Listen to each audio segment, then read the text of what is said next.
Get around ducks. Get around dimes and drives. Get around the boards, blocks and threes. Get around your team, the community, the big moments and the celebrations of Mitsubishi Motors NBL1. The rise, the fall, the wins and the redemptions of 2024. Get around it.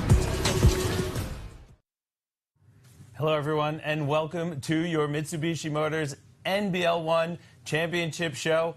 It is a massive night of hoops. This is the first time we're ever doing the Grand Finals show here, and it is an exciting time for us. We've got 8 national championship games all across the country here, and we are so excited to have this massive day of hoops and to be sharing it with you. I'm Jon Guarna, two of the top experts around.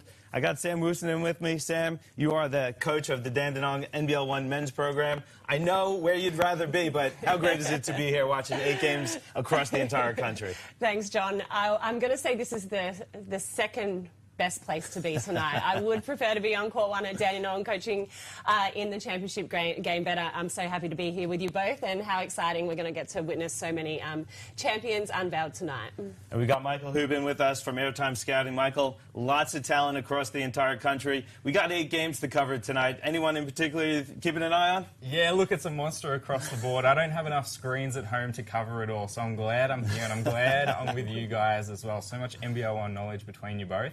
Excited to ride the highs and lows. I'm sure there's going to be some great moments tonight. Well, we had a result already here today. In our first game, it was back to the NBL1 East. In the women's side of things, it was Newcastle picking up the win, 85-78. A great performance for Newcastle, taking down a really hot Sutherland team. Yeah, they did, you know, and if I can speak, I'm going to speak about Sutherland first. One of my favourite players, Lauren Nicholson, had a fantastic game. I was lucky enough to coach her when we won the championship with the Kilsyth Cobras. But I think really for Newcastle, their 2 stars really came to play. Both had double-doubles. A close game too. We always love a close game for a championship. Yeah, but I mean, Nicole Munger, back-to-back MVP, so she really shone today. Yeah, it's interesting. It was a true star matchup, right, between Munger and Nicholson. Nicholson actually had the better line, 33, 10 and 5, an absolute monster performance. But they did a great job on her down the stretch, and it was the team effort that really got them across the line. The East champions are the Newcastle Falcons. They're going to get to go to the national championships next weekend on the Sunshine Coast. A great representative of the East competition. What a game, what a performance. Superstars all across the court. And I got to say, the crowd looked pretty good down there in Penrith. It does, and you know, especially a great crowd there, and I think the attendance in venue for the South has been up this year as well, so it's fantastic for the NBL1 to see so many people watching the games. Yeah, absolutely. And I want to shout out Isla Juffmans as well. I love the young talent with the scouting, right? And she is one of the brightest young female stars as well. She had a great game in the front court, and she was one of those reasons that they ended up competing so well. We're going to head down to the courts now to get that celebration. We're going to throw down to Lockie France and Hamish Solberg out at Penrith. 5 seconds. She has to let loose. Not that time. Munger, Juffman's got it. The Newcastle Falcons have come to Penrith Valley Sports Centre and are your 2024 NBL1 East Women's Champion. What a game, Lockie. An absolute game for the ages, Hamish. Newcastle, they led most of the way. Sutherland brought it back, got a late. Congrats to Newcastle and all of their fans heading to the national championships on the Sunshine Coast to represent the East. Another game, though, another result was here in the South, and it was Waverley, guys, picking up the win. Can we call it an upset? I think we can. They continue their hot streak, though. They pick up a win, 87-82 over Keilor. They're going to represent the South at the national championships. What a win for Waverley. Yeah, what a win, and I hope Bet Cole doesn't watch this show back. John, you're going to be in trouble. She had a little bit to say in the media this week about Waverley being a little disrespected, and you know what? I agree with her. I think, you know, they brought in Mackenzie Forbes, who really was the change that they needed, like, or the addition that they needed, and, you know, what a game, though. Like, so many stars across both teams. So, yeah, again, big crowds there, as we see in the background as we're watching the highlights, but, yeah, congratulations to Waverley. They lost last year, so I'm happy to see them get the championship. Yeah, I think they'd be so pumped to be back here. I think this game was a microcosm of Waverley's season. They started off really slow, 2-8, but they clawed their way back, 10 wins in a row. Beck Cole came out. They said they felt disrespected by the league. Well, now they've come all the way. I think seeing them down 8 points in the first quarter. Now, Beck Cole even went down herself in the first quarter, but in classic fashion, she came back and she led this comeback. What a win for the Waverley Falcons. And when you talk about momentum, guys, there is no more hotter team than Waverley going into a national championship. How much does that play into the hands, Coach? Oh, for sure it does. And they would have been hungry from losing last year as well, and then obviously to go into that hot streak that they had. But we speak about Beck. She's a phenomenal leader. So I think, she would have been driving that and making sure that, the goal, they knew what the goal was and they got there. Yeah, it's all about momentum, right? Especially heading into these nationals and having that energy. I think Beck leads from the front with that. So we saw that tonight in spades. Well, we're going to head down to the call of that championship win for Waverley. We're going to throw down to Liam Ellison and Lori Chiswick. Come from to where they end up right now. Reed inbounds. Carmody will let it fly. Dribbles it out, and Waverley, they are going to do it here on a clean inbounds. They've done it. They are champions in 2024 in the South. The Waverley Falcons. They came from 18th position earlier in the season. They finished 7th and 4 finals in a row to defeat the Keilor Thunder. What a performance, Laurie Chiswick. Well, you have to, it smiles all around for them. They've been together for a number of years, this group, coached by Ilya, and they... How exciting for Waverley. You could really feel the passion in those celebrations. Super excited for Beck Cole and the Falcons to go over and represent the the South. What a win, what a result for the Falcons. They are pumped. Guys, we got some games going on right now, though. There are games happening all across the country. It is the Mitsubishi Motors NBL1 Grand Finals show. We're going to check in really soon on the East men. It is a rematch. These teams are a bit of a rivalry. Canberra and Maitland, they met a couple years ago in the championship game. They're there again. Maitland has a big lead at the moment, though. They're up by 20, looking for a bit of revenge. What do you think? Is revenge a bit of a factor in this one? Again, yes, definitely. I mean, there's all those little stories and all those things that have happened in the past that really make you motivated to get the win in the championship games. But, I mean, yeah, these two teams keep playing each other. So finishing first and second on the ladder. Obviously, I love the Canberra team. Most of the players on that team are Canberra born and bred. So it's really nice to see that pathway and have those players now represent Canberra. Yeah, I think these two teams kind of knew that they were destined to play each other in the final. I was pumped. There's a true rivalry here. Right now, a bit of a gap. They can't stop Will Cranston-Lowndes right now. He's up to 17 points already. Getting James Toohey on him, trying to lock him down is going to be the key to this comeback. Sam, you're a coach. How do you keep that focus on the game outside of the rivalry? Because you can get consumed by a rivalry game. Yeah, you can, and it's difficult, right? And I think when we're playing and there's lots of teams in the conferences, particularly in the South, we have 19 teams. There's always those little rivals with certain teams. But I think, as a coach, just keeping everyone level-headed, making sure that we've got our non-negotiables, we call them, and make sure we're getting those every game. Michael, rivalry game, nothing like it. In a grand final, how much more exciting is it? It's super exciting, and look, I think you just have to take it a possession at a time at this point. It is a bit of a deficit, but Canberra have all the talent to make a run at this in the second half. Well, we're going to check in live on the East game. We're going to throw down to Caleb Fogarty and David Lane to see what's happening in that Canberra-Maitland rivalry matchup. Mayfield to Toohey into the corner. Smith, baseline, attacks, off the glass, doesn't get it. And a touch there by Little. And a foul called on Smith. Little and Smith just having a little banter there. Little's like, yep, you got me, mate. Smith, I don't know if he agrees, but that's the man. If I'm Coach Herrick, I'm trying to get going. Mayfield showing plenty of activity. But Smith, he needs a three. He's a confidence player. Hot hand. Bring Gunners back into it. Absolutely. Another sharpshooter in Austin Clark getting warmed up. Cranston-Lowndes, though. They need to shoot sharply if you can deliver it right to the door, but on that occasion, he's just wedged it against the ring. Other end, Smith, short, will go to the line to try and get his game going. No points for Lockie Smith as yet, but he hasn't been on the court for too long, only just 5 minutes or so thus far in this game. But we did touch on it, Davey. He averages 16 points, 16 minutes a game, 12 points a game. So that he can do a lot in a little bit of time. So as a shooter, no better way to get started than from the free throw line. He can get his first points, and he does so. Lockie Smith on the board.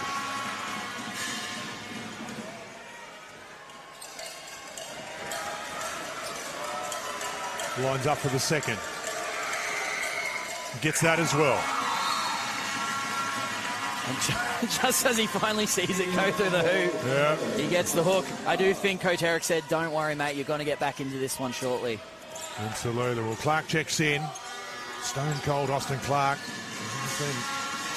He's been big from outside. And Morrison gets a touch on the little shot and a bigger touch on the second bite. Tui activates, trying to shoot past. Cranston Lown decides to pull it up. Back to the top to Morrison. Morrison, full head of steam, runs into Hunter. Gets his own rebound. Second chance, doesn't get it. Hunter up to the task on the third. Little Cranston Lown had to work out of the corner there deep. Hunter can shoot from the wings. Gray unable to get it. Good job by Mayfield to box him out. Excellent. Probably unlucky not to get a foul call on Gray there. Yeah, saw a hand go on the shoulder there in elevation.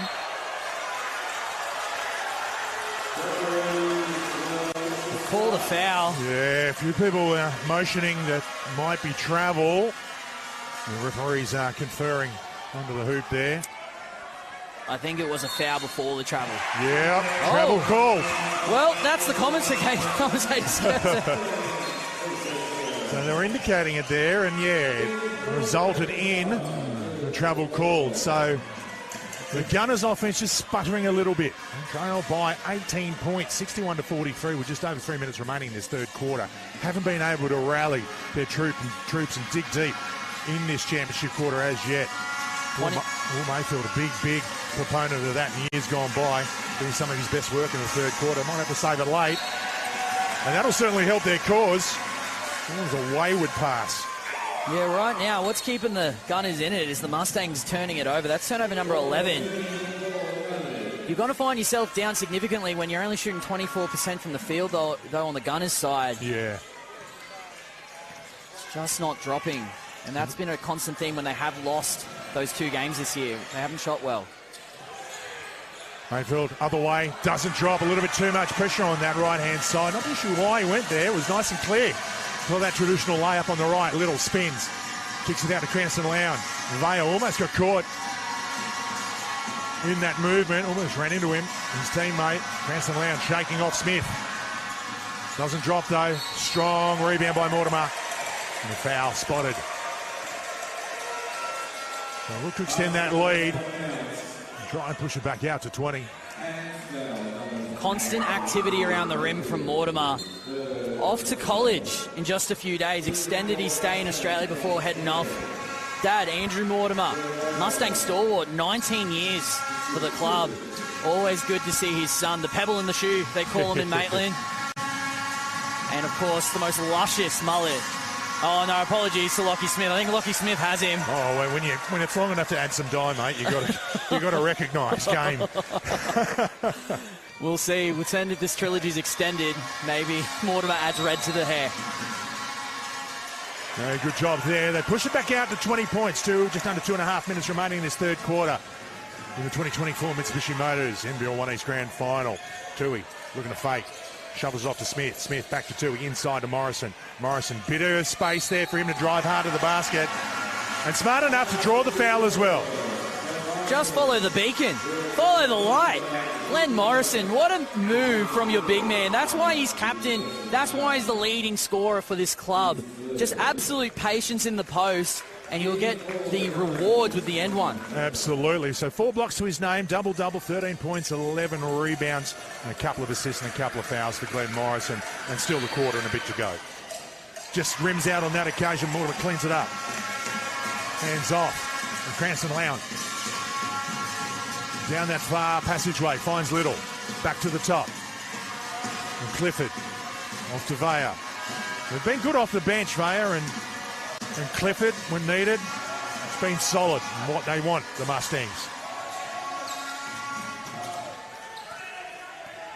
So good depth, paying dividends at the moment for the Mustangs. Pender into the corner.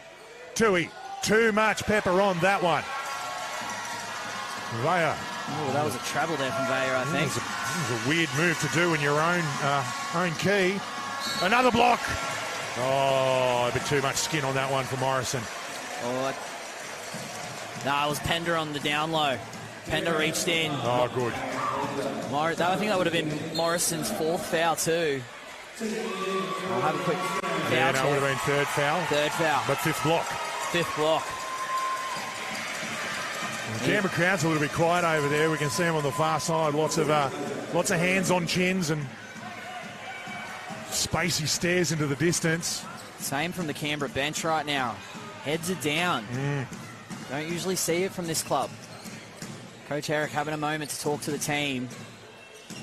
Assistant Coach Martin there, give him a bit of technical advice as well about how to approach it. Now, if you're the Gunners, this is the 5. You just need Mayfield in. I feel like you're going to find joy if you come back. If you're going to come back, you need Mayfield in right now. There's a 1 minute 30, and we've seen throughout this game how these quarters have ended, have had massive impacts on the following quarter. Yeah. Well, the fact is, 18 points, leading scorer for the Canberra Gunners. Only a couple of points behind William Cranston-Lown, and we've been pumping up his tyres with his 20 points scoring. But Mayfield, maybe not as spectacular, maybe not as fast at doing it, but I tell you what, tradesman-like in building those points. Oh, absolutely. And between him and Morrison, you just can see the chemistry. You can see their friends. You can always pick 2 players that are friends off the court by how they play together. There's just so much activity between them. They just need a little bit more help from their Gunners teammates. A little bit too much on that one for Mortimer, though. Does bode well for Gunners fans as well. Morrison only averages 12 points per game in losses. He's at 13, so he's getting his. Gets the second one, Mortimer, pushes it out a little bit more. 19 points the difference, 45-64, 90 seconds remaining in the third quarter here. Gunners with the ball, Pender. Into Austin Clark, just a bit too much once again. One too many up and goes on the way up, I think. Testoni in for Maitland as well, young guy from the Youth League. A great opportunity for him. Some time in the grand final. Muscles his way through, block called. I think Gunners fans, that probably was another offensive foul. It's been a bit interesting, some of the offensive foul calls. Yeah, it was very similar to a similar move in the first half that got called. Yeah, I don't know how that one's any different to the ones they called before, if I'm completely honest with you. Yeah, well, we'll let the refs, That's why we don't have the whistle. Well, that's it. They do a course and stuff. And we just commentated. Oh, we get the mic for a reason. We're not got a clipboard. We don't have the ball. We don't have the whistle for a reason. That's it. All the time to read through the rule book. So we'll leave it with the pros. But they're doing a good job across the board and across the season as well. Oh, so well done. So yeah, if you want to be part of it and start your journey on a referee pathway, get in touch with your local club. Do a course, get some games under your belt, and see where you want to go. We often use the expression athletes who choose to officiate, and just change that whole dynamic about what a referee can do and where they can go in their career. So have a think about that. If you're an athlete who chooses to officiate, check it out with your own club. Always the best referees are the ones that played. Morrison finds some space but stripped by Mortimer. Cranston-Lown off to the races. Put some money on that one. That horse is going to finish first. So pushing it further away as we head into the final minute of the third quarter here. I'm liking Pender's energy this quarter. Isn't completely working out for him on the scorers column, but I just feel like if he keeps going with how he's just showing constant activity, things might start taking a turn. Mustangs up by 23 right now. But Canberra, we have seen they can come back. And a quick sub there with Lucas Schmidt checking in the first time. Very capable and solid backup. Hasn't had a great deal of time on court this year. The former COE graduate. Just adding that bit more size for the Gunners, helping Morrison out. And playing up high, got Matt Gray to contend with though. Benson Lown looks to dump it across. Schmidt probably a little bit too far away from Gray. But unsuccessful with the shot. Helps their cause. Pender quickly over halfway. Changes hands. Looking to take on Vaya. Slices through the gap. Grabs some points. And as Gray tries to almost goaltend that out from underneath. Lovely from Pender. That's what I'm talking about. Strong man, tall man.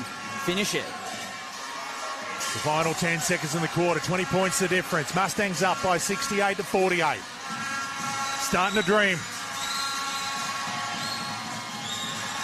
Missed shot there from under the basket on Gray. And that is three-quarter time here at the Penrith Valley Regional Sports Centre. It is the men from Maitland in front, 68 to 48. Third time in the grand.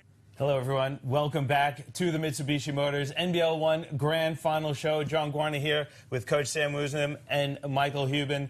We are in the mix of almost coming to another championship. We were just in the NBL1 East men's matchup. It is Maitland with a 20-point lead. They can sense their first championship, Coach, but what do you do in these situations when the title is on the line and you have such a big lead over a rival?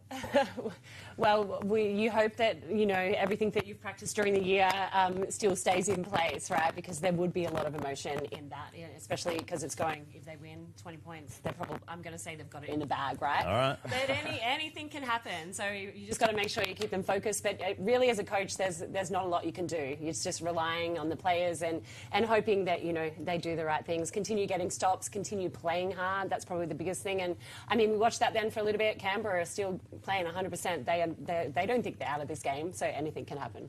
Yeah, I think when you're looking at it from the lens of particularly young players, you're wondering for the team that's down, who can inject a bit of energy into this game? You know, some X factor coming off the bench, changing the momentum, and then conversely, you're the team that's up 20 points. Who can maintain their composure, not press, keep the throttle on till the end of the game? This game, we will be coming back to see the final 10 minutes of the fourth quarter of the East Championship, but we're going to check in now on the Central matchup. The Women's Central Grand Final is on the line at the moment. Forestville, represented in both men's and women's, they have a slim lead heading into the start of the second half. A really exciting time for that Forestville Association, and they're trying to contain the Central Districts group that is still within striking distance, Sam. Yeah, and I mean, Central Districts, what a story for them, though. Last season, finishing on the bottom of the ladder, obviously Coach Joe Noon did a hell of a job recruiting. I mean, they've got some stars on that team. And then looking at Forestville, like, the future is bright for them. I know they're in the championship game, and I had the pleasure of playing in Adelaide for a long time, and Forestville have always been a powerhouse club, so not surprised that they're there, but the youth on their team is pretty amazing that they have made the championship game. Yeah, you look at Forestville, their two best players are 20 years old. You talk about composure. How are they going to handle this big moment down the stretch? The other thing I'm looking at right now, the disparity in the three-point shooting. You've got one shooter out there for Central Districts, 1 of 7, Casey Samuels at the moment. Conversely, Forestville, they're shooting lights out, 40%. Central Districts only has one championship in the entire history of the club. Can they make it two? Let's throw down to the Central commentary team of John Casey and Vicky Kelson to see what's happening down in 36ers Arena. Spills out of court. And a flop warning being issued as well on Taylor Levy, I believe.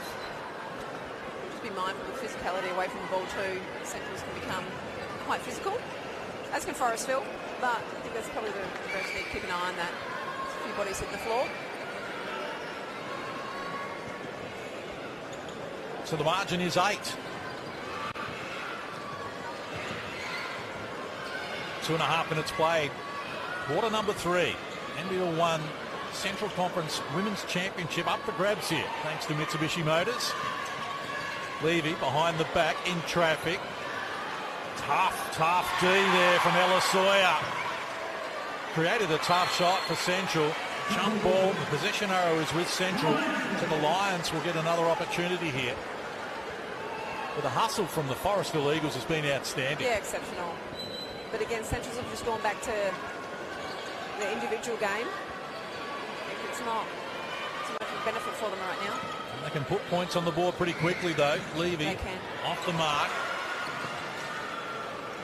Now a chance for Simons. Hits it from Rachel King and hands over now to Sawyer.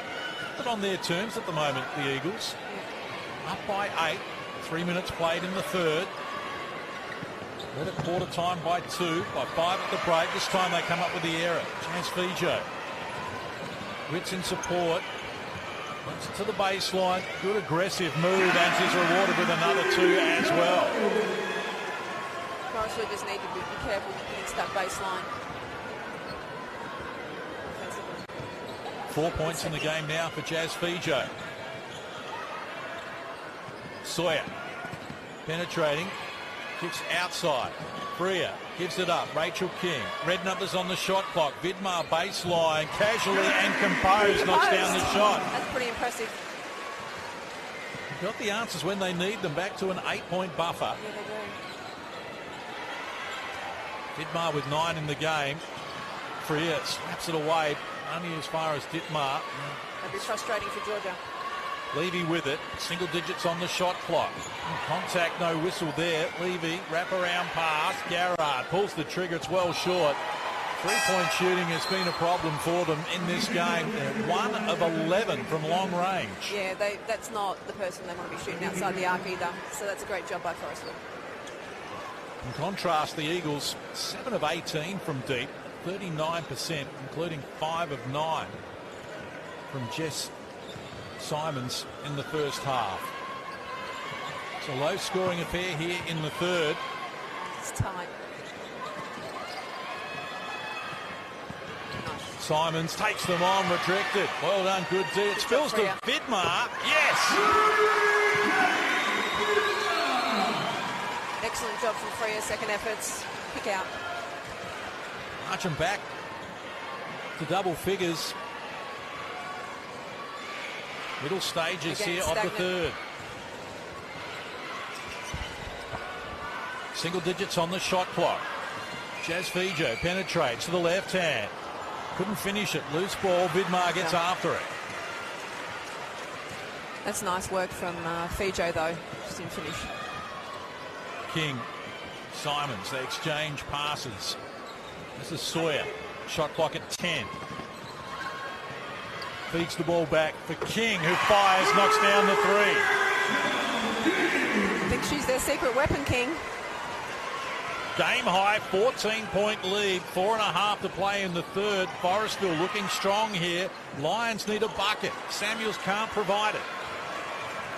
1 of 12 from deep. 3-point shooting has dried up for the Lions. Came in as the third best team from long range in the regular season. Nice work from Freer. Switched to the left hand, but couldn't hit the target. That's a good look. Lob pass for Ritz from close range. She adds the 2. Levy created that with her 5th assist. Yeah, that's a great job for Ritz, but you're not fronting the high post. Too much space to work in. 12-point ball game. Inside 4 minutes left on the clock in the third. Vidmar puts it on the deck against Levy, and she's called for the offensive foul. That's good D. That's pretty solid D.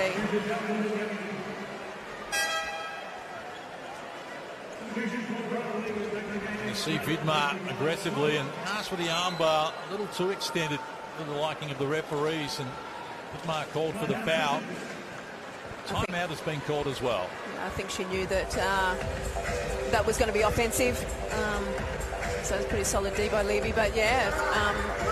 Look, I think they're settling too much from outside the arc, Centrals. I think that's been their game, yes, but they have to find a plan B now, and they need to get some inside action, get a little bit more Ritz pick and roll action, which was working, which they've gone away from.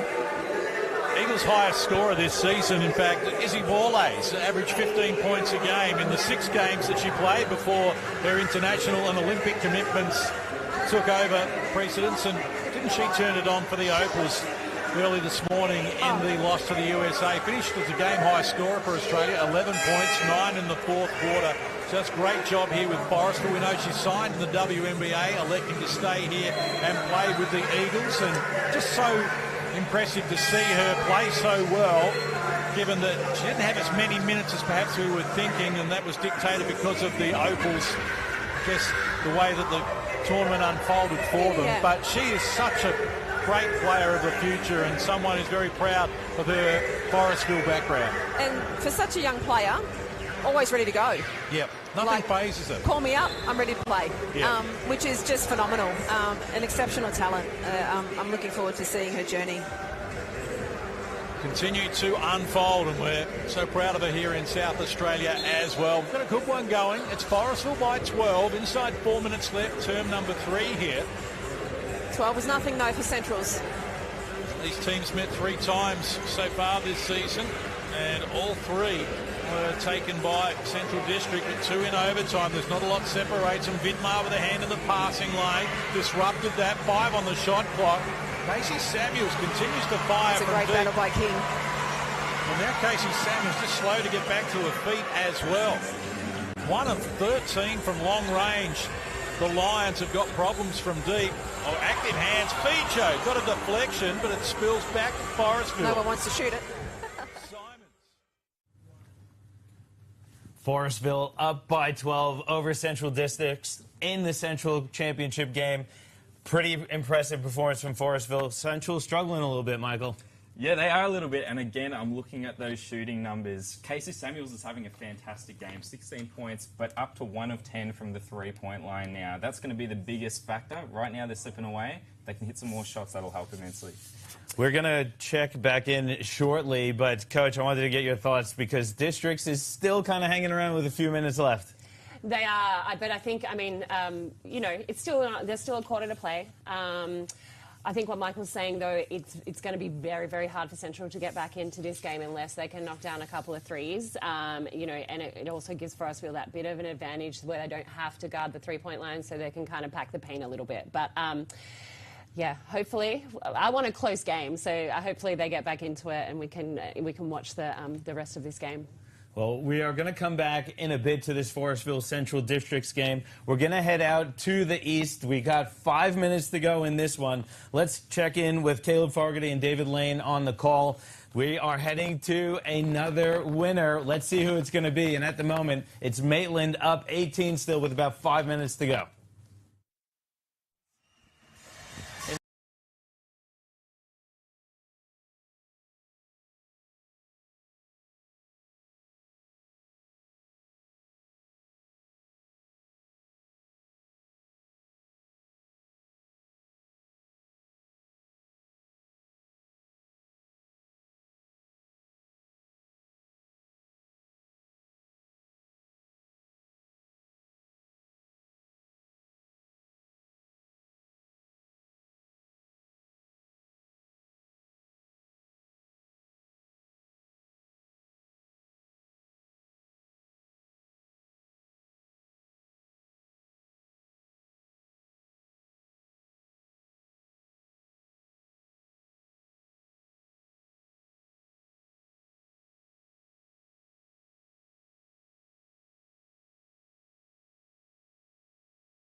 So how was the support in the lead-up to the grand final this week in downtown Maitland? Did you guys have any butchers do red and black sausages or anything like that, or anything like that? Just checking. There's some people, you know, it's a bit like that sometimes. People get right into it. Yeah, people do get into it. I think I've definitely seen some red wigs around the stadium. Yep. You walk into Maitland Federation Centre, Yep. there is a bit of an air, but, mate, as we said, we've lost the last 2. We're hairs on the back of our necks. As a Mustangs fan, I think being up by 19, even with 5 minutes left, you just can't be confident as little. He's trying to get him confident, that's for sure. Absolutely. The crowd's responding. They know they might be a championship town in this competition as Morrison shoots a little bit too hard. The Mustangs clean it up. Just start taking their time, Milburn. Just a couple of extra spins there just to slow it up a little bit. Decides to shoot from the Mitsubishi logo in the key, but Mayfield gets it. Scoops it around the body to Tui. Had Gray in the corner. That was the shot. By it. Attacking the ring. Nice work from Mr. Business. Soft touch. Little. Just using his veteran skills to keep it alive over halfway. Double teamed, able to find an open player. Great, big shot. Gets it from that far side. It's looking like the Mustangs are going to do enough, even from this far out. 4 minutes remaining, 20 points of difference. Time running out for the Canberra Gunners, and that turnover won't help. Mustangs looking to gallop. Cranny Lown handing off to Little, just taking his time, orchestrating, moving them around, getting them in a good position. Decides to go himself and drains another 2. 16 points for Little. We said it at half-time. Cranston needed help. He's gotten it from Little and Milburn. Tui, around the corner up to the top, kicks it out to Mayfield. Looks clean off the hands, just doesn't drop. Morrison attacks the basket, but foul called. That was a very hard foul from Mortimer. Absolutely. He got every bit of Morrison, and there's a lot of Morrison.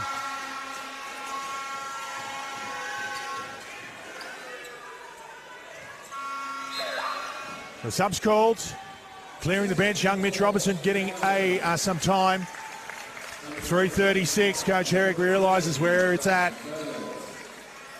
And knows that they might not be able to get much closer in the remaining time. Giving the opportunity for some of these young players to get out there and just run and get some time in the grand final. They say you've got to lose one to win one.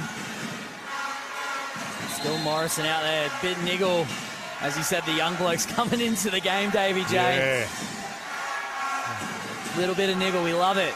We love that. NBL1 East basketball, God, it's tough. Yeah, growing reputation of NBL1 East. Great testament to the talent on display in the court. Foul called and go to the line. Zach McDermott.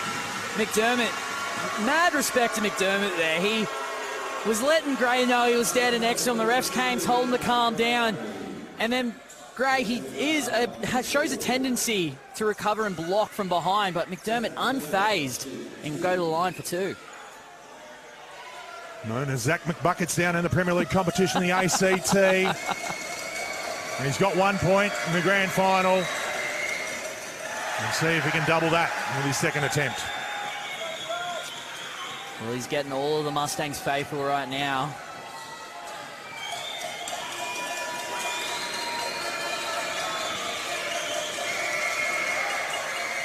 Misses that one as well, a little bit too much. Mustangs clang into each other and spill the ball out of the top like a piece of soap. No one said mine.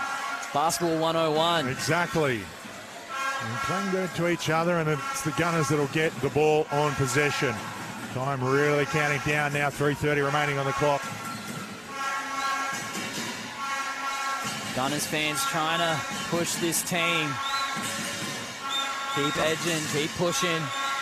Let Maitland know you're there. They're doing it well so far. McDermott again from downtown, just skips over the front. Cranston Lown taking on Robinson. Off the glass, doesn't drop. Where did that come from? Why did he flick that off the backboard and up in the air? Mortimer getting his Kalen Ponga on. It was like a old pinball when multi-ball happened. It just happened all of a sudden. Wasn't ready for it. Pender. Over the line, driving through. Gets it. Tough basket. It was on his way down, and it even hit the floor before it had hit the backboard, but it slides its way in for 2. And he'll go to the line. Pender has been good this fourth quarter for the Gunners. We have talked throughout this broadcast about how Tui, Morrison and Mayfield needed someone to come with them. Yeah. Pender has done that in the fourth quarter. However, you're not going to win a game if you're shooting under 30% from the field. Yeah, just not enough scoring options and consistency for the Gunners today to really mount early on. They were on their way, but once the Mustangs got into their groove, they started dictating terms. 20 points of difference here. 81-61. 3:15 remaining. Milburn out, they are in. So they're coming in to close it out for the Mustangs, no doubt.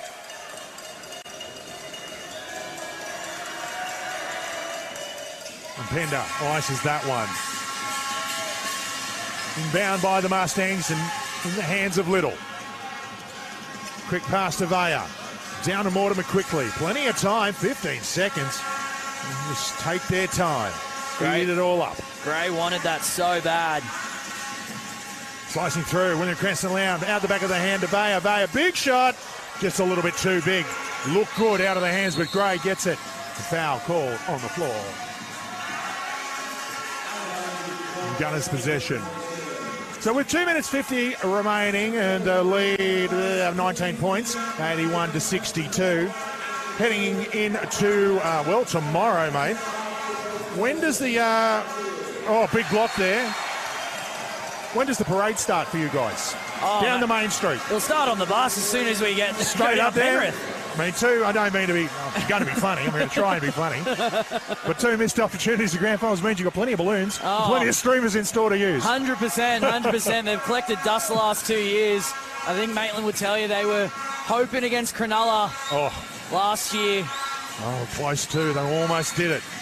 But they said they wanted Canberra. I don't know if you saw Christian Little at the end of the COE game, Davey J. Yep. But he said it. He wanted Canberra. They wanted to be here, point blank, period. Yep. That's right. Well, like I said, 1v2. When you're at the top of the table, there's a big target on your back. And the Mustangs use that as motivation right through the year, no doubt. You want to be the best, you got to beat the best. Canberra's the best. So up the line, Vaya back to the top. Cranston Lowndes looking to close it out. Round to Little. Really just taking their time. 10 seconds on the shot clock. Trying to eat it up as much as they can. Stumbles his way through the gap there. Still in the field of play. But just not enough. I think Maitland are looking at the clock and the scoreboard a bit too much right now. Yeah. They're not scoring. They haven't scored in a while. Yeah, 16 points. Dribs and drabs. A couple of big threes here from the Gunners, and all of a sudden, it could be trouble. And we'll see. Morrison does well to keep it in play. Clark to Robinson. Robinson slices through. High. Finds his way to the bottom of the net. Shout out to Coach Herrick as well. Going with these young guns. There's a reason why these boys are on his roster. Just a delay in play. Yeah, working their way up, several of them last year in the academy program, so running around in the Waratah competition, Waratah League here in BNSW, make the step up into the Gunners program. Pretty much across the board, bar one or two players, all local as well. It's quite interesting, actually, David J, about how both clubs have just developed their rosters. Yeah. Plenty of youth league players for Maitland, and I'm pretty sure it's the same for Canberra, as you just touched on. Yeah, absolutely. Not too many imports for either team. But the ones you've got, nice and settled. Cranston Lowndes been there for a few years. Little, no doubt, will be back next year. That's for sure. It'd be silly not to. They'll make him the official deputy mayor, no doubt. Yeah, I'm sure there's another key coming to him if we win this one. But as I said, Maitland, it's not over till the fat lady sings. Maitland only up by 15. Yeah, so still plenty of time in the broad sense. As I said, that's 5 3-pointers away. If they hit one or two, the Gunners, it could be a barnstorming finish with just under 2 minutes remaining. At the moment, it's looking like the Mustangs will be celebrating long into the night and right over the off-season. Now, in terms of next year and that, while we haven't finished off this year's season, you spoke about the time that the Mustangs took to build that team over the last couple of years. Moving forward, now that the case of, like as you said, what happens if we don't win? Now that they do win, how do you think the program will go? Is it a case of a refresh? Is it a case of sticking with what you can? Will they look at going, okay, cool, this was our window with this group, let's see what else is out there and try and change it up a little bit just to keep ahead of the game? You have to run it back. Like, the club, they've got Cranston Lowndes, who's a boy from Bathurst. They've done really well to get fellas from country towns that are coming to Maitland. Maitland's a country town itself, so they can definitely find a home there. You'd run it back. Christian Little's probably the only one you're going, is he come back purely because he is from California? Yep. But he has that relationship with Cranston Lowndes from college, so you'd think that you'd see this team with the same set of players for next year. Yeah, it certainly would help continue their run of awesome form in the competition. Offensive foul call, nothing going the way of the Gunners as we head into the final minute 50. Oh, God, I do not want to be near Morrison right now. That's 5 fouls, so he'll take a seat. He's been their best. Him and Mayfield, surprise, surprise, Gunners fans. Morrison and Mayfield have been your best, but they can hold their head up high. They've done everything they can to try and bring the second championship to Canberra. Absolutely. 13 points, 12 rebounds, 4 to 5 blocks, depending on who you ask. Feels like 10. Oh, absolutely. Denied plenty of points. And as always, a big target for the team in blue. If I'm Canberra next year, I'm looking at trying to find a backup to support him because he was a man on a island today. Yeah. A big power forward or something like that, or a silky guard. Plenty of options. As the Mustangs just move it around. 10 seconds on the shot clock. Willie CL just taking his time. Decides to shoot over the top. Byton gets it. Is that the cherry, Maitland? Is that the cherry on your championship cake? What are you doing, Cranston Lown? Pender stripped on the way up, unable to regather it. Milburn quickly to Gray. Gray, all the time in the world to stuff it down. To back out to 20 points. 2 hands for safety. 20-point game. 70 seconds remaining. The 2024 Mitsubishi Motors NBL1 East Championship Trophy. I was wondering this too, Davey J, if Josh Clifford will get inserted to the lineup. He was part of the championship team that Maitland lost to the Manly Warringah Seagulls in the Waratah League back in 2011. Yep. I have a photo of Josh Clifford, a poster of him on my wall when I was a kid. He has been through the trenches with this club. I can't imagine he'll be back next year. Jimmy Beavis also in, another local junior. But, mate, between Coach Boyle and Josh Clifford, you got to be absolutely stoked for those two. They bleed black and red. Absolutely. Making it happen. Well deserved. They've worked their way to the championship under a couple of years of disappointment in the one that matters in 2024. As I mentioned, that trophy is sitting up the highway. And coupled with the Falcons win in the women's game earlier, and the Mustangs win in this, it's easily arguable that the Hunter Valley and Newcastle are the spiritual home of basketball in the state. Can there be another argument about why the Hunter Valley needs an NBL team? Well, exactly. Long overdue. The same argument could be had for the Canberra Gunners as well. Absolutely. Big shot over. So hopefully in the next few years, they will work that out, find a way to make it happen, and see two proud clubs back in to the top tier. So much talent. Big rebound to finish off. Oh, Cranston Lown calling it now. Grand Final MVP to go with his 2024 NBL1 East MVP. But that's just me. Final 30 seconds. Mustang faithful, stand and cheer. Whether you're at home, whether you're here, whether you're just driving around or you've got your pods in, listening to the commentary, get up and cheer. Because you are the 2024 Mitsubishi Motors NBL1 East champions! And congratulations to the Maitland Mustangs on taking the title this year. Maitland getting a bit too excited. They got to inbound the ball here. Off comes Cranston Lown. We'll get a hero's applause. Imagine Josh Clifford will be holding the ball as this rounds out. The Maitland Mustangs are the champions. Point blank, period. Well, they made it after 3 years of trying their third attempt. They were able to see off the Gunners and see them off well. 19 points the difference, 67-86. And they etched their name on the trophy and in history as the winner of the third NBL1 East Championship here at the Penrith Valley Regional Sports Centre. The crowd faithful, entertaining match, but the Gunners just couldn't get it going past some of their big names. We're on the back foot from about the halfway mark of the second quarter and just unable to shift the script and flip it and get back to ascendancy.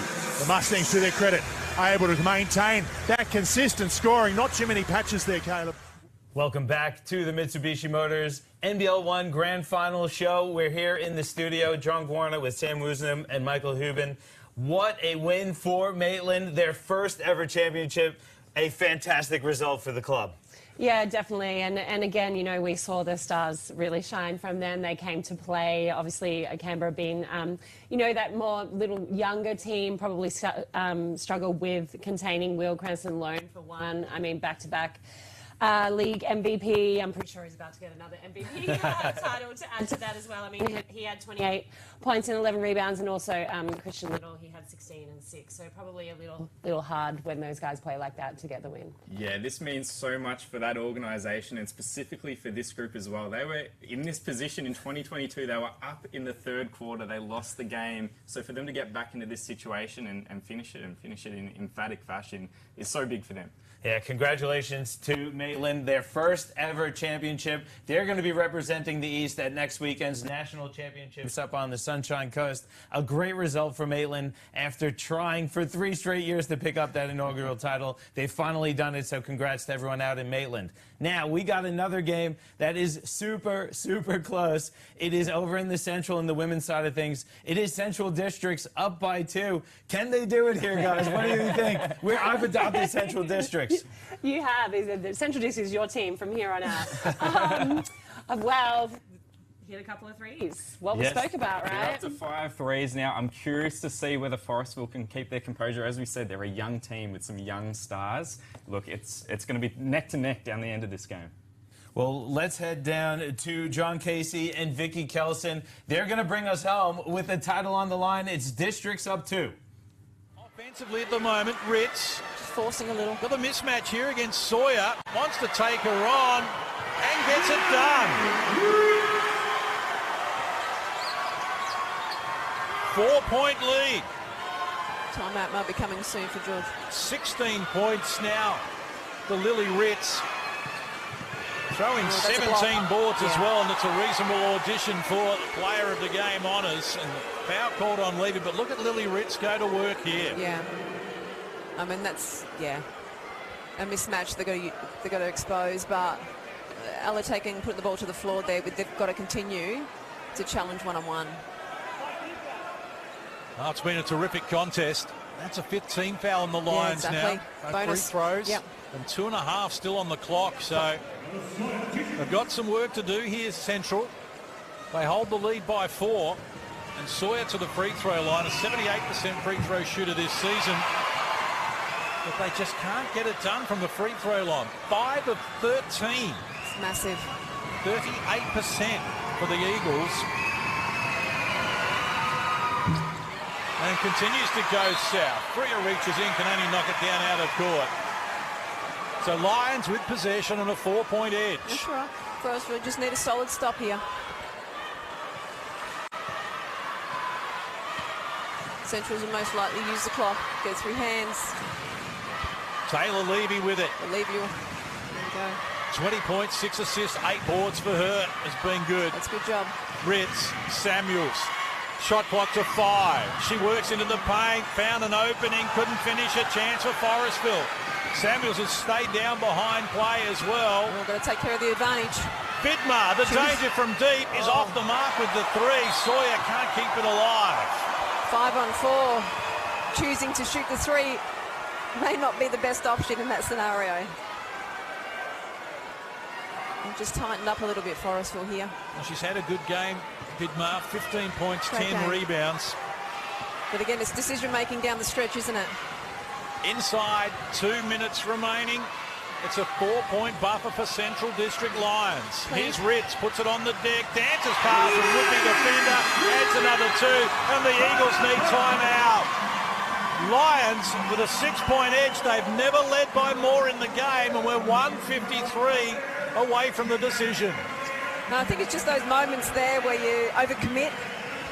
You allow her to turn the corner. And she's hard to stop when she gets that deep. So I think you just got to play her straight up and keep your front. But well, it's a game of moments here, and they're making the most of them, Forestville. Lily Ritz with 16 points, 17 rebounds. been an outstanding display from her. Averaged 17 points, 12 boards on the season and led the competition in steals. So all the way from Youngstown, Ohio. The Penguins they are at Youngstown. Population around 60,000. And they've been following Lily Ritz here via our NBL1 coverage. So great to have international viewers because this is such a big occasion for the Lions. And Lily Ritz will be, if they can hold on, or she'll go down in folklore as an important member of the club. Massive. And, I mean, it's their big three stepping up. I mean, Jazz Fijo, 9 points, but she's getting those second efforts, those touches as well. But, Levy, Ritz and Samuels, their go-tos in this last part of the game here has just been exceptional. So I'm hoping Forestville can work through an offensive set here and find a good option. Because there's plenty of time in this game. Remembering they got in the bonus, so... Well, they're just 2 of 7 from the field in this quarter, and we've played 8 minutes. It's dried up for them, just 6 points. I think Centrals have got on top of them physically. Even struggling to restart here, and they couldn't inbound the ball, so they'll turn it over. That's 19 turnovers now to 9. But still some work to do for Central District Lions. That's just from a sideline. Oof.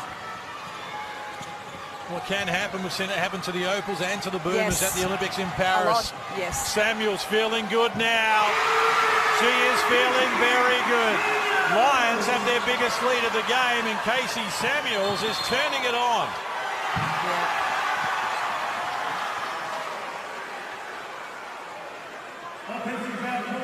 Momentum. Casey Samuels was 1 of 13 from deep at three-quarter time, and she never looked like missing that. She's like, not a problem.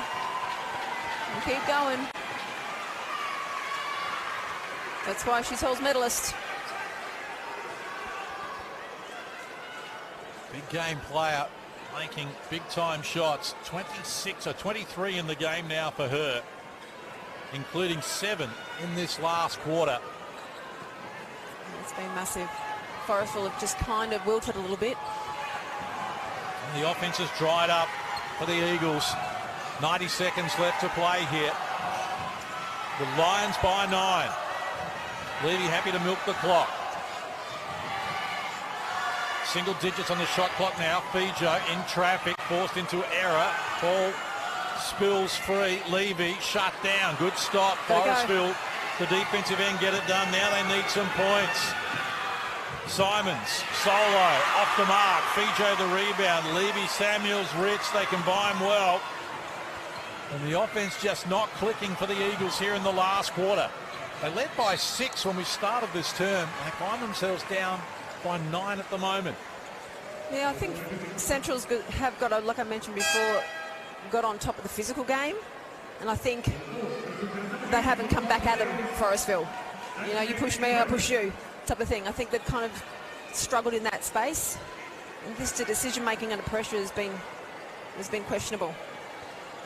But, again, Centrals have stepped up on the defensive end and got it done offensively. Samuels restarts to Ritz, gets it back. Might even be encouraged to foul now, the Eagles. And that's their 5th team foul, so free throws to come. Down 9, 54 seconds to play. And we know that they've struggled from the stripe. 6 of 12 from the free throw line, Central District in this game. So perhaps not an unsurprising play. My bet is Taylor will hit both of these. 80% on the season, 51 of 64. And I was wrong. Commentator's curse. You're welcome. Vicky Kelson, expert comments for us. Yeah. We know you can do it on the floor. We'll let you off the hook. 4-time Halls medalist, 6-time Defensive Player of the Year. To do it all. And it's a double-figure lead for the first time in the game for Central District Lions, who are down 14 in the third and looked like they had big problems. The thing is, though, I don't think there ever would have been a doubt in their mind that they could take that back. at all. I mean, they've got the tools, they've got the assets to be able to shoot the lights out. They've proven that tonight, and confidence isn't an issue. So, but I think on the other scale, on the other end of the scale, the Forestville have lost confidence in their offense. They've found it really hard. The decision making within that has been quite relatively poor, but under really tough conditions. And that physical side to Central's, has come over the top a little bit, I think. Good crowd in attendance here as well, getting into it, having some fun, and why not?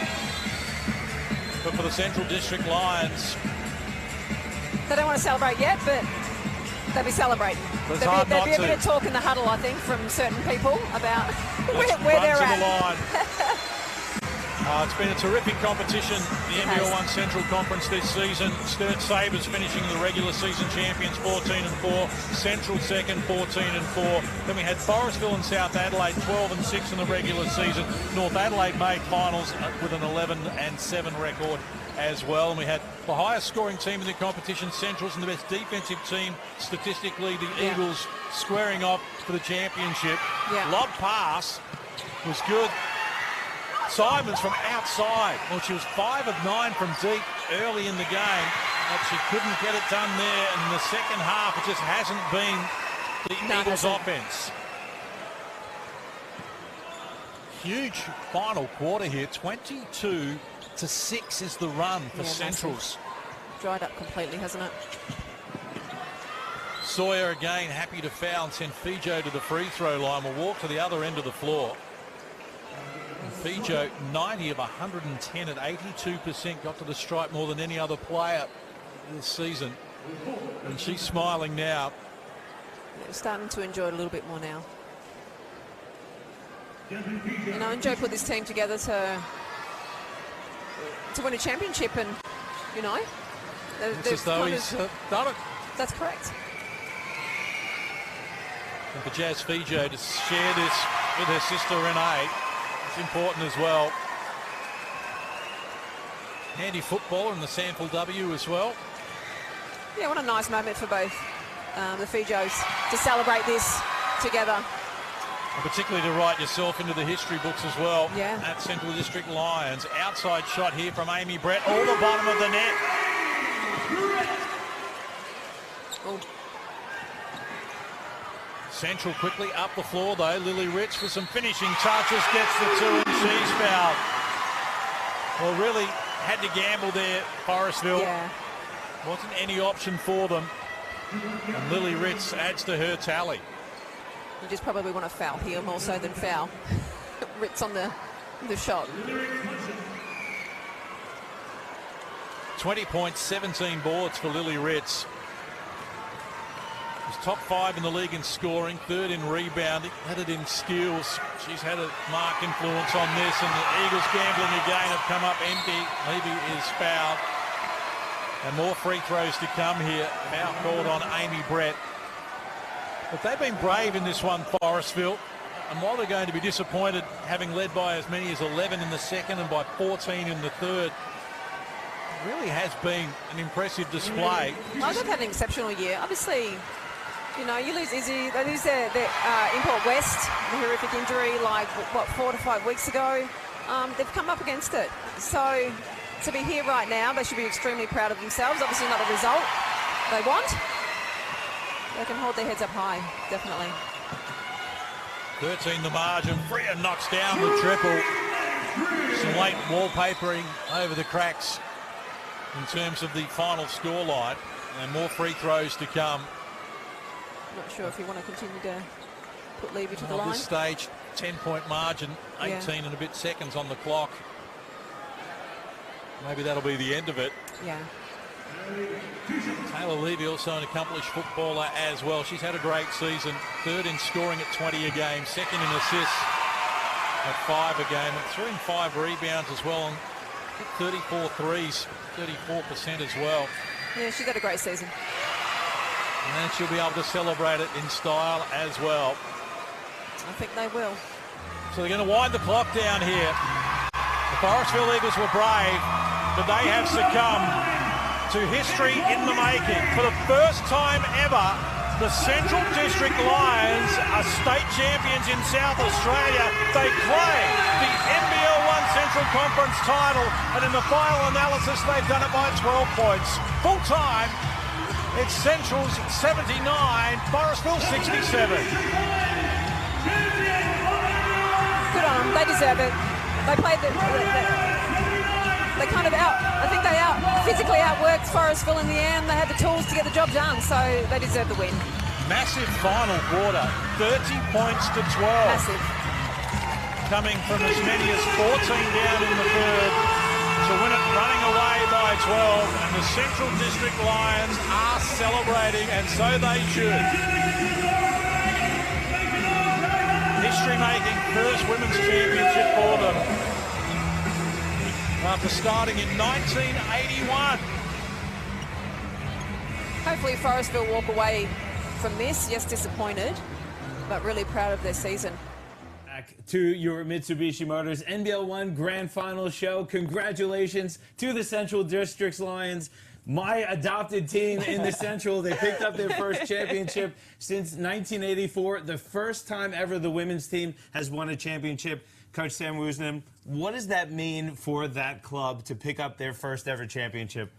Oh, a lot, right? So, I mean, Central Districts in Adelaide, it's not really a metro team, so it's a little bit further out. So I guess with that comes the issue of trying to recruit players there because of the travel. Like, you know, I'm not talking about Melbourne, it's nothing crazy like that, but it's still a distance. So what they've done to go from the bottom of the ladder to now champions is amazing. So it's just going to help in all of those things. Recruiting, it's going to help commercially, like for the whole club, sponsorship.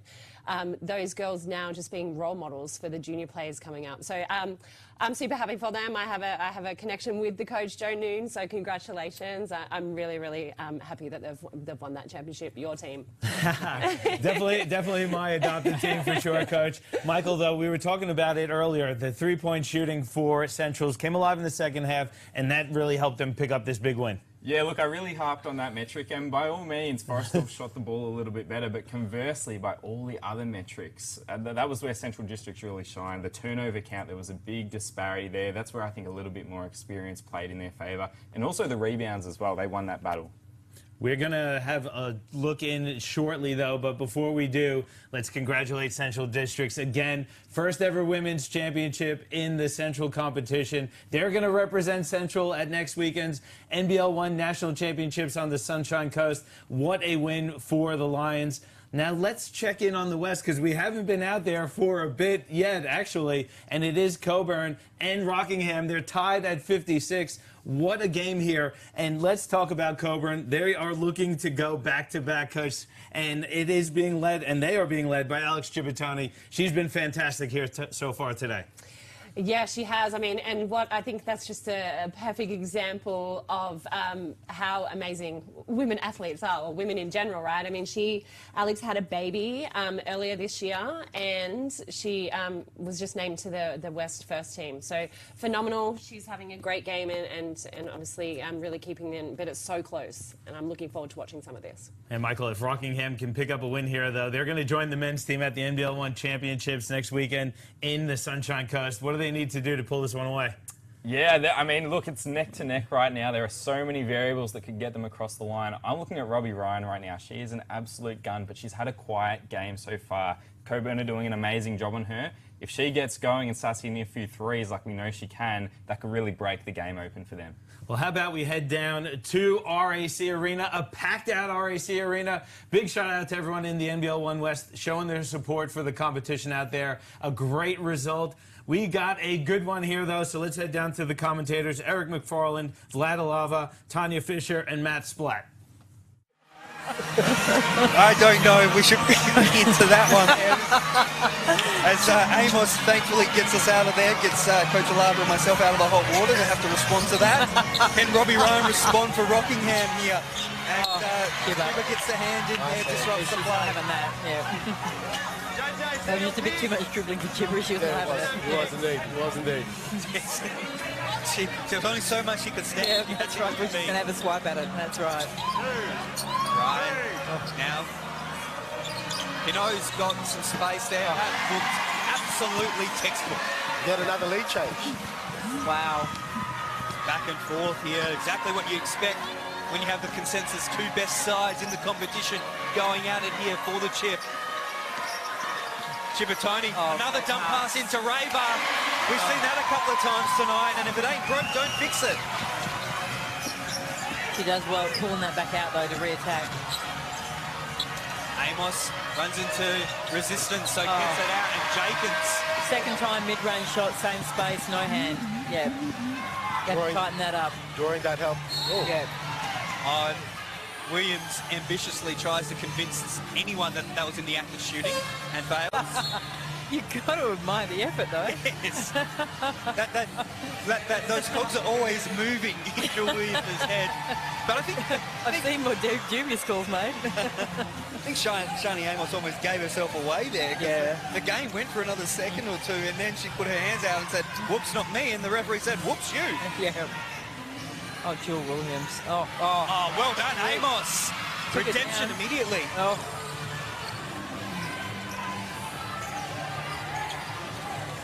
Sharp now gets to the outside. Amos. Wrong foot the defense. Pino good enough to pick it up from her shoelaces. Ryan right back at the RAC Arena logo. Yep, 5 on the shot clock. She's going to go to the hoop herself. And there she goes. Yeah, basket. Yeah, really tough. The picture of a real-life star there, Robbie Ryan.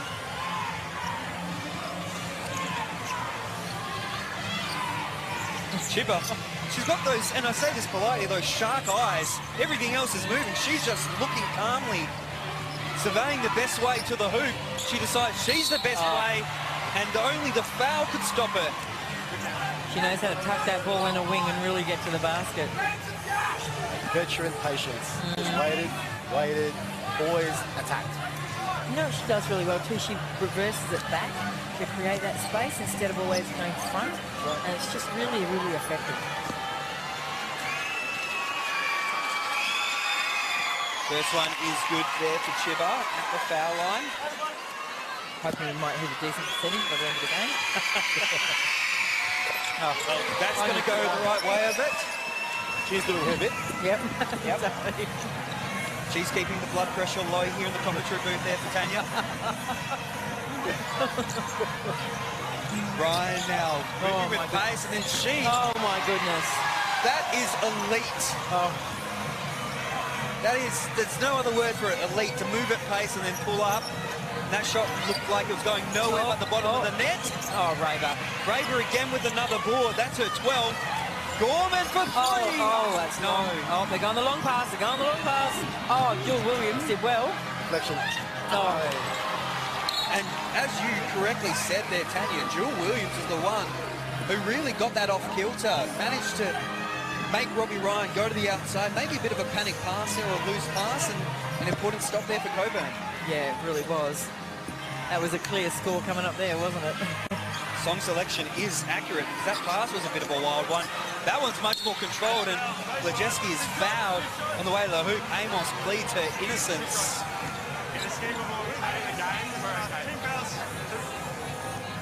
Put in the case, but no reversal.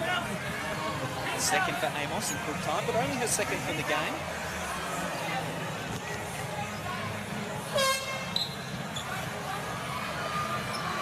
Arda coming into the game now. Just under 30 seconds to go in this third quarter. Alex Sharp getting an extended three-quarter time break.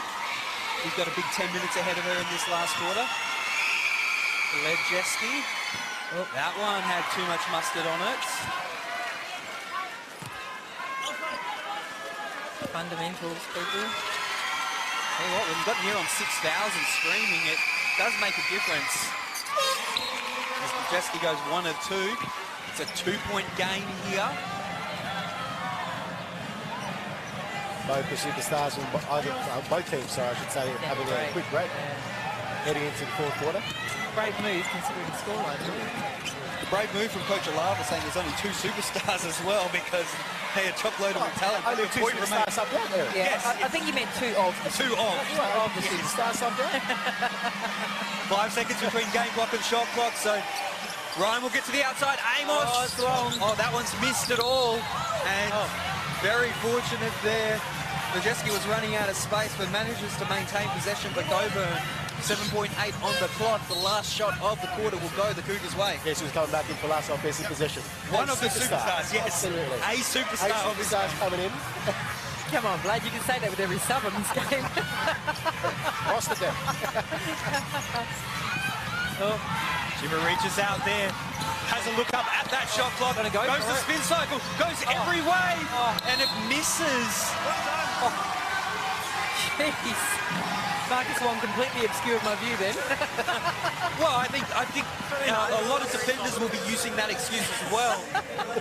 Chipper moved left, right, up, down, everywhere there. Doesn't get the end result, but what the end result of 3/4 of basketball here at RAC Arena is, there's only one possession in it. The Rockingham Flames lead the way 64 to the Cockburn Cougars 62. And I'm not going to make you predict a winner because it's almost impossible given how this game is ebbing and flowing. But I'm going to put the pressure on you first, Coach Alava. If Rockingham are to go ahead and win this, what do they need to continue to do in this quarter? They need to stay aggressive, mix their offense up with a combination of inside and outside, and absolutely lock down Robbie Ryan. Welcome back to your Mitsubishi Motors NBL1 Grand Finals show. We are covering all of the Grand Finals across the entire country. A huge game of hoops. We've got 8 games in total. 4 of them have already been finalized. We've got new champions in the East, in the South, and in the Central of the women. And for the East, it was a great, great game this morning. The first game, I should say this morning. It feels like it. We've been here that long. But a huge win for Newcastle in that one, Sam. Yeah, and congratulations to Newcastle. A couple of top performers there. We spoke about them, the Stars, Nicole Munger with 22 points and 17 rebounds. And Isla Jefferman, sorry, said it wrong. Apologies, 15 points and 14 boards for her as well. So great effort by their Stars. Yeah, I thought it was a real battle of the star power in that one. And look, Nicholson had 33, 10 and 5 in a losing effort, but they did a sensational job down the stretch, and that's what really sealed it for them.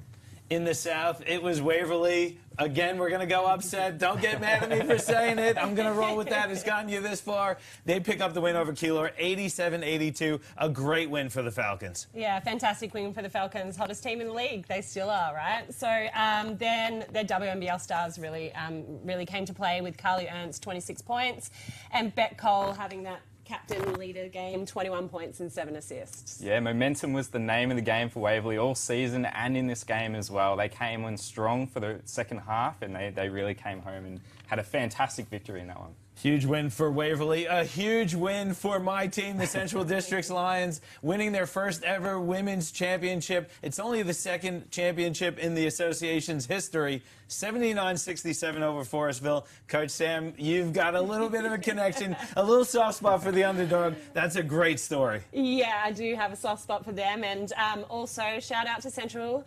Jon is on your bandwagon and he wants to come and commentate a game next season. Yes, so let's make that happen. Yeah, but congratulations to Central. So their Stars again. Taylor Levy had 25 points, 8 boards and 7 assists, so a near triple-double for her. And Lily Ritz with 20 points and 17 boards. That's a huge double-double. Yeah, it was a true case of a little bit more experience over youth there. Central came out really strong at the start. Look, Forestville were fantastic with their hot shooting, but at the end of the day, that composure down the stretch, the turnovers, is what really hurt them at the end of the game. Great win there. We've got one more women's grand final result to come, but let's take a quick look at the men's side of things because we do have one final, and it is Maitland picking up the win, finally getting over the hump over their rival, the Canberra Gunners. It's an 86-67 win for Maitland. Congratulations to the Mustangs.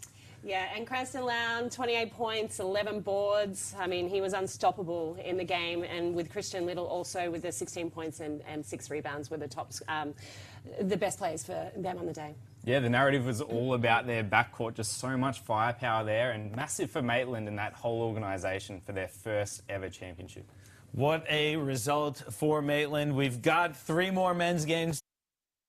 We're going to go back to RAC Arena. A great crowd out there. It's Rockingham up on Cockburn at the moment. What a featured game this one is. What a crowd. I cannot wait to see this arena packed out.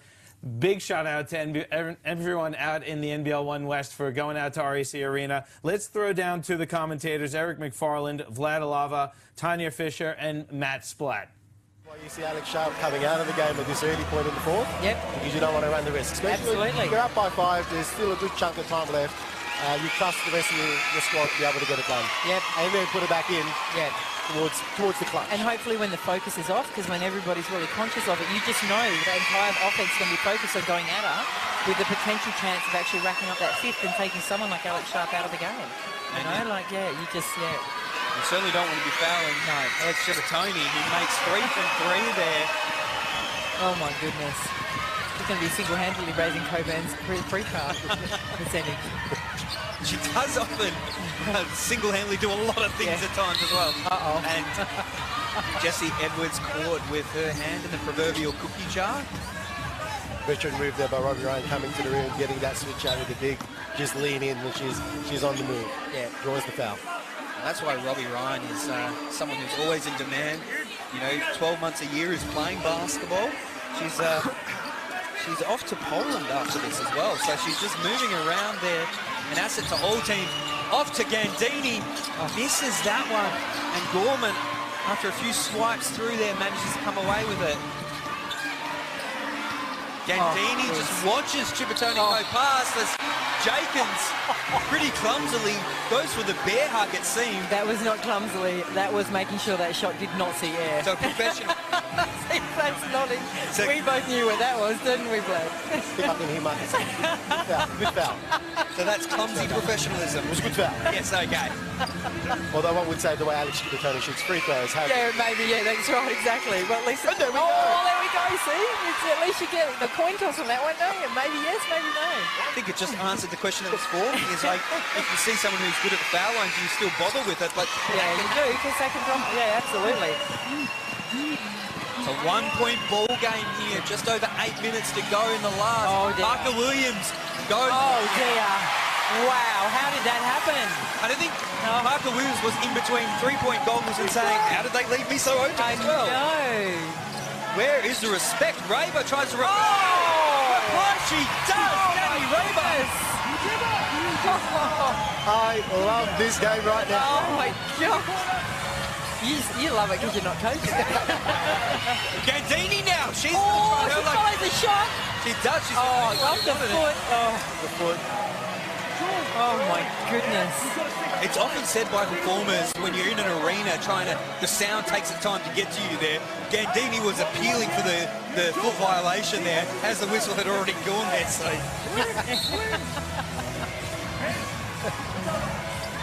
Oh, they're locking this down. Yeah, she's got to be running very short of time. Oh, my goodness. Jenkins is strong underneath the basket.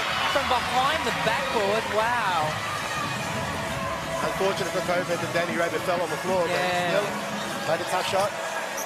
Shiva had space again there, and that's really well drawn up offense there to give her that room to move. You can't give her a sniff of a lane.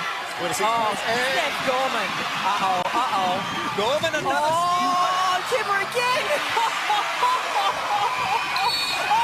Oh, my gosh. Oh, my God, and Steph Gorman is loving this. Steph Gorman, last year's MVP in the grand final, is coming up huge. And I knew that those fend-offs for Robbie Ryan that was going to result in that eventually, though. It's just they were waiting for it, you know. We saw one right in front of us a couple of minutes ago. Yeah, and they were waiting. Yep, absolutely. Oh, Steph Gorman's pumped on that. Jeez. Gorman has 3 steals for this game, and that might be the most important one. Raver. Oh, that was... Jill Williams keeps it alive. Maybe a little bit of a panic shot there, given the fumble. Yeah. Coburn now with the lead. Oh, Chipper with the hand. With the hand, just not letting it die. And Pino goes up the middle. Oh, tell you what, there is some tough ball in that. A jump ball. Look, you know, I don't know what else you could call though.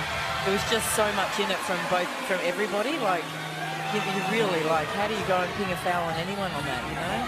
And they've got the best seat in the house, the Total Connections referees, and even they couldn't decipher that there from close to the action. So possession arrow goes the way of Coburn through all of that as well. So it won't show it as a stat, but technically a defensive stop. Yeah. Brad's going to take himself. While we're at it here, Chipotone on 28 points. Wow. Plenty of clock left in this game. Well, I'm glad you got in That's quickly. Oh, my God. Make it 30. Oh, she just keeps getting better. My goodness. 3-point advantage now to Coburn. Oh, 6 minutes left. Parker Williams, and that looked like the walls of Indiana Jones closing in on her there, but Gotta find a way to stop her. 6. Coach Thwaite. Famous last words. Coach Thwaite's just said you've got to find a way to stop her there. And I'm not sure that's possible at times. Well, certainly not then. Like, she had the extension, like, you know, and she's the kind of player where she's just so athletic. Like, she can make those shots from there, you know, that reach at the top of the fairway. It's a tough matchup. Oh, absolutely. Tough matchup. Just while we're here on this second free throw, show Parker Williams. With 6:11 to go, Taylor. Flames have rolled the dice. Superstar Alex Sharp is in the game. Well, let's see what happens, because, are they going to have the wherewithal to really press that advantage now? It'll be interesting. Williams goes one way, goes the other. Oh, my goodness. Wow. Little smirk to herself there. She can't believe how good that was. That was so composed. The fake out there. Ryan gets it back. Has Raber for company. Gets it to... Making short. Yeah, that is... Oh, Raber goes down. Wow. She's not happy about that either. She felt she got really pushed then. Oh, and Messiah Parker Williams. Wonderful pass there. Lovely movement as well. And Gandini. Oh, my goodness. Ryan to take the lead. Oh, got short. Try keeping up with this. We're gassed here at the commentary booth, let alone these stars on the court at the moment. Oh, great pass over the back. Blajeski. Gets it in. How is the balance there from the American? That was like ballerina-like. It was very tough stuff there. The pass was picture perfect. Oh no. Gorman thought she got only ball. The referee says, no, you got a fair bit of Alex Sharp there too. I think she'd be pleased to know that the foul was assessed to Danny Raber. So, okay. So if Steph was complaining that there should be a foul, well, it wasn't assessed on her. Yeah. You almost have like a bit of a wry grin from the referee saying, what are you complaining about? I didn't call it on you. Should I have called it on you? Are you giving yourself up here? You're going to have to look a little bit closer at that. It's funny how often that happens. It's always better than the player who is the only person there, the attacker, who puts their hand up and says it was me. It's like, well, thank you. You're trying to get brownie points. Yeah. But you often do that if you're trying to take the fouls because someone else is in trouble. Good teammate. Yeah, exactly. You got to take it for you. Sharp misses the second, so it's a 2-point game still. Williams works her way around Gandini and goes up the middle, floats it, it goes away, but it's recovered by Blajeski. Gorman claimed that will be a pass. Raber, she's short on the shots. That was a lot of shots at a basket for no goal. Yeah, that's it. So many opportunities they couldn't grasp. They're kicking themselves. Sharp on those 4 fouls. She won't be going off the court, I would think. My goodness. Wonderful work there. Works through the traffic. The traffic attacked her and she was still good enough to level the scores. Look at that. That is just wonderful work. That was great composure. Splitting 2 defenders in reverse layout. Wow. Blajeski now with the break. Edwards comes on there. You've spoken throughout the game about the Blajeski defensive matchup there, so maybe Jesse Edwards to bring a little bit more strength underneath the hoop. Certainly a little bit more reach, that's for sure. Yep. This game is having at the moment the scent of overtime about it, seriously. Well, we know that Rockingham went through overtime in the prelim, so they're no strangers to that. Ball's not loose. Gandini again with those hands. Knocked it out of there. Out of Jesse Edwards' hands too. There's a fair differential in the height there. Yeah, well, Sharp now to Jenkins. That one misses. Sharp tries to get the board. Little trepidatious there on the second effort there. Doesn't want to give that over the back or anything like that. Jenkins thought about it. 3 seconds. 3 on the shot clock. Yeah, that's right. Ryan for 3. Oh my goodness. Throws out the shot. Like, was there any doubt when that went up? What a game. Wow. Jeez. That three is what separates these two sides. Chibotoni's being met by Ryan. Oh, wow. And she just steps through. That one hits the rim. Oh, maybe taking on too much there, but you wouldn't put much beyond Chibba. Ryan pulls up the handbrake. Parker Williams penetrates into the paint. The pass, the offload, and Jenkins misses that. Following it up is Parker Williams. Oh, my gosh. That misses as well, and that's going to be retained Rockingham's way. Oh, this is frantic. The pace of this is frantic at the moment. It's fantastic. Like, both these clubs just want this so badly. This is just, yeah. It is a fantastic game from a spectator set. Oh, it really is. Dandini gets it well beyond the arc, draws a crowd.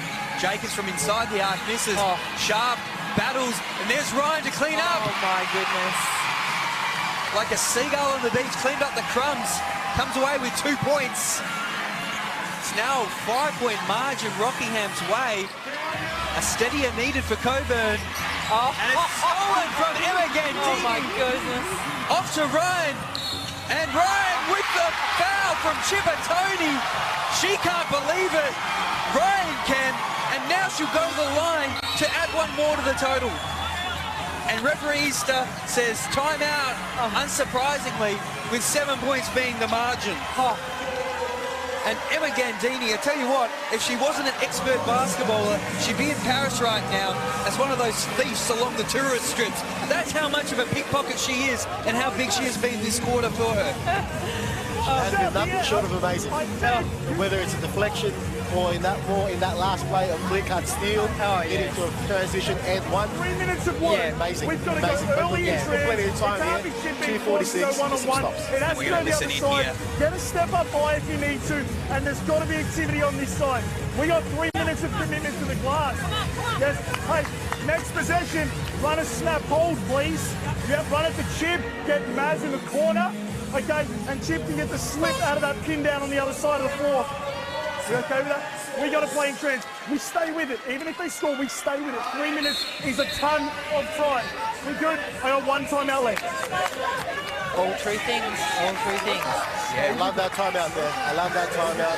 Still got plenty of confidence. Yeah. And just recently in the last couple of plays, there's a little bit of that sense of like, just a little bit of panic setting in there, you know, like they just need a little bit more composure because that is a lot of plays up and down the floor, you know, that's representative of another 12 to 15 points left in that play there, you know, so now is not the time to panic, now is the time to compose yourself to make everything count. Listening in there as were we was Matt Splatt. Matt, how was the atmosphere and the vibe there in the Coburn huddle? Yeah, the Coburn huddle was buzzing. Tyrone Thwaites wanted the 3 minutes of composure and 3 minutes of glass. Down the other end, it was eerily calm here inside the Rockingham timeout. They just wanted to calm down, focus on the goal, got to get that W, do the basics well. Well, they're well versed in the basics and even going beyond at the moment. Ryan misses. Sharp takes quite a tumble on the hardwood. Tanya, the sadist there, is getting some glee in that. Oh, I'm here for it. This is it. This is when the whips are cracking here. Who wants that championship more? Blajeski drives up the lane. And that is great defense there to deny Maria. And the Flames came away with it. Wow. Have to match up here. Yeah. Not yet, but the time will soon become the sixth player on the court for Rockingham, so they're not in a rush. Tempo stuff. Well, that's short. Referee Alava calls the carry there, but unfortunately we haven't got a whistle on him, just the headset. Pass up the back, Raber. Does she do well? She misses. Great close out there from Sharp. Coming past. Affected the shot. Which way is it going to go? It's going to go Coburn's way, but Alex Sharp read that well to put pressure on Danny Raber. Take her hands completely out of the play, like seriously, because those little rogue ones, they can come and bite you, you know, when you come across. But she did everything she could to put pressure on, then withdrew at the last minute. It's just smart. Let's not forget, Alex Sharp came into the fourth quarter with 6:11 to go on 4 fouls. Yeah. That is, again, just that. Yeah. That's smart. Composure. That's it. High basketball IQ to be so influential without giving up that fifth foul, you know. Really wonderful positioning, and the sense of timing is just evidenced on that play. Absolutely. Williams there, resting against the sponsors board there to inboard it. I'm sure I love that messaging, but it is what it is. Lejeski works around Parker Williams and then misses. Did 99.9% of that ride, and in the .1 sees a miss, and then reaches in there to try and get the ball back.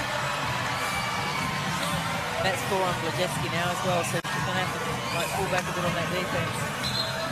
Rockingham did 2 shots at the free throw line instead of the double-digit lead. He's now getting very, very tough for Coburn. Yeah, and now, as you said, the time is now a 6th player on the floor for Rockingham. Well, that's it, the time. The bonus situation is, at the moment, the odds are now stacking very much against Coburn as Parker Williams makes a nail in the coffin. Not sure it's a coffin yet, but there's definitely a couple of planks of wood out. There's some nails there. We're at 10 points in a minute 37. Cipollone takes it off her own back there. The pass, we've seen that with Raver many times, but we haven't seen Raver missing it. And now, out the back, Jenkins, another basket. And we are beyond double digits, a 12-point margin. And Rockingham are loving it. Chipper, quick release. That one misses. Another rebound underneath there. And Raybar tries to win the ball, but only gives away a foul. Might have copped one there on the collarbone as well in the grapple. Yeah, she caught one somewhere above the shoulders, that's for sure. After the whistle, lash out. Just trying to loosen the contact, that's all it was. Yeah. There's frustration. I mean, this is it. It's what we played the whole season for, to be here at this moment. We know Coburn can score quickly, but again, as we mentioned, things are stacking up. And now you see just a foul there so far on their end of the court. Sees Jess Jenkins walk the court. They're playing with fire, and against the Flames, you don't want to be doing that. Jenkins, that's now 18. She's been huge. She's been under the radar huge, but huge nonetheless. Yeah. And Jenkins makes them both there.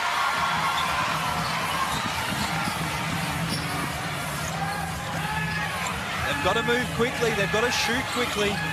They don't want to rush something up, but they've been forced to there, not being able to get the space. Williams misses. Less than a minute. And you see, taking the air out of the basketball here, the Flames. They know they've got one hand on the trophy. The Rockingham bench is now divesting themselves of their warm-up props. They're getting ready. Robbie's revving up the crowd. And we've got to remember that this is a group of players that caught a lot of criticism, a lot of external noise with the roster build to put in 24. But give them credit, they clearly blocked all that external noise out, focused on the golden hand. And it's not one hand on the trophy, it's both hands on the trophy. Yeah, pretty much. Trying to keep them in for the final 47 seconds, but I can't disagree with you. Can't disagree with you both. You've both been here, and it does feel as though you can just listen to this. It is party time here at RAC Arena for the Rockingham Flames. Oh, goodness. Jenkins makes the first. There's little bursts of red all throughout the stadium, just absolutely popping off at the moment. And she makes the seconds, and how sweet this must be for Jess Jenkins. 20 points. It's grand final. Have a look at this. The crowd right behind it. Scafidi doing her very best there. Gandini not allowing them to have any easy baskets at this stage of the game. I was very fortunate to have a chat with Emma Gandini in the last couple of weeks as well. And she said, first of all, that she thought Coach Ron was a little bit dudded by not getting, you know, some recognition there in the Coach of the Year discussion there. But also, the reason for that is because people talk about the roster build, but the build was done because people wanted to play in that environment under Coach Wong, under the relationships that are built before getting to the Flames and then continuing on through that. And they've done such a wonderful job there. It seems as though they've had the villainous black hat assigned to them throughout the season. They've stuck with what's worked for them as a team and as a culture, and they're about to lift their hands here on another championship down in Rocco, their first since 2019. Speak about that external noise.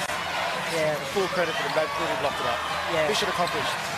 You don't form a roster like they have for this year without the solid sort of winning the championship. And they've done it. You can't argue with the advocacy, like seriously. I mean, the next conversation we have after a game like this is, you know, who's going to get the MVP for this grand final? Oh, geez, there's a lot. There's so many superstars, but at the moment, hear the countdown. Listen to them. Oh, my goodness. Oh, there we have it. And in season 2024, the Rockingham Flames are the ones burning brightest. They are the champions of the NBL1 West, a team full of superstars with a superstar culture. They've come together around all the external noise, all the external pressures. All they've cared about is what's within. And now, outwardly, they can share and take delight in a hard-fought, well-earned championship in season 2024. Oh, just incredible. That was. Welcome back to your Mitsubishi Motors NBL1 Grand Final show. Congratulations to the Rockingham Flames. They're going to be joining the men's team at the National Championships next weekend on the Sunshine Coast. A huge win for Rockingham. Their first ever NBL1 West Championship, their fourth title overall. I'm Jon Guarna. I've got Coach Sam Woosnam with me, and I've got Super Scout Michael Houben with us. What a win for Rockingham to come back and beat Coburn. Yeah, what a win. I mean, and you know, their starters were solid. And not only that, Jessica Jakins off the bench, 21 points. That's huge. But I want to ask, what is the opposite of the commentator's curse? Because that is you right now. You want to have a talk about Robbie Ryan? Yeah, look, I'll take that. Look, big players make big plays down the stretch of games. Robbie Ryan is a superstar of the competition. She rose to the occasion, ended up with 16 points, 11 rebounds, 4 assists. They did a hell of a job on her. But as I said, when it gets to the crutch of the end of the game, those players, they find a way to make it happen. Yeah, they do find a way to make it happen. And sometimes it's only just a matter of time until they it just clicks for them. So you'd be happy with her shooting percentage as well. 7 of 10, shooting the ball at 70%, which is outstanding for a final. Congratulations to head coach Marcus Wong as well. Someone you're familiar with, Coach? Yeah, it's great. I'm loving this. You know, seeing all people that I've been connected with throughout my career. So, yeah, big congratulations to Marcus Wong. He was assistant coach when I played with Adelaide Lightning for a few years. So I'm really happy for him as well. There is another game going on at the moment. We haven't spoken a lot about it, but it's halftime. But in the South, for the men, it's Ballarat up 38-32. A great matchup here. Coach, you're familiar with these teams. I'm sorry if I'm touching this soft spot here. But Ballarat up at the half. Are you surprised to see them up by 6? I'm not surprised. Ballarat beat us to go into their grand final game. So. Sorry, then they beat Sandringham, so they knocked us out in the semis. But Ballarat were my pick. I love the way that they play. They really play a team game. I think they've got threats across every position. You know, Luke Rosendale, Majuk, their import, Tyler Rudolph, he's fantastic. And then you have Eltham. I mean, Eltham have stars as well, so it's a little bit of a Phoenix showdown, we can say, with those players. And, you know, everyone, I'm sure everyone saw what Angus Glover did to get them into the grand final. It was phenomenal. Yeah, I need this to come down close down the stretch because we know there's guys with game-winning shot credentials on both sides. Tyler Rudolph also hit a big shot in this final series. We know Angus Glover hit a massive shot to get them through to this game. So, guys, just keep it nice and close for me, and I want to see a big shot at the end. Well, let's talk about big plays because there was a massive play in the first half of this one. We're going to throw down to the replay. It's Tyson Whelan and Tom Hers on the call. But how about this play from Ballarat big man Josh Sykes?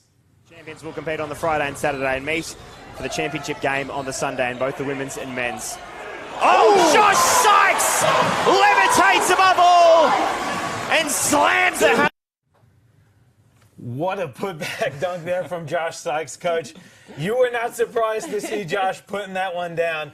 Talk a bit about him and the impact that he's had in the competition for Ballarat. Yeah, well, so we only met Eltham once during the season. It was a team we only played one time, and thankfully for us, Josh actually got ejected quite early in that game, so I didn't have to see any of those dunks live. But yeah, I mean, he's arguably one of the best dunkers in the competition.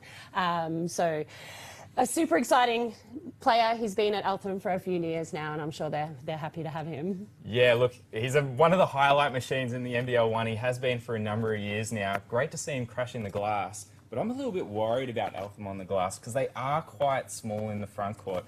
Conversely, Majuk, he's been a monster all season on the glass. That's one of the variables I'm going to be watching throughout this game and seeing, you know, maybe that's a point of difference. Yeah, and apologies, Josh Sykes. You play for Eltham. I stuffed that one up. I own it for sure. But I want to talk a little bit about Eltham as well. Owen Foxwell at the half. 4 points, 2 rebounds, 2 assists. You got to think if Eltham's going to turn it around the second half that they're going to get him a little more involved. They need some more offensive production from him. Yeah, they do, and I guess with Luke Brennan, who's coaching Ballarat, he's seeing both Owen Foxwell and Glover at practice every day. So I guess he's putting in some strategies to try and contain them, because I think the word is contain. You can't stop them. They're always going to influence the game. But I mean, to me, Owen, I don't think he's shooting very well. So I think it's just he needs to see the ball go through the basket. So that's, we talk about all the time. Get yourself to the free throw line.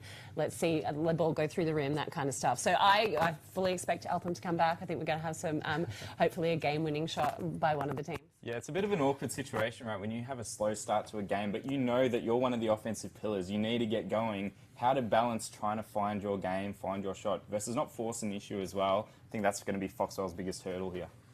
Ballarat is in the lead, though, and you look at their offensive output, very well balanced, getting a bit of production from the bench as well. You got to think, though, some adjustments to be made. Ballarat, with that lead, what do you think they need to do to continue the momentum to come home with the championship? We'll just keep doing what they're doing, I guess. But, I mean, I think if we can talk about Ballarat's run to the championship game, they were embarrassed by Frankston.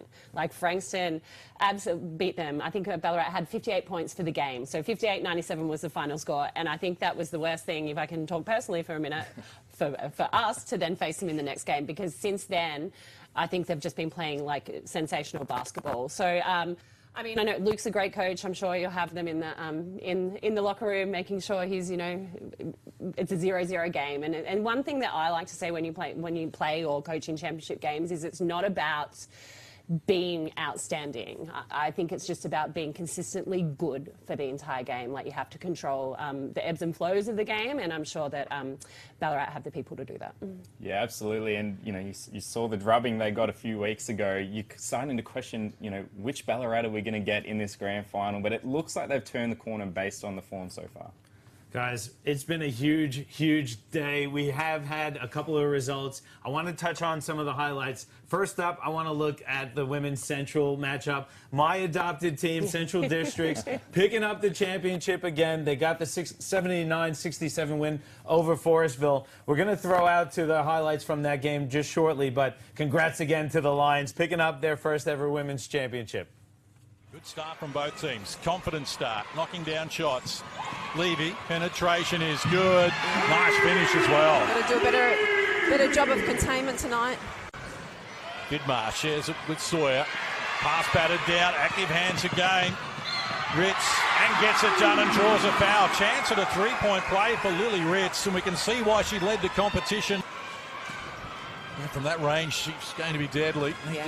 Try and deny her the pass. Will certainly have a hand up. Too much time. Again, knocks down another three. On fire. On fire if you give her time.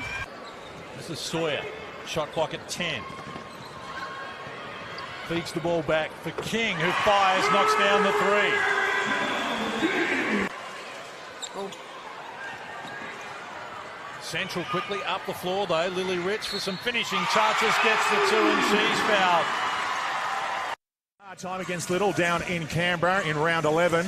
Let's see how that folds out. Plenty of great matchups one-on-one. And there's one of the best. The Beacon, Glenn Morrison slicing through the middle on Jimmy Hunter. Certainly goes through his hands more often than not. Kicks it out to a wide open. Angus Byatt almost drops for Mr. Business. Mayfield attacks and draws the foul. Out of nowhere, plucked that off the... Misses on the second occasion, but tipped back by Mayfield when Cranston Lowndes cleans it up, has a shot as the buzzer goes and gets it! Just stop it, Cranston Lowndes! Quarter. The Gunners opened up early, got him going, and then the Mustangs. Pender stripped on the way up, unable to regather it. Milburn quickly to Gray. Gray, all the time in the world to stuff it down. They're back out to 20 points. And picking up their first ever NBL1 championship after 3 straight grand finals. What a win for the Mustangs. Of course, every team that wins this grand finals day today will advance to next weekend's NBL1 national championships on the Sunshine Coast. I'm with Coach Sam Woosnam, and I know, Coach, we talked about it, and I know it's a bit of a sore subject, but obviously getting to a national championship is such a huge, huge opportunity for any team. What would it mean for these clubs to go out and represent their competitions at that national level? Yeah, I mean, I think the goal for all these teams is to be a national champion, right? It's great. And I love that we're doing the national championship again. Obviously, in the South, we were the first conference to play. Unfortunately, didn't get the chance to, be national champions. So, yeah, I mean, I'm sure that it's going to be some fierce competition. I'm lucky enough to be heading to the Sunshine Coast. Now, I'm more happy about that probably because of the weather. Because, Melbourne, John, you don't know about this, but Melbourne has been really, really cold. So I'm looking at forward to some really great games of basketball, but also some sun. Hey, the Sunshine Coast, they don't call it the Sunshine Coast for nothing. It is a beautiful spot. But what about a national championship, Michael?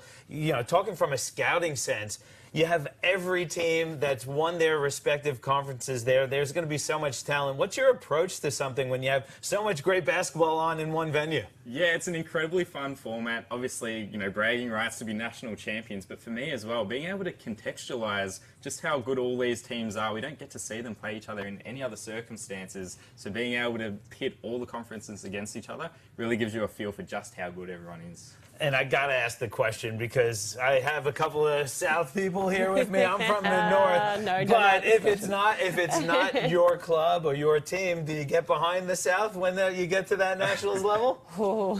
I'm putting you on the spot, Coach. I think it depends on which team it is. No, you know what? Yes. To answer that question, all jokes aside, 100%. I'm going for whatever South team are there. I have to say I'm probably in the same boat, but maybe I'm just trying to get a few brownie points with you, John. But I think Mackay are going to be a really strong chance in the men's competition. That team is so stacked, and they're one of my favourite teams to watch every single year.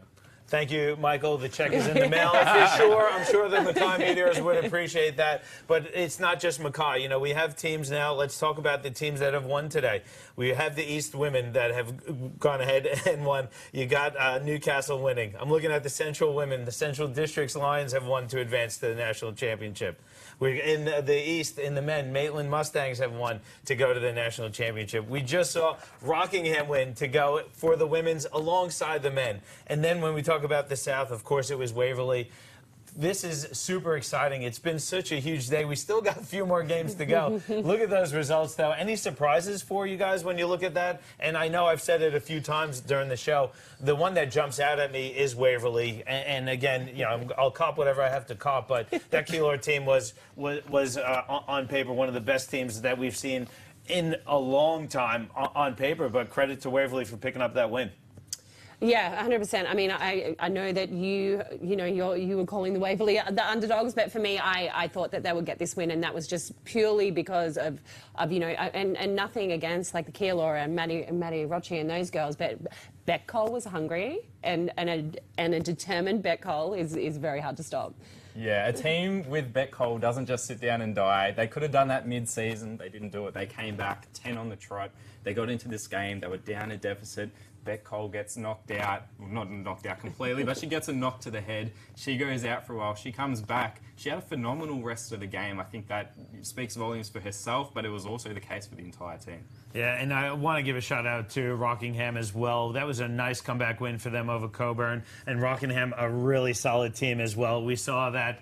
So really, really interesting women's competition looking ahead next weekend at the National Championships on the Sunshine Coast. On the men's side of things, Hoops. We do have a result, and it is that Maitland Mustangs win for them, advancing to their first ever championship. And they did it against the rival team in Canberra, who has knocked them out of the finals in previous years. What a win for Maitland. Yeah, it was a great win. And I know that Maitland, for example, will want to go to the Sunshine Coast and win everything. But if we could just talk about the Sunshine Coast, I think we are also, not about the sun, just about the basketball. I think we also need to mention that the winners from last year are also going to be there. So, you know, it's Knox.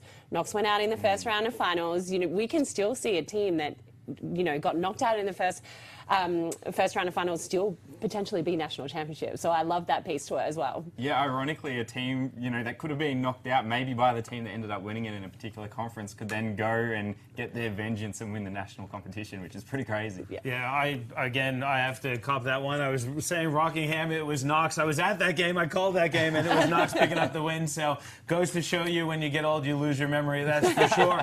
But it's going to be really interesting next weekend to see those teams competing up on the Sunshine Coast. It is the NBL1 National Championships. You can get your tickets available. They're available now on Intix. So make sure if you're going and you want to plan a beautiful holiday, head up to the Sunshine Coast. There's going to be great basketball. There's lots to see and do. And there is going to be great action on the court for sure. So make sure you get your tickets at Intix. What a day. We still have a few games to go. We're looking at the South men. It's halftime. It's 39-32. Ballarat is up by 7 on Eltham. And Ballarat, the Miners, you know, Coach, they are a really tough group. This Eltham team has so much talent, though. It's going to be such an exciting second half. What are you looking forward to most in this matchup? Well, I was looking forward and am looking forward to watching Luke Rosendale v Angus Glover. I think that's a really unique matchup. Phoenix teammates, really good friends going up against each other, and there's always that, you know, little bit extra spice in those types of games. But, you know, I think with this game and being so tired, and, you know, with Foxwell not playing well, maybe there's someone else from Eltham that can step up, a Sam Short, a Sam Whelan that's coming off the bench. So looking forward to those little, you know, games within the game that are going to come.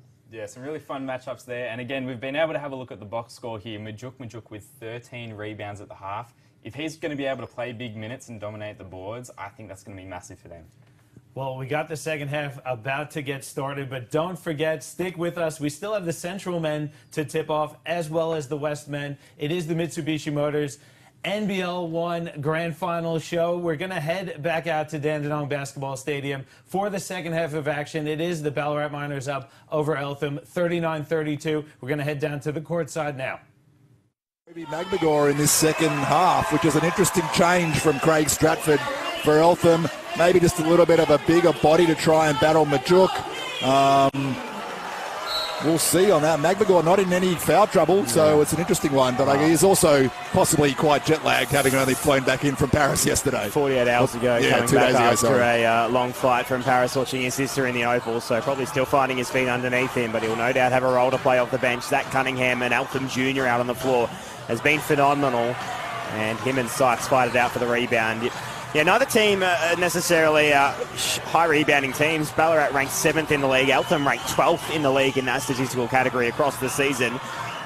And Ballarat are not particularly good at keeping scores, the opposition scores low. They ranked 12th in the league for that, despite finishing 3rd on the table.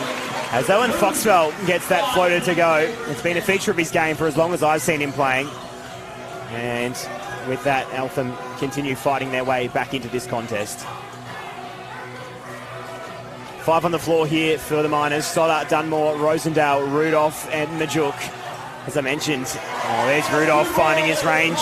Once again up to 16 points, leading all scorers. That matchup, Sykes on Rudolph, has not really worked tonight. Rudolph with a very simple just jab step there to get Sykes to bite. And they may need to change that up as Glover fires from way downtown but can't get it to go. Here's Stoddart now on that left hand, puts it back on the right and draws the foul. Drew the foul from Sam Short. He would expect better of himself not to commit that. Stoddart now up to 10 points. I've spoken about the fact that last time they played or earlier in the season he had some 26 points. He had a huge game on that occasion. And once again, he's showing out. Considering he averages just 14 points a game, he's been big once again. Up to 10 points now. Tends to make it 11. Does exactly that. He had 11 points last week against Sandringham. Averaging right on 11 across the final series too. Well, that was a great take that time. And second foul on Sam Short. Sykes with all the room at the top. Majuk, his defender. I was just about to mention Majuk with some 13 rebounds. That might be given to him too for a 14th. We'll soon find out. Here's Stoddart. Look across to Majuk. Cunningham with the defensive duties. Two bigger bodies matching up. We talked about this contest and how it favoured Majuk against Sykes because he had that brute strength. Well, he's met his match in Zach Cunningham when it comes to that area of things. Here's Short back on the right hand. It's not particularly beneficial for him, but Cunningham might tap it down towards Eltham advantage. Instead, Rudolph has it. Doing the ball handling duties. And look at the range where he pulls up. It's so uncharacteristic. Seeing a man of that size and stature dribbling the ball down the floor, and instead of trying to hustle his way to the cup, instead of stepping or pulling up from beyond the arc, just takes one or two steps inside, and you can see the replay. Nothing but nylon. See, he's automatic from that elbow range in on that pull-up jump shot, and he's so square and strong as he rises up. It's really tough to guard. You saw Angus Glover wasn't far there, but nowhere near it, unfortunately. It's a 7-0 run right now to Ballarat Miners after Eltham scored the first bucket of the second half. Certainly not what the Wildcats had in mind coming out of half-time. Angus Glover was not a particularly attractive-looking three ball. And Glover tells his teammate Luke Rosendale, his South East Melbourne teammate, I should clarify, about that one on the way back down the floor. No love lost between those two teammates. Here is the Miners. Now Foxwell sticks his hand in. Given a cross-court violation, deemed to have lost possession. Rudolph now with the preferred matchup on Sykes. Here he is turning. That one's going to be tough to make, though. Cunningham can give it to Sykes. Josh Sykes now has a defender, can give off to Foxwell. Himself falls to the ground. Foxwell draws the foul. It's called on the floor. Interestingly, call, yeah. I'd like to see the replay on that one, maybe. He appeared to pick it up relatively quickly, but nonetheless, here's Whelan checking back in the game. Played a role in that first half. Here's that take from Foxwell. Put it to the floor, so the deeming the foul there right before he picked it up. I would have thought it was a continuation. Yeah. I would have thought so. Tough one, tough break. Mind you, the way Foxy's shot his free throws tonight, maybe this is a good thing. Preferred, yeah. Here's Foxwell inbound. Sam Short receives. Ballarat crowd pleading for defence. Here's Foxwell. Oh, and Foxwell is fired up! And 3 points is certainly better than 2, and Eltham will take that as they continue to work their way back into this game. The emotion of that man across this final series has been nothing short of incredible. And here's Rudolph again, unstoppable from the mid-range. Death, taxes, and Tyler Rudolph pull-up jump shots. 20-point shooting, 67%. Here's Zach Cunningham, the centre, buries it for 3. I told you in the first half he can do that. Oh, I've seen it before. He did that against Sandringham a couple months ago. This game has gone up a notch here. Dunmore with the ball in hand, back to just 5 points the margin. Rudolph knows that this is his time. And how about the skill of tough. Tyler Rudolph? Tyler, the creator, gets it done for 2 points. 10 of 15 from the floor now, Rudolph. Foxwell finds Whelan. Glover now given room. Angus Glover pushes it long. Whelan fighting for the offensive rebound. Cunningham spots Foxwell. We want to be careful here. Had one behind him. Here's an open shooter. This comes off Ballarat there. It was Dunmore. And I tell you what I like about the way Eltham's playing right now these last few minutes is that ball is really moving. There's a few possessions early in this third quarter where it was one of their guards trying to create off the dribble one-on-one. This ball is zipping now when they're finding the shooters open, which has not happened earlier in this game. And they have shooters to work with. Here's one of them. Glover all the way to the cup. Draws the foul. Angus Glover knows this is his moment. Buries the 2-pointer, led to the line for 1 extra. He's shooting 82% from there across the season. A chance to bring it back to a 4-point game after it burgeoned at the start of this quarter. Josh Sykes subbing back into the game as we see subs taken for Ballarat as well. Dunmore and Stoddart heading to the bench. Foul was on Luke Rosendale, his first. Second team foul on Ballarat here. Oh, Glover's missed the free throw. Oh, no, there's been a violation committed. That's Glover not just something you see a lot. laughing about it, but he'll get a redo. Rosendale saying, come on, ref. Renfrey and Lloyd, the two to check back into the game. Renfrey just the 4 points so far. Lloyd yet to score in his 12.5 minutes. Glover now at the line for the second time, gets it done. 4-point game. Mistake. So it was as much as 15. Got out to double digits in this quarter as well. Or close to. Here's Rosendale looking to get creative. Again, the ball. It's been much in favour of Ballarat when it's come off the iron tonight. Here's Rudolph in his preferred area. Has defence for Sam Whelan of all people. And he's going to have to commit the foul there. This is the second Whelan team foul. left on an island there. That's his third personal. Something to keep an eye on because Sam Whelan's been very important for this team tonight. Glover now picking up Rudolph. What a battle between those two. How much room he's given him there. I just felt there is really not much he can do. He's got that height advantage, and when he just rises up, you're not getting near it unless you want to foul him. Yeah, in the slightest window of opportunity, but he doesn't need anything really. Foxwell now stepping into the three. Alan Foxwell will count the three. There's been a foul committed here. I think Eltham might regain possession. It's Sykes on the floor, and is that Rosendale again? Either that or Renfrey. I think it was Renfrey, you're right.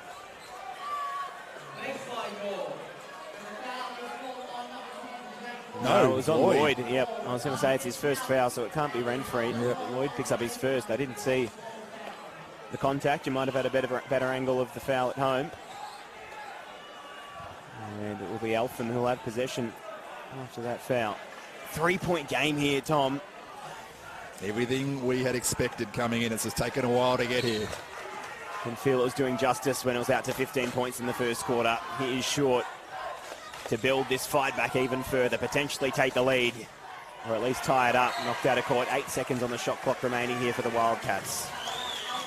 Ballarat with 3 team fouls here, so edging towards free throws.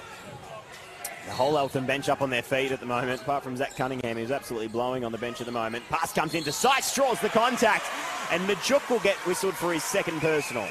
A lot of fouls starting to mount up for Ballarat. That's their 4th team foul as well, so it'll be bonus free throws the rest of this quarter. But Josh Sykes, who is an adventurer, as we spoke about earlier when he goes to the free throw line, made 1 out of 2 on his first trip. Chance to trim this thing even further.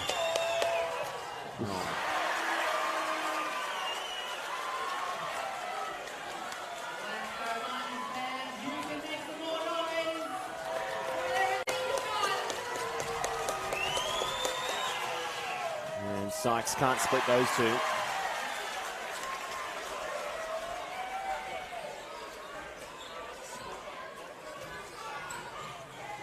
And so Ballarat once again with ball in hand through Rudolph, who has just been such an amazing performer tonight. A rare miss. 4 points, but yes.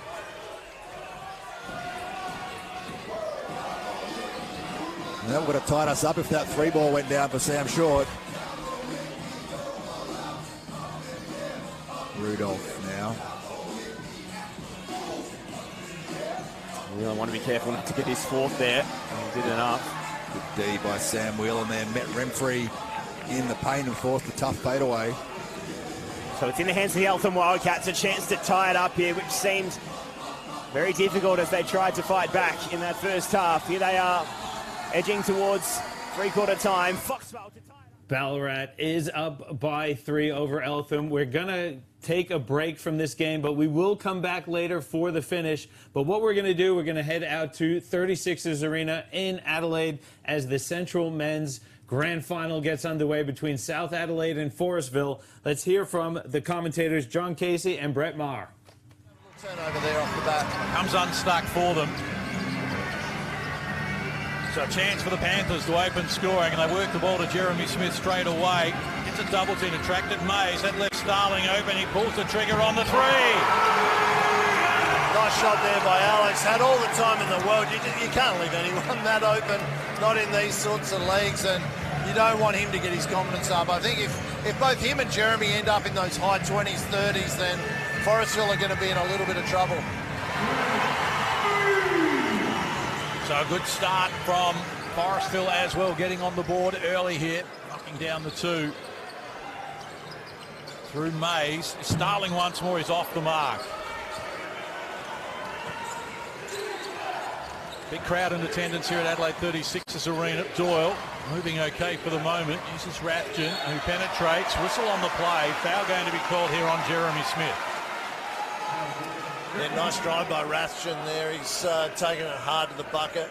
And I think they've got to take it at guys like Jeremy Smith and try and get him a foul trouble. Make him work at the other end of the court so he's not just all offensive. I'd like to see from South as well, just getting the ball through everyone's hands. At the moment, it's sticking 1 or 2 guys' hands. They need to move it around a little bit more. Rathjen from the free throw line during the regular season, 20 of 32 at 63%. He averaged 11 points, 5 boards, 5 assists, so can do it all. One of 7 players returning from last year's grand final team that lost to West Adelaide.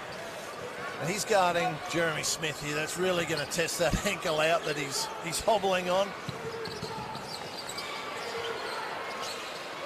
They've already shown they're going to double Jeremy coming off of on-ball screens, which is, I think, a great tactic. You've got to take the ball out of his hands and force guys like Sam Johns to shoot those sorts of shots. In the losses that South have had, which they've only had 3, they've made the other guys in the team really have to step up. Promising signs early here from Forestville. They've scored 6 unanswered points after Starling knocked down the first shot of the game. And enjoy a 3-point buffer. Of course, South Adelaide come in on a 10-game winning streak. As you mentioned, they've lost only 3 games. One was to Forestville by a single point back in round 8 back in May. From close range, unstuck. Well done from Johnson initially, and now Doyle pushing the issue. Wants to take Starling on. Confronted there by Sam Johns, and he earns a trip to the free throw line. So that's promising signs for Forestville. I have to admit, I'm with you, Brett. I was a little dubious about exactly what we would see from Adam Doyle tonight, but so far so good. Yeah, that's a real promising sign for Doyley, coming down there at full speed, really putting that calf under pressure, and looked like it handled it pretty well. So it is good for Forestville. They are looking really good off the bat. Here's 7-3. They're in the lead, and yeah, they're doing well. So Adam Doyle, arguably the best free throw shooter in the competition, went through the regular season 47 of 53 at 89%. They're Brett Maher numbers. He's always been a great shooter. He gets his feet set. Great three-point shooter, great free throw shooter, and real good decision maker. They really need him to be getting into the gaps and freeing up guys like Maisie and DJ. Mays fires, can't connect. Athletic work there from Cody Ellison, just to tap the ball to the advantage of Starling, and now Smith gets busy, confronted by Daniel Johnson, forced to kick outside. Starling goes back to Johns. Shot clock rolls to 10 here for the Panthers. Since Starling knocked down the opening shot, they've gone cold. But Starling is there to get the 3 and a chance at a 4-point play. That's a big shot from Starling. Under pressure, came in under his feet. Still able to knock it down. He's a big game performer, Alex Starling. Always seems to step up in these games and knock down shots. And yeah, you don't see it a lot, him shooting those sort of shots for the 36ers, but in this league, he certainly has the confidence to step up and take those shots, which is great to see. Averaged 23 points a game to be second in the NBL1 Central Conference. Also got to the free throw line more than any other player, but only converted at 66%. And as we saw there, it's not his strong suit from the free throw line. But they've broken the drought after Forestville scored 8 unanswered points. Johnson off the mark by a margin too, which you don't often see from him. Quebec to Starling, who's ready to go again. This time he can't convert. Well done, Doyle, holding off Sam Johns and grabbing the rebound. Mays wanted the alley-oop play. Johnson puts it on the deck. Trying to work on Cody Ellison outside.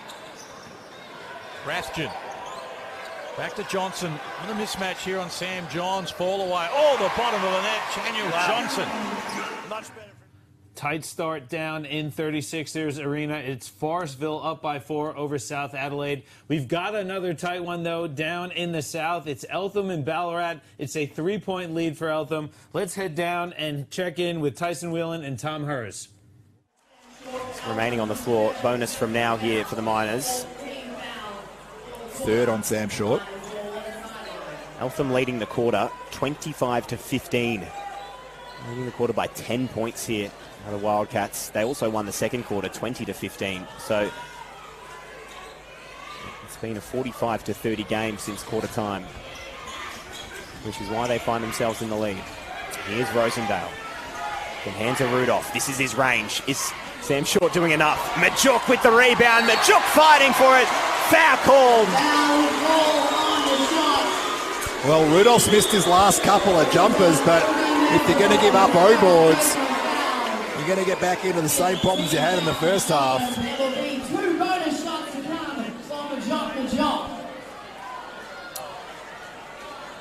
So we're just taking a look at... See, there's the contact. There's a little bit of wrist on that left wrist from Magbagor. So while Majuk goes to the line, we're going to head down to Pete Hooley, courtside. Tell you what, it was interesting. Before that last time out, about a minute ago, the big moves from Owen Foxwell and Angus Glover, they both got right into the face of their South East Melbourne assistant coach and Ballarat head coach Luke Brennan. They had a few words to say. The chirping's going back and forth. Brennan kept his cool, really got everybody in the line in the timeout and said, let's just lock back in. We've had a great start to this game. They're making a run. They're good players. We know they're going to make a run. Weather the storm and let's come out on top. So they've been put under pressure here, the Miners. But they're absolutely sticking to the Eltham Wildcats, who are trying to surge ahead through the two-headed snake of Owen Foxwell and Angus Glover. And the many other contributors on the floor. Here's Foxwell to find Glover. The Splash Brothers. Glover! Glover! Angus Glover! They call him Glover, but he has his fingerprints all over this game. Up by 4. 24 points. Eltham out by 4. Rosendale like a knife through butter on a warm afternoon. Well, Glover's now 5 for 11 from three-point land today. When you add that to his 10 of 18 from last week, 15 of his last 29, it's over 50%.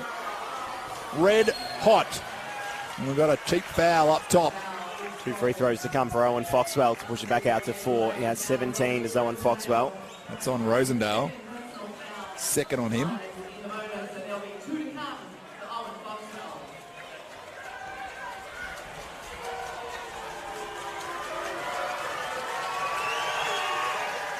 Pre-game, the success of the Ballarat Miners in the late 80s and 90s at the Seabull level. They've yet to triumph here in NBL1 level. They've got the weapons to do it, but the Eltham Wildcats, known nationally as one of, if not the biggest, junior basketball club in Australia, looking for their first senior championship across all elite divisions in the men. They've given themselves a chance. Angus Glover looks to bury another logo 3. Falls the way of Eltham through Ovi Magbagor, doing his rollout there. Foxwell over the centre of Majuk. Makes that look so easy, does Owen Foxwell. And makes up for the 2 he left behind the free throw line. Uncharacteristically 0 for 6 from the free throw line tonight is Owen Foxwell. 76% on the season. Magbagor with work to do on Rudolph. And Rudolph is shining here tonight.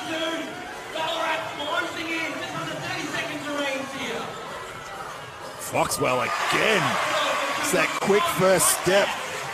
And he's rolling. 21 now for Owen Foxwell.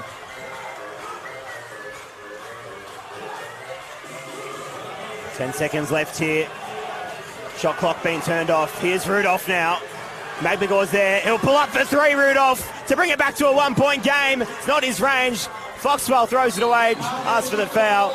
Nothing whistled. Siren sounds here to finish us off for 3 quarters.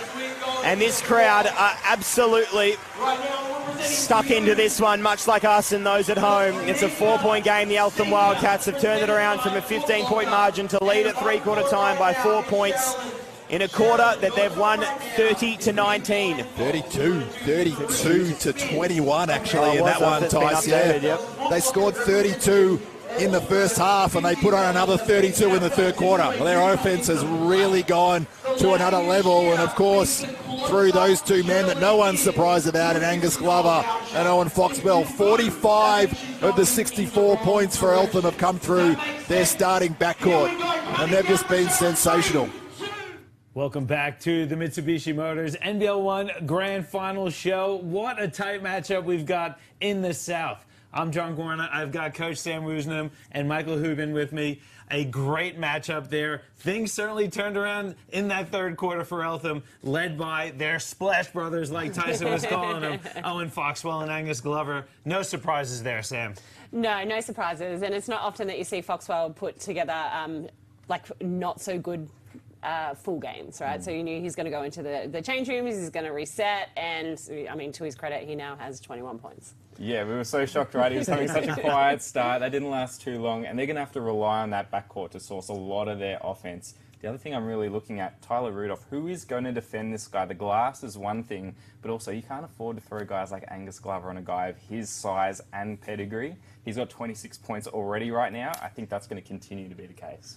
Who is going to help Tyson, though, Michael? Because he's got 28 points. Next leading scorer is Stoddart with 11. Ballarat only has 10 minutes to go. It's still tight. Yeah, it's tough, and like you said, it's sort of offense by committee a little bit. They have so many options. I think Rosendale is going to be a big piece of the puzzle there as well. Second chance points from Majuk as well. There's just so many pieces, and you don't really know who's going to step up and have that large volume of offense. Where would you see the comeback for Ballarat? Again, only a 4-point game, not a massive amount behind. Yeah, I think it's gonna be very interesting when it comes down. I think fatigue might come into it a little bit. Obviously, with Foxwell and Glover taking the majority of the shots for Eltham, and then on the other hand, you've got Rudolph and Stoddard, who are the top scorers. Majuk is doing an amazing job on the balls. He has 16 right now. But for me, I think it's going to be who is going to step up. Is it going to be a Rosendale? You know, is it going to be Sam Short? And I think that's going to be the difference in the game. Well, guess what? We get to find out because the fourth quarter is underway. We're going to head back down to Dandenong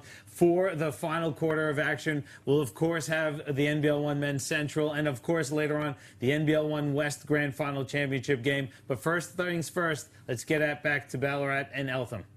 Foxwell, of course, played his junior basketball at Bulleen. He's so familiar with that wedge of Melbourne in the northeast. Of course, his brother playing with the Sandringham Sabres in Joel Foxwell.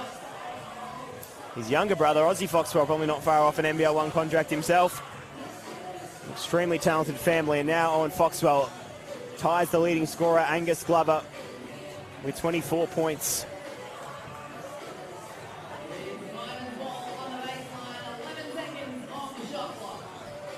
And so Dunmore will inbound. Yet to score Dunmore on the night. He's had 3 rebounds, 1 assist in his 22 minutes.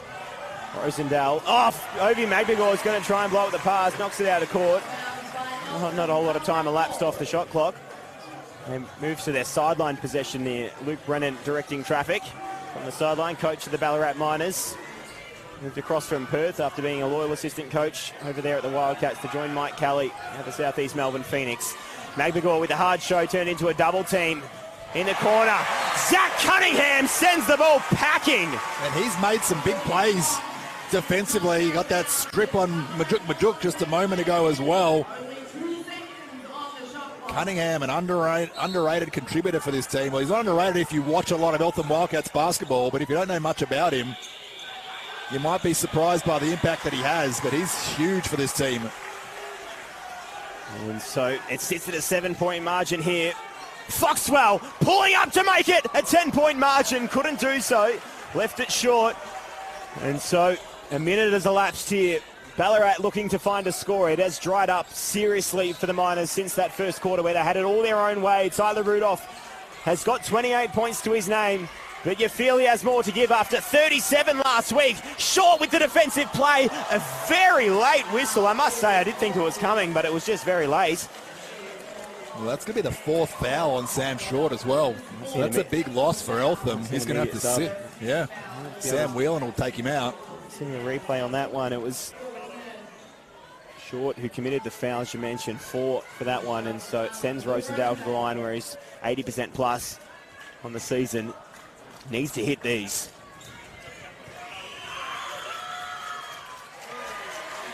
That's exactly that, does Luke Rosendale. A very cool customer at the free throw line.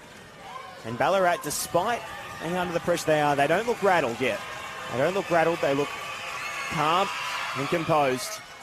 Although that free throw might suggest something else. Pushed it long. First miss from the free throw line of the night for Rosendale, who's 5 out of 6 now. Eltham shooting just 42% from the free throw. Oh, that's the three-point line, sorry. So 42%. They're shooting just 15%. Ooh. 15% from the free throw line tonight, the Eltham Wildcats. Talk about leaving points on the free throw line. 2 of 13. Glover wanted a foul there on that three-point attempt. Thought his legs were taken out from under him on the way down. Nothing doing. Cunningham and Majuk tying themselves up in a knot. Here's Rudolph going baseline. That's the long way. Finds Stoddart in the corner. Couldn't finish. Majuk with another offensive rebound. Fighting his way past Magdagor. And Majuk. 19 rebounds now for Majuk. And there's the double-double as well. 11 points to go with that. That's his 6th O-board. So he's doing his work. This is the 3rd minor into double figures now. Back to a 4-point game here. Was 7 for Eltham. Glover now in the corner. Wide open, Angus Glover. Left it short. Whelan careful not to give away his 4th personal. Rosendale down the floor here. Can Rosendale rise? Kicks it out. Rudolph's presenting here. Defended by Magbegor. Stoddart now. Magbegor almost forces the cross-court violation. Here's Rudolph. And it's not been where he's done his best work tonight, Tyler Rudolph. Stoddart and... Dunmore and Whelan. A few extras there. Glover now draws the foul. Oh! Rosendale called for that one. His 3rd, I think. You see Josh Sykes return to the floor here. And we've got a timeout to Eltham here. Craig Stratford wants to probably just settle down their offense a little bit here. This is the time where they could potentially extend their margin. And you'll want to draw up a play here and make sure they get the best possible look. Their defense has held up really well so far in this 4th quarter, but neither team has found their offensive flow. It's just 3 points apiece in this 4th quarter after a free-flowing 3rd that saw 53 combined points scored across the 2 teams.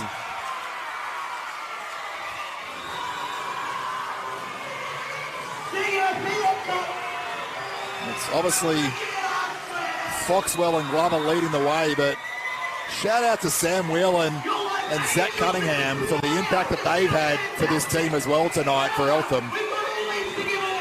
Especially on the defensive end of the floor, where they've made sure that as much as possible, no one besides Tyler Rudolph is really hurting them too much down that end. They've done a great job on Luke Rosendale tonight, has this Eltham defense. Just 9 points for Rosendale, had 21 last week against Sandringham in the preliminary final. Rosendale averaging just under 17 points per game across this final series. Rebound count still heavily favouring the Miners, 42-25 that is. They are cleaning the glass of the Miners. Will it get them the positions they need to find a way back into the lead? Foul called on the floor. It's going to be on Lloyd, I believe. Yep. Holding foul. 5 on the floor, as you can see there. Whelan, Sykes, Glover, Magbegor and Foxwell. It's the 2nd team foul. The crowd is absolutely buzzing right now. They've not let up all night. Must be a quiet night at Ballarat tonight in the Golden City, because I think all their fans are here. Here is Foxwell on the float attempt on that famous left hand. Couldn't get it to fall. And so Ballarat with the opportunity here to draw it ever closer. 67-63. Here's Lloyd. Rudolph into Majuk. Majuk fighting his way to the cup. Josh Sykes spikes it into the referee's chest. And Elliot Green copped the brunt of that one. Josh Sykes going over to just check on him. Well, that was a massive swat. I thought Majuk had him with some great footwork there, and Sykes just went up to another level on Here's that block. the replay. Sykes elevating. Majuk looked like he had a chance, but have a look at the elevation from Sykes to just say, no, sir. And he spiked it straight into Elliot Green's face. Certainly did. Here he is again, though. Can Majuk win out this time? Majuk spinning. Sykes does enough and denies Majuk the opportunity. Back in Eltham hands. Glover has Sykes for company. Gives it to Foxwell now. Glover lurking on the logo. He considers it. He probes towards the hoop in the mid-range. Couldn't get it to fall. Rosendale walking it up for Ballarat. They need to find something offensively here. It's completely dried up.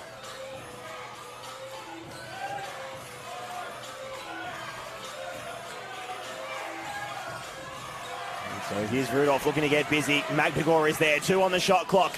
And all of a sudden, Rudolph missing those 2-point baskets. Was Foxwell out of court? Majuk certainly thought so, but Foxwell keeps it in play. The scoring is absolutely dried up here for both teams. This is a game going to be won on defense. Here's Foxwell. Owen Foxwell to blow the roof off. Couldn't do it. Sam Short preparing to return here for the Wildcats. Playing against the team he played for years as Glover returns to sender. Sykes. That's for Whelan, but Stoddart was there. Down the floor, Rosendale to hurt Eltham. Couldn't get it to fall. And again, Tom, neither team has remembered how to shoot the basketball. No, this is unbelievable after what we saw in the third quarter. Halfway through this fourth period now. Eltham clinging to a 4-point lead. Foxwell gets to the bucket and finally we see another basket scored, Tyson. Took about every millimetre of that ring to fall. It certainly wanted to roll out, but he managed to place it in a position where it would fall. 26 points. The chance of defence ring out from the fans wearing red and black. They want a party in the northeast tonight, but Ballarat might have something to say about it. Rudolph gets it to fall, and that's the man that has been doing it all night long. Rudolph up to 30 points now on a night where he needs to be the man. He's scored 37 last week. That's the sort of scores we're familiar with. Foxwell a little desperately. Sykes was well positioned, pure out of chance though. Interesting, referee stopping halfway through a possession here. I'd hope it's for a good reason. I think it'll be shot clock related. Just checking whether there should have been a reset there, I think. Did Foxwell's shot hit the rim? Yeah, might be able to get a second look at it. That absolutely brilliant make from Foxwell, rolling off the front of the rim.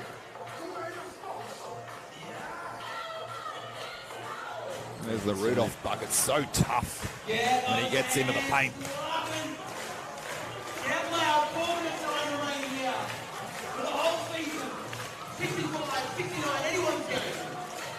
Get some subs in as Short and Cunningham return for Whelan and Sykes on the Eltham side. Renfrey back in for Ballarat. Given 6 seconds on the shot clock here. Glover to inbound from the side. McNagor receiving with no defensive pressure, but unexpectedly, there's a man who's had defensive pressure though, and Angus Glover. Cunningham! Zach Cunningham knew exactly how much time was left on the shot clock there, sorry. Big hit from Cunningham and 6-point margin. Here's McNagor. Ovi McNagor all the way down Main Street. What a defensive effort by Luke Rosendale to deny Ovi McNagor, who had every opportunity to finish there.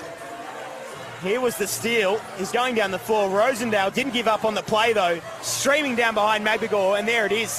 What a defensive play by Luke Rosendale, fighting so hard for this team, where he is called home all season long. Majuk, 3-second violation whistled by the referee. You don't see it all that often, but he clearly was planted. And Owen Foxwell being given some type of talking to by referee Brad Henshaw.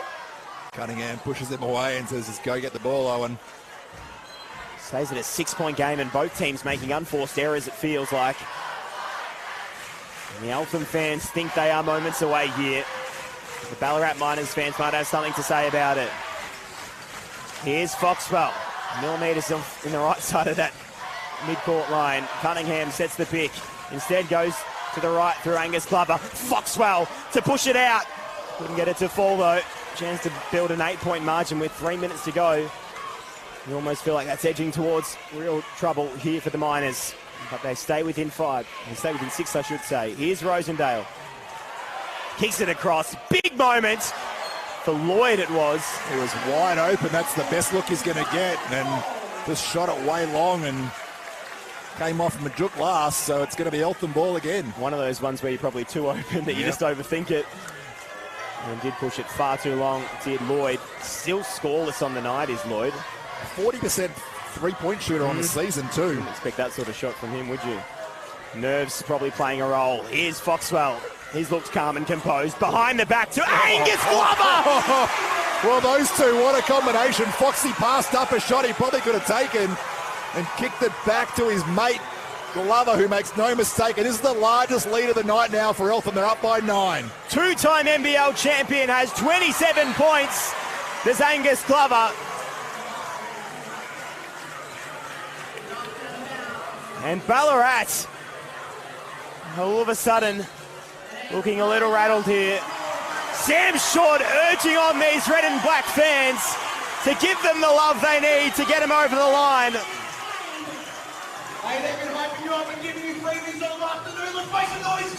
And so it sits at a 9-point game here, 2.5 minutes remaining. Let's go down to our man Peter Hooley. Luke Brennan calling that timeout. He has been as cool, calm and collected this entire game. Even at the start when things are going well, he has not fretted. He just called this timeout trying to settle everybody down. They're getting some good looks at times, the Miners. They just can't knock them down, but the defense has lifted ever since the first quarter from the Wildcats. That's what's got them back into this game and in front. Yes, they've had some individual standouts in Foxwell and Glover. And I think I said at the start of the game it was 60-40 split in the crowd. I've been wrong before. I'm happy to put my hand up again. That couldn't be more wrong. It is lifted. If it is 60, it's a very loud 60 from Eltham. But 2.5 minutes left. Let's see what happens. So on Ballarat, you can't write them off. They've got the talent out there. What do they need to do to draw this one back? Well, I think they need to continue to attack through their guards. We've seen that really slow down. What was so good for them last week against Sandringham was the dribble penetration of guys like Stoddard and Dunmore and Renfrey, and the offense opened up from there, but they've been completely pushed out to the perimeter tonight. So they need to try and somehow get some dribble penetration. Throwing it into Majuk. Majuk isn't working anymore. He's getting swarmed every time he's in there, and they've keyed in on Rudolph. It's going to be up to the likes of Stoddard and Lloyd now, see if they can make some plays. Luke Rosendale as well. The Eltham Wildcats 2.5 minutes away from championship glory for the first time for their senior men's program. The largest junior club in all of Australia. And here's Rudolph looking to deny them that opportunity. Ball falls out of court. Eltham Wildcats will have possession. And this raucous fan base of the Eltham Wildcats, who have packed out the Montmorency Secondary College Stadium all season long. Well, they've paid for their full seat, but they only need the edge of it right now because the Eltham Wildcats lead it by 9.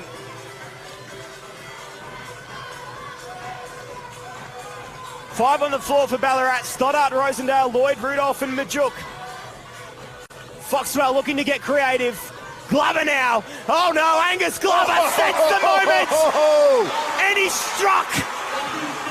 Angus Glover might have just delivered the dagger that will see Eltham Wildcats become champions. 7th triple of the game for Angus Glover. 7 of 16 now on the back of 10 threes last week. He's hit 17 threes across those 2 games. You talk about rising to the occasion, Tyson. Well, big players know how to get it done, and this is a 2-time NBL champion. He's 2 minutes away from becoming an NBL1 champion as well. What a resume for the man that we all know in the NBL circles and here in NBL1, where he is rising to 30 points. Sam Shaw looking to commit the steal, but instead commits the foul. Neither team in particular team foul trouble, which probably benefits the Eltham Wildcats at this stage. They call that one on Magmagor. His second, so Short survives because he's on 4 fouls. That would have been it for him otherwise. The Eltham fans, some are watching with interest, some can barely look. But all of them feel it's close. Rosendale looking to shoot over short. He pushed it long. And Eltham have another possession to work with. Foxwell with 26 points on the night, alongside Glover with 30. The next closest is Whelan with 9. Has that combination done enough? Foxwell with a look-away pass. Josh Sykes, the man that's been with his Eltham Wildcats club through thick and thin across 6 seasons. That was a hell of a catch by Sykes too. Majuk pushes it from 3.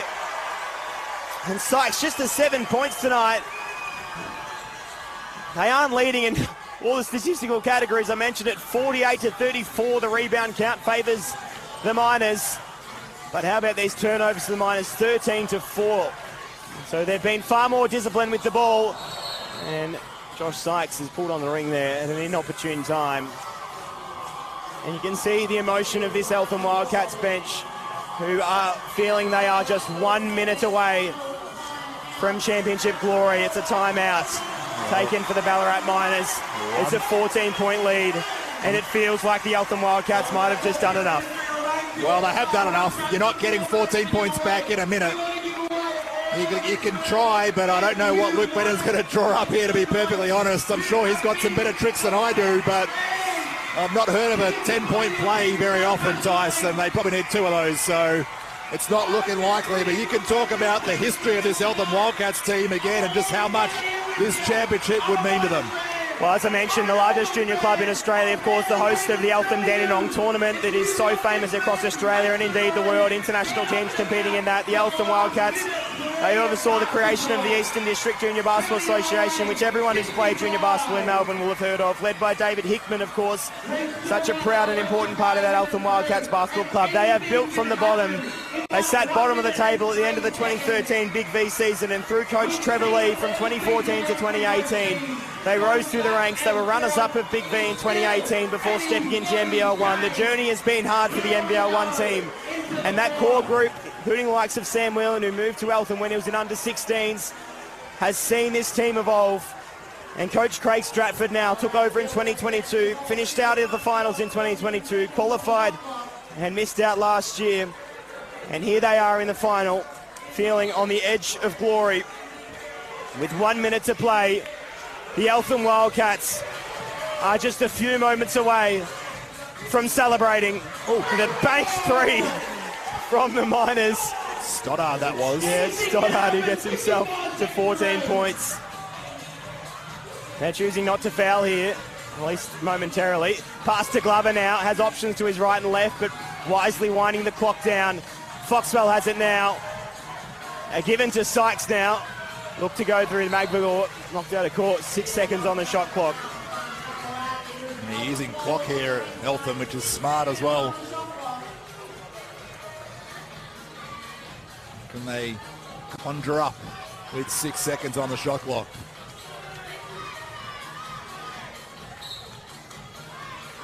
Short will inbound. And one of the final possessions of this electric NBL1 South final. Ballarat will have the possession. Stoddart denied by Owen Foxwell. Rudolph now, who's done everything he could for this Miners team. Nothing but iron. Rudolph denied by Ovi Magbagor. Second time lucky. What a scramble. So back to 9 here. And we've got a timeout. I think it's Craig Stratford, Eltham. So they got 5 in about 40 seconds. They did. They did. They need 9 more in 23 and they don't have the ball. They're leaving it all out on the floor, Ballarat. They wouldn't play any other way, and their fans are up and about here cheering. That might be for some prizes, it might be for their team, I'm not quite sure. It could be a bit of both, but they've been electric, obviously travelled a long way to be here tonight. And their team, whilst they're probably not going to get over the line, they've certainly played with a lot of heart and a lot of character.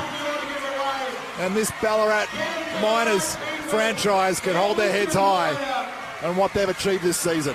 They certainly can. It has been a season where they sat at the top of the table in that lock between Mount Gambier.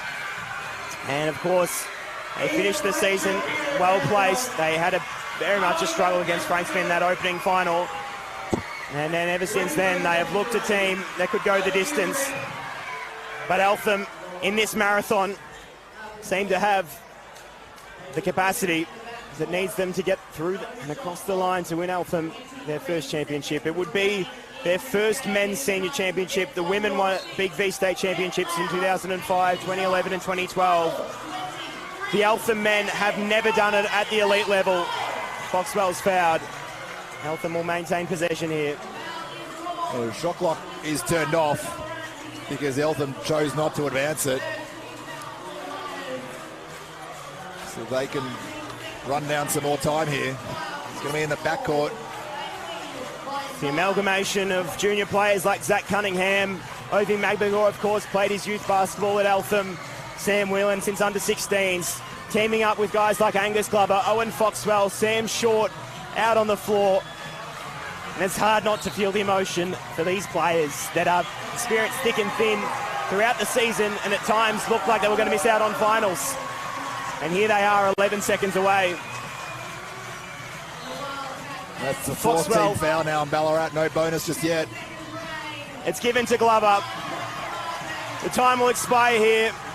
It'll be euphoria in the green wedge. The Wildcats, they entered the den searching for a championship in 2024. They are the kings of the jungle. The NBL1 champions of the South will head north to take on the nation. The Eltham Wildcats are the 2024 Mitsubishi Motors NBL1 South champions. They win it 79-70 here at Dandenong Stadium on a night that beckoned when they pulled this roster together. They believed even when it looked unlikely. And there are tears flowing from these Eltham players. They know what it means. And they know what the junior players that show up every week wearing the red and black, how much they idolise these players. And they have achieved the ultimate glory in NBL1.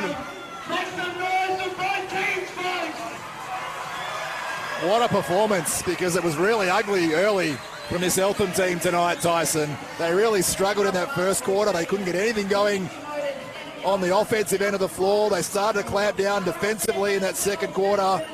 Things opened up massively offensively in that third quarter as they poured on 32 points, and then they came home with defense. It's what they've hung their hat on all season long. They held Ballarat to 10 points in the fourth quarter to make sure there was going to be no doubt about who came away with this championship, and you can see what it means to the players. Welcome back to the Mitsubishi Motors NBL1 Grand Final show. Congratulations to the Eltham Wildcats, the 79-70 win over the Ballarat Miners. They are the NBL1 South champions for the first time in their history. I'm Jon Guarna. I've got Coach Sam Woosnam with me and Super Scout Michael Houben with us. What a result for the Wildcats. First ever NBL1 championship. You got to be happy for the team. Definitely, and they were, you know, their run to this championship game and now to be champions. I mean, it was they were great, right? And I think they were referred to Glover and Foxwell as the Splash Brothers, and they really are. I mean, Glover had 30, Foxwell had 26 after a slow start for him, so he did the majority of that in the second half. So, yeah, congratulations, Eltham. Very well deserved. Very well deserved. And Michael, we were talking about it. You talk about the Splash Brothers. Ballarat really struggled from deep. You figure if they could hit a couple more shots, it's a different game. Yeah, 1 of 22 from outside the line. Look, you know, I know I've been harping on the outside shooting a bit, but it is a massive variable in these games. If you're only hitting 1 3-pointer, it's so tough to win. Tyler Rudolph was fantastic. He had 32 points. They failed to really find a second option. Conversely, Angus Glover and Owen Foxwell, 11 3-point makes between them. They had 56 points between them. It was a game of stars against stars, and Eltham's won out. Well, those two Eltham stars are a part of a fantastic NBL group, the Southeast Melbourne Phoenix. We have a really great interview for you with the new next star for the Phoenix, Malik Lewis. He caught up with Pete Hooley and Liam Santamaria. We're going to throw to that interview for you now. Heading down to Peter Hooley, and let's go down to him now. With a couple of special guests here during halftime, General Manager of the Next Stars program, and a Next Star coming up, Malik Lewis for the Southeast Melbourne Phoenix. Malik, been in Australia for a little bit. How are you enjoying settling in? Everything's been pretty good, you know. I haven't got out much, but I went out today into the city, and it's beautiful, you know. It's a place that I can be comfortable, and I won't be nervous walking around, you know. It's a nice place.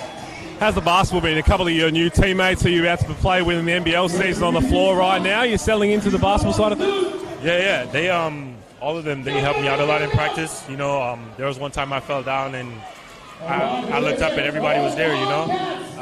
They're guiding me through, talking to me. And I just feel like, you know, it's a good group of guys. You know, they're not just here because of the team. They're just here to make a family. So I'm pretty comfortable so far. You know, nobody's looking at you with a bad eye, talking behind your back. Everybody's upfront and honest. So, yeah, I've been settling in pretty good. Well, we can't wait to see you hit the floor for the Southeast Melbourne Phoenix. And one of the main reasons why you're here is this man right here, Liam Santamaria, general manager of the Next Stars. Talk to me how excited, obviously, the Next Stars crop, and especially Malik. Yeah, super pumped to have Malik in the league. He's a guy that I've been watching for a couple of years since he was doing his thing in the ACB in Spain. He was in the G League last year with Mexico City, and yeah, we're excited to support his next step. We're hoping he's going to be able to be a first-round pick in the NBA draft next year, and he's going to bring a lot of excitement to the league, but specifically to Southeast Melbourne fans this season. I thought you were done. I thought you were putting your feet up. You're resting. There's no such thing for you. Just announced this morning, Kareem Lopez, the New Zealand break, is another very exciting prospect. Yeah, 2-year guy, a little bit like a Rocco Zakarsky type journey. He's not going to be draft eligible in 2026, but he's a high-level prospect. Malik knows of him from back in Spain. He's been playing in Spain for a couple of years, but Mexican kid, he's going to bring a lot of excitement over these next couple of years, and very highly regarded around the world as a young guy coming through the system.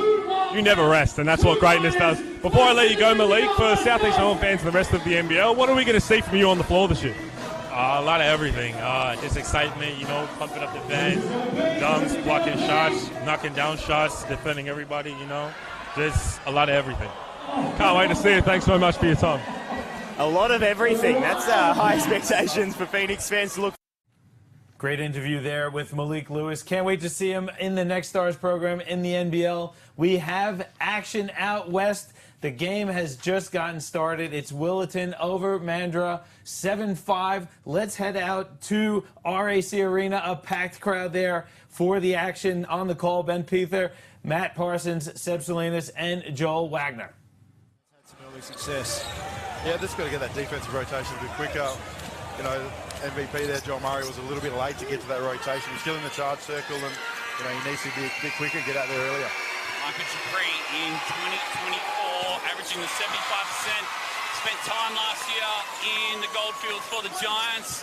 I had him on the call a little bit earlier in the season. He said his first interaction with Australia, Kangaroo Jack, of all things, the film. Wow, I forgot about that movie. I didn't think that was still in anyone's repertoire. Come off the foot of Murray there, lands in the pocket of Julian Sava. We talk about attacking, and right now that could be the second personal foul. See what happens here right now. That's massive. That is a massive change to the game. We've spoken about Marty in the pre-game in regards to his effect and how he's playing. Hopefully he can just keep his mind on the game. Don't stress about the 2 fouls, and then he's back in, having an effect. That would have been a pre-game plan too from Mark Utley to attack him defensively. Yep. Julian Pasava would have got at him. We've seen Julian's first 2 touches of the basketball have been a strong rip to the basket, and then he's been fouled both times. Yeah. 6th player of the year, early into the ball game already. 7:40 remaining. Thank you for joining us. Ben Peether in commentary, Seb Salinas and Matty Parsons, all their special comments. The fancy footwork from Damien Scott. Joe Wagner, we're going to bring you in right now. What are your thoughts? How is the atmosphere here, and how about the electric start from Damien Scott? Down courtside, guys, it's hard to hear. It's electric down here. There's a clear intent from both teams. You've both alluded to it already.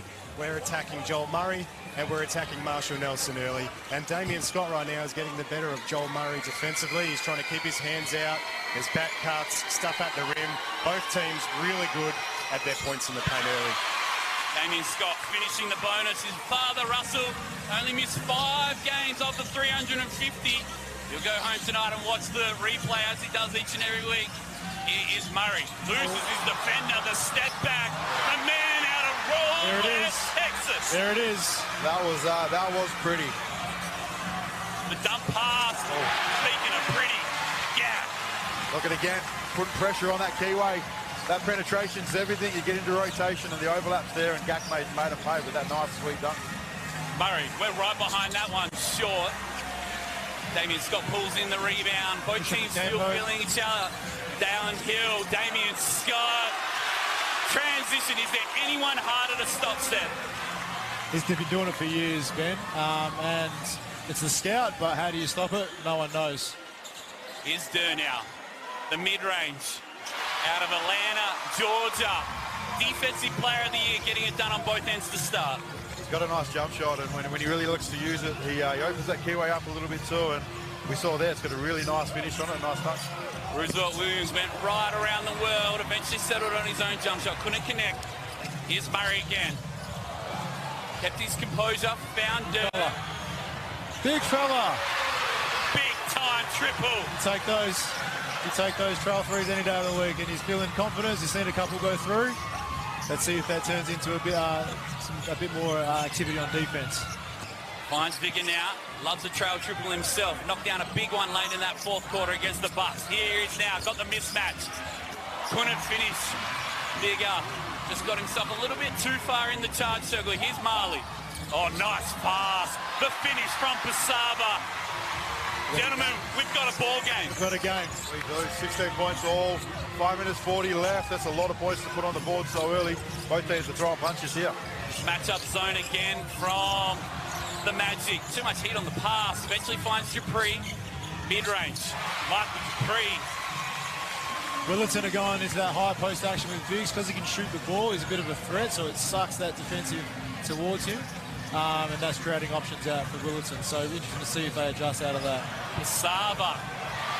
Gentlemen, just putting on a clinic right now. 9 points in the first 5 minutes, Julian Pasaba.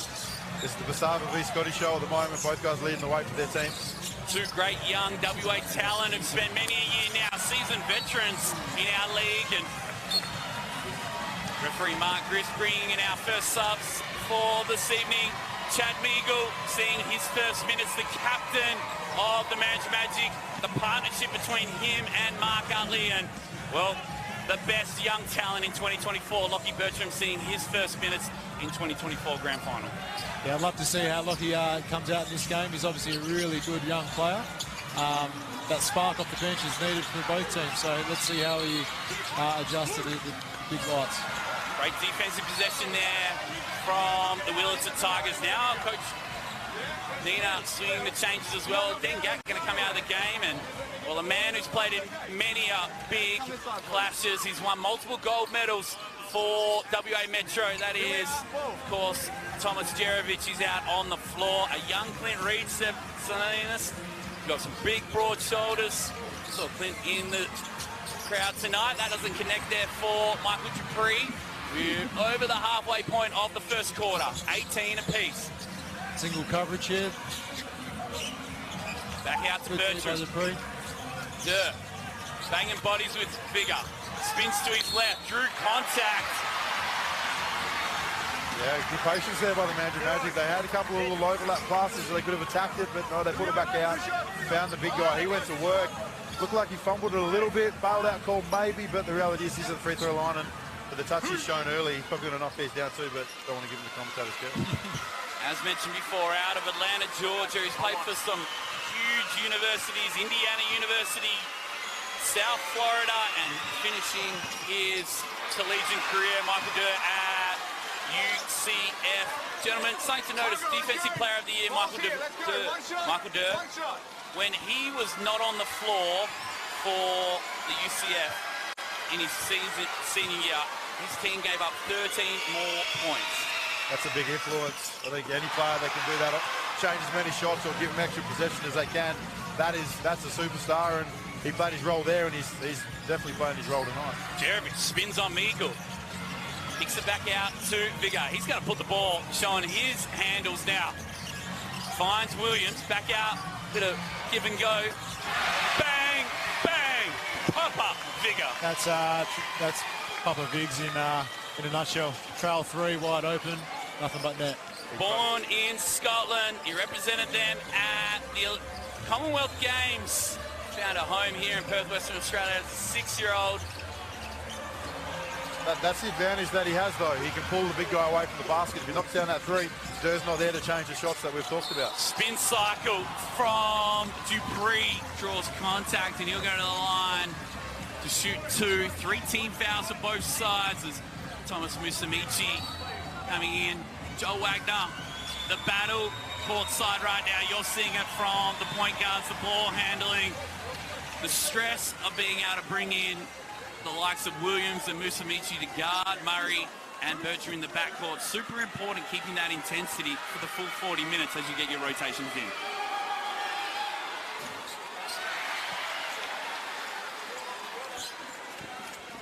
It's unbelievable. One thing that we're seeing right now is with Marshall Nelson off the floor, it hasn't mattered. Dupree has stepped up, he's got a look in his eye, and he's happy to take over offensively right now. That's a great point, Joel. I think we've spoken about Marshall a fair bit, but Dupree's a gun in his own right. So, yeah, obviously Marty's got his 2 fouls, but they still have that firepower to be able to go to on the offensive end. Speaking of courtside, I saw Ben Henschel, courtside, Perth Wildcat. Good to see him in the building tonight. I saw Danny Mills as well, the general manager of the Perth Wildcats. He'd have a keen eye, I imagine. Matty Parsons on the talent out here, in particular Joel Murray. Yeah, definitely Joel Murray. And look, there's some great young WA kids out on the floor too at the moment. Tom Jerovich is one of them. Another Wildcats really like what he does and what he brings to the academy squad, so they'll certainly have an eye on him as well. Here's Meagle, the extra. Bertram. Obi, just a smart tap there from Jerovich. Dupree now. Downhill. The man out of Washington. Wow. Gentlemen, he's on tonight, Michael Dupree. And he is just an outright star. We saw him last year with the Goldfields Giants. He was their best player, best leading scorer, and he just absolutely won games off his own hand. But he's had to come to Willetton and find a role at times, and just what a double-headed snake they've got with him on the floor. Wide open Murray. Nothing but net. That's 2 in a row. Murray. That's 2 in a row, boys. So look to see him start to take over. He is an explosive athlete. He's got that mid-range game, and he just put up on the 3 there, but his last 2 have been fadeaway jump shots, and he's just got a really nice touch, but his elevation on his jump shot's really difficult to defend. We'll see Dupree here now in transition. We talk about that big-time triple there from Mike, in particular Joel Murray. Gentlemen, earlier in the season, the first time these 2 teams met, 50 points for Joel Murray. Only had a 1 of 3 from the 3-point line. Quite incredible.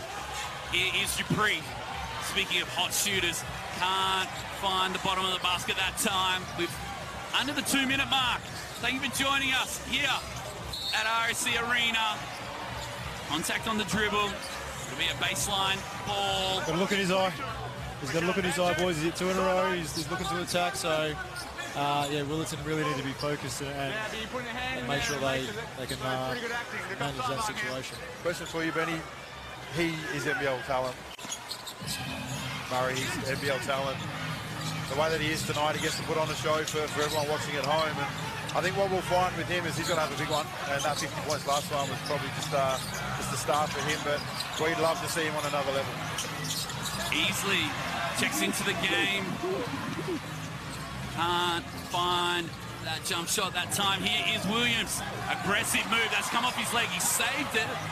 Dupree, tend to shoot, thought about it. Now calling for the on-ball. Uses it. They switch.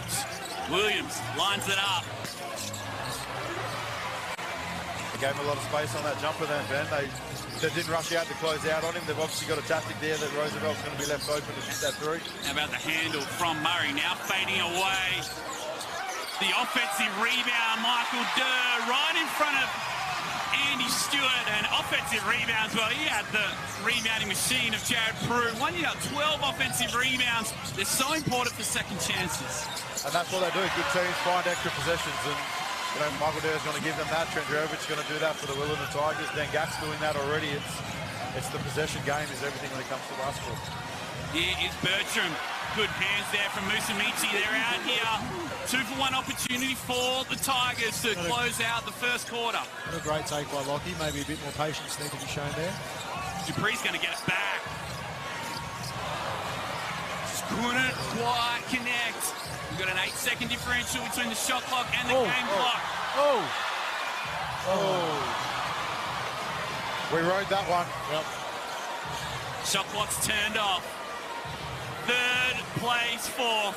No one expected these two to be here.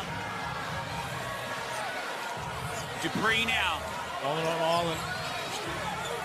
Dupree. Cross. Over the hand of Molnar. But there's a foul. And we are going to walk the full length of the floor.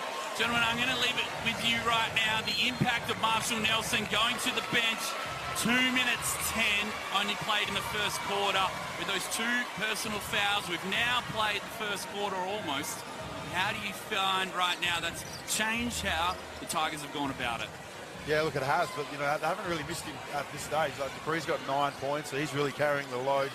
Damien Scott went really early when Nelson went off, and the two of them have been able to steady the tide, but, you know, the question's going to be for Nina, how long does he leave Marshall off? Obviously, the tactic for the Magic is that they're going to attack him defensively and make that, you know, that tricky for him, so... Yeah, big questions, and that's something that's going to only time will tell. But you know, I'd probably be looking to bring him out with 6, seeing how he goes. Oh! No way! It's from beyond half court. Wow, that's the kid from All Saints College. He's got multiple gold medals. Sorry, Ben, I wasn't even watching that, and he's hit. Unbelievable! Here is the replay. Well, when you got broad shoulders like that. He made it look easy. It's quarter time here at RAC Arena. We've got our 3-point contest out here right now. Brian Michaels, Gavin Field, and of course Justin Beard. They are a part of it. We see both teams in their huddles. And of course, what a finish too, that first quarter. That was an epic finish. Jerovic with a massive heave from over halfway to get that in. And the funny thing was we sat right behind Adam Nina, and how about that half-court buzzer beater from Tom Jerovic to send Willerton into the quarter-time break up by 2. That's out west. How about we head to the Central? It is another tight one there. We're all tied up. No, we're not. It's a 1-point lead for Forestville. No, it's not. It's a 1-point lead for South Adelaide. Let's head down to John Casey and Brett Maher. It's nice to have a player of his quality that you can just put on whoever's firing up at the time. But then that also takes away from his offensive output at the other end, which is what we're seeing. He was able to get that put back, but it's got to be taxing on him.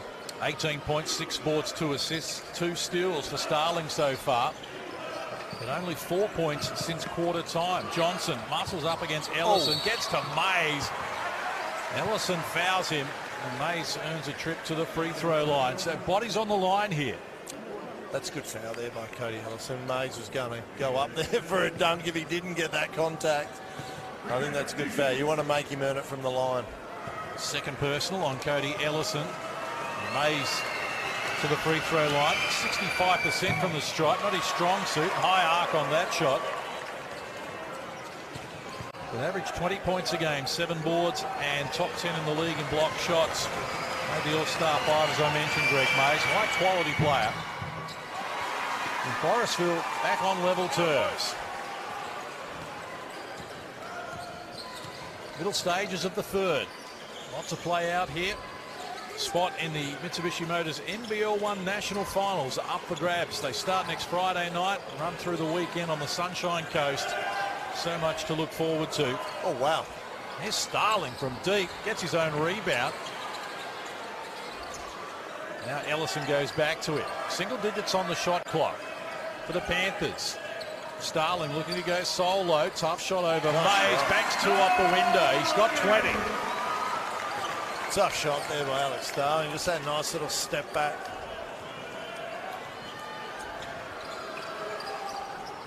Mays for Doyle. Give you a mark or a slow pass. Just telegraphed, and Ellison got a hand in the passing lane to knock it down out of court as Jared Hoppo rejoins us.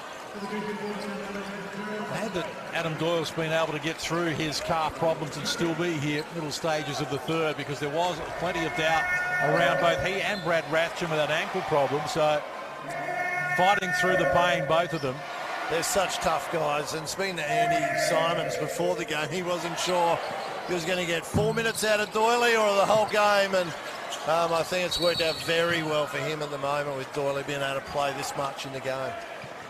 So the foul called on Jeremy Smith. before the shot went up, Daniel Johnson wanted free throws, and I'm feeling I'm on his wavelength as well. But that's a third personal now for Jeremy Smith. Already Cubanks anchored on the bench with 4 personals. And we've still got 3.5 minutes here, plus in the third term. So still much to play out. Mays working inside on Ricardo Martin. A little too hard off the glass. Starling grabs rebound number 9.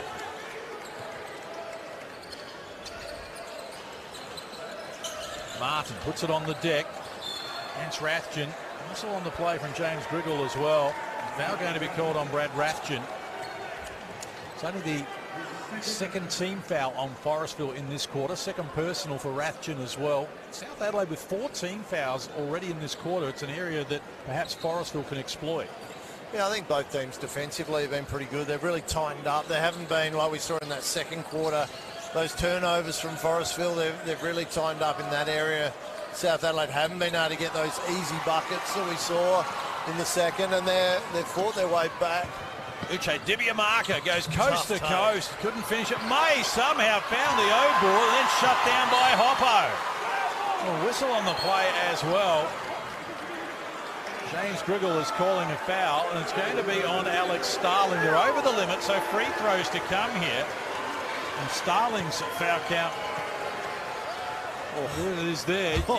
There was a foul somewhere in there. I don't know who got him, but it looked like it was either Hoppo on this one, maybe. Fairly clean.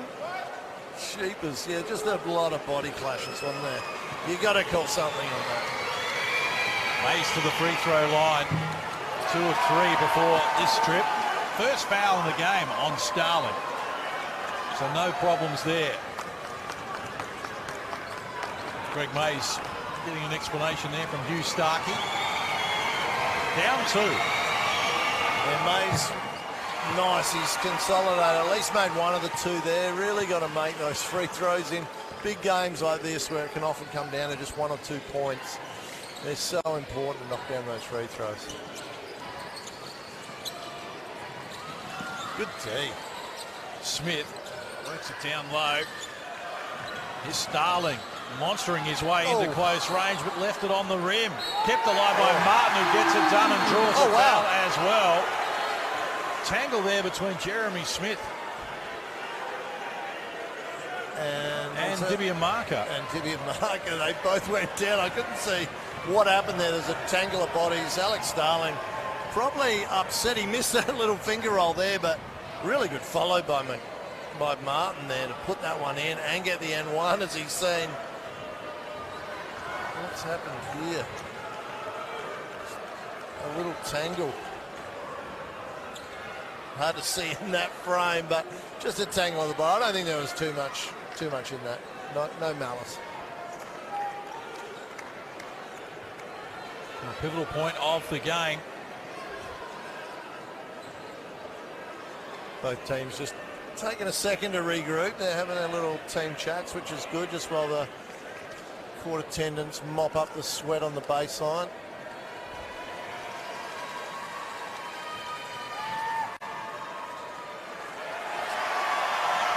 This is the unsportsmanlike foul that's being found here as well.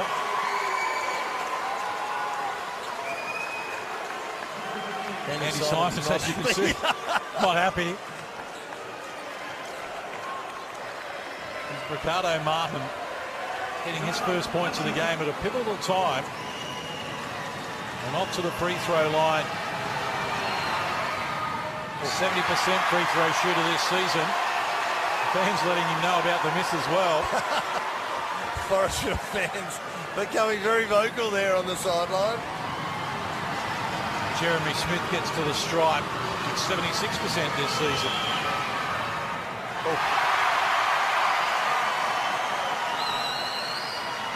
Such a tough cover, as you mentioned. The average 7 free throws per game in the games he played this year.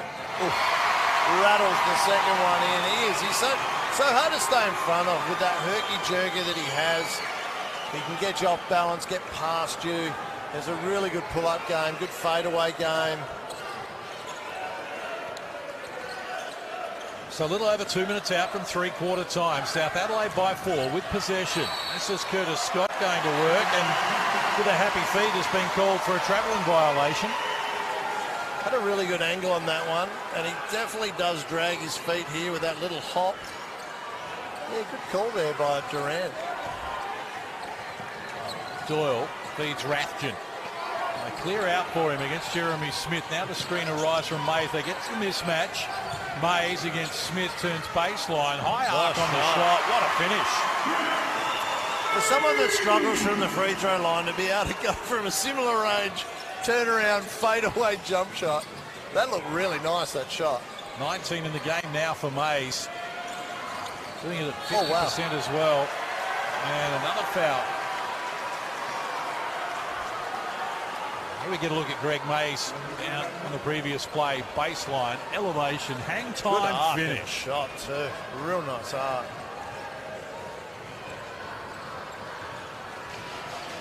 He knew he had the height advantage there on Jeremy Smith. So, yeah, good decision there. And then Jeremy Smith down the other end. Took it hard to the bucket.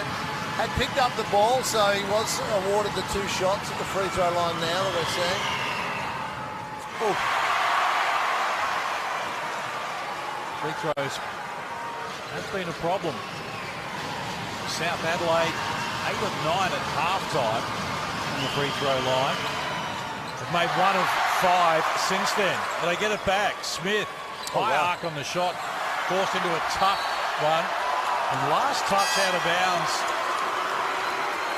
So Forrest will make substitutions here. Rathjen's going to sit down, replaced by Fiston Apasu. Mays is causing havoc down there on that shot there. He just elevated, made all sorts of nightmares for Jeremy Smith on that mid-range jumper. Here's Starling, hunted by Mays. Lost the cover momentarily. Starling can't convert. Apasu grabs the rebound. Off and running, Uche Dibiamaka. Wants to go on with it. Bounces into Starling. Tough shot, makes it work. 13 in the game now for Uche Dibiamaka. That's a tough shot. To be able to take that knock, keep your composure, keep your balance in the air, and still finish it off. It's a great finish there. Jeremy Smith went to throw it down under pressure. Fiston Apasu with the foul. And the way that they're firing from the free throw line, it was a good option. No dunk policy in effect here. Apasu went up strong with him. Oh, big attempt there from Jeremy Smith. Just a timely bump there from Fiston Apasu. As we see that Uche, little runner, cops the knock there, still keeps the balance. Good finish.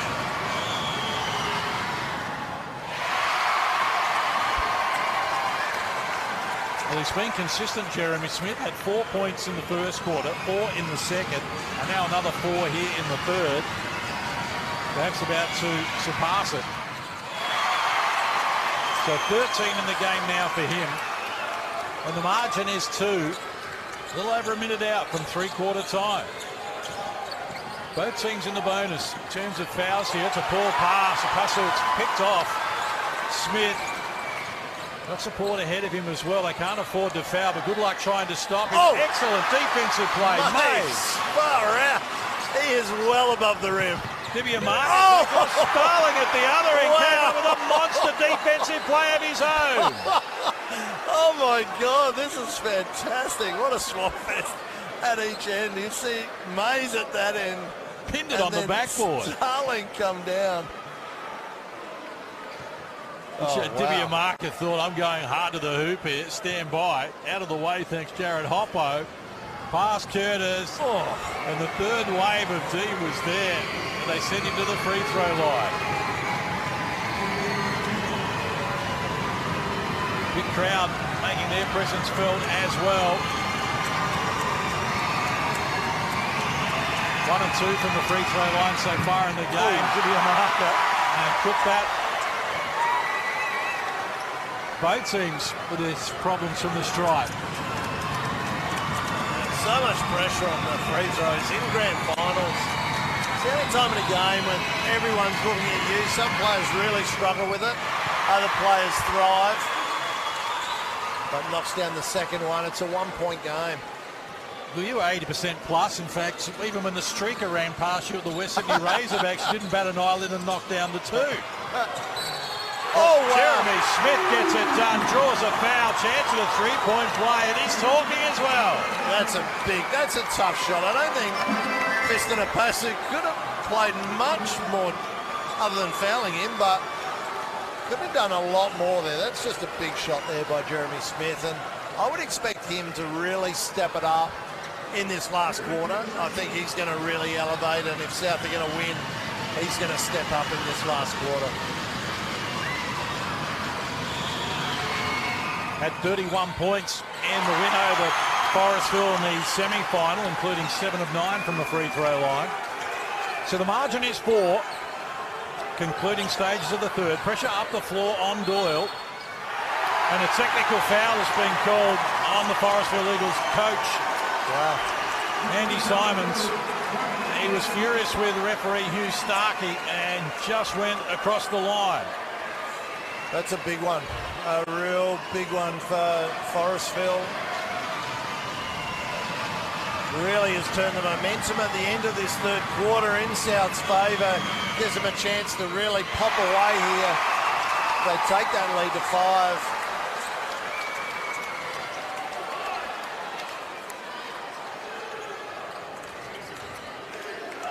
A little over 30 seconds out from three-quarter time.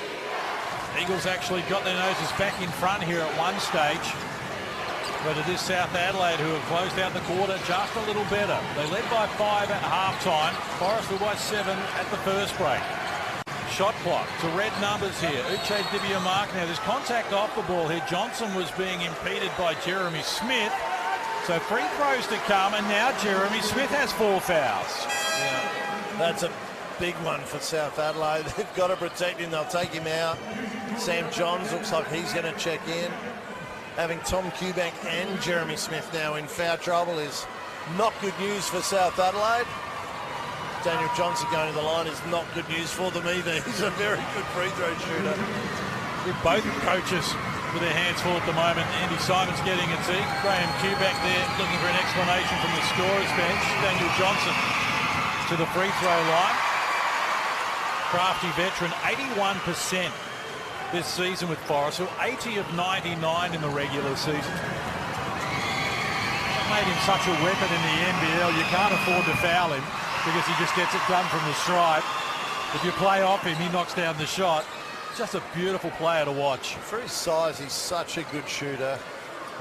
What he caused trouble in the NBL is when the bigger guys had to defend him. He has also a very quick first step and was able to take him off the dribble. As we see these last few seconds, Alex Starling going at him. Just probably the one. We've got Johnson in the air and a whistle provided by Hugh Starkey. Fouls on Johnson, free throws to come. Second personal on DJ. More free throws to come here.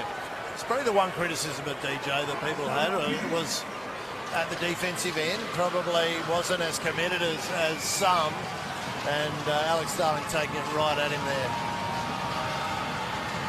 This will be their 10th and 11th free throws this quarter for South Adelaide. And they have struggled to convert. So they've made 5 of 9 in this quarter. Should I say, actually 5 of 10 now for this one to come. Wow. 5 of 11. Johnson won't get that off in time. So we turn for home, and South Adelaide hold a 3-point edge. Three-quarter time in the Adelaide 36ers arena. The state title in South Australia up for grabs in the Mitsubishi. Welcome back to the Mitsubishi Motors NBL1 Grand Finals show. A great matchup in the Central Men's Final. And leading the way for the team is Alex Starling. He has been phenomenal here, Michael. Yeah, I think of Fever Paddy, I think of Hoodie Mello. Well, how's about NBL1 Alex Starling? He is a different beast at this level. The league's MVP, Defensive Player of the Year as well. He's already got 20 points, 9 rebounds, 2 assists and 2 steals as well. South Adelaide has a slight lead going into the final quarter. Basketball in South Australia. We've got some South Australian basketball royalty, former Adelaide Lightning, WNBL championship winning captain, Sam Woosnam. Sam, South Australia loves their hoops, and you can tell by this crowd down at 36ers Arena. Definitely. I'm probably going to call them very passionate South Australian basketball supporters, but, you know, it's a great place to play. It really is a little like basketball city, and it's very... you know, generational, I guess. If we look at, we talked about local players playing for Canberra, but if you play basketball in Adelaide, you're playing for the same team that your dad played for, the same team that your mum played for. And an example of this is that Graham Eubank, who coaches the South Adelaide Panthers, his son is playing for him on this team as well. So, yeah, it's very, everyone knows everyone in South Australian basketball, and the fans are very passionate. The players are very passionate as well because this game is getting a little chippy. We saw a couple of technicals, a bit of free throw, some foul trouble also, Michael, could be impacting this game in that fourth quarter. Yeah, I'm having a look. 2 starters on 4 fouls for South Adelaide. Makes you wonder, should they have been in that look, you know, with 3 fouls even when you can start them in the second half? It's a bit questionable, but sometimes you've got to ride with your guys, and the grand final will see if that pays off for them or not. Forestville, a little bit of work to do, Sam. Only down 3, though, and they're getting the production you'd expect from some of their top players. Yeah, exactly. Daniel Johnson, you know, fantastic player. We were speaking about him off air and his you know, skill set. But player that I love on Forestville is also Adam Doyle, who savvy little veteran point guard. You know, he's played all throughout Australia. So yeah, really looking for those 2 to step up. What's going to happen? We have a quarter to go. Also out west, it's a tight one as well. It's Wilton up by 4 over Mandurah. We have 2 more grand finals to go. It's been a huge day. We've had 6 champions announced. We're going to head out west, though, for you now. The final minute 12 of the first half with Wilton up by 7 over Mandurah. We get 2 feet in the paint or make more than 3 passes, we get wide open shots. You know what I mean? So stay with the flips. Here we go. 3, 1, 2, 3. Great insight that we get there from our entertainment crew and production team listening in on Coach Adam Nina. I imagine he was talking about, gentlemen, of course, the work that Davian Scott is doing on Joel Murray. We're going to throw, of course, right now to Joel Wagner, who's listening in on Coach Utley's timeout.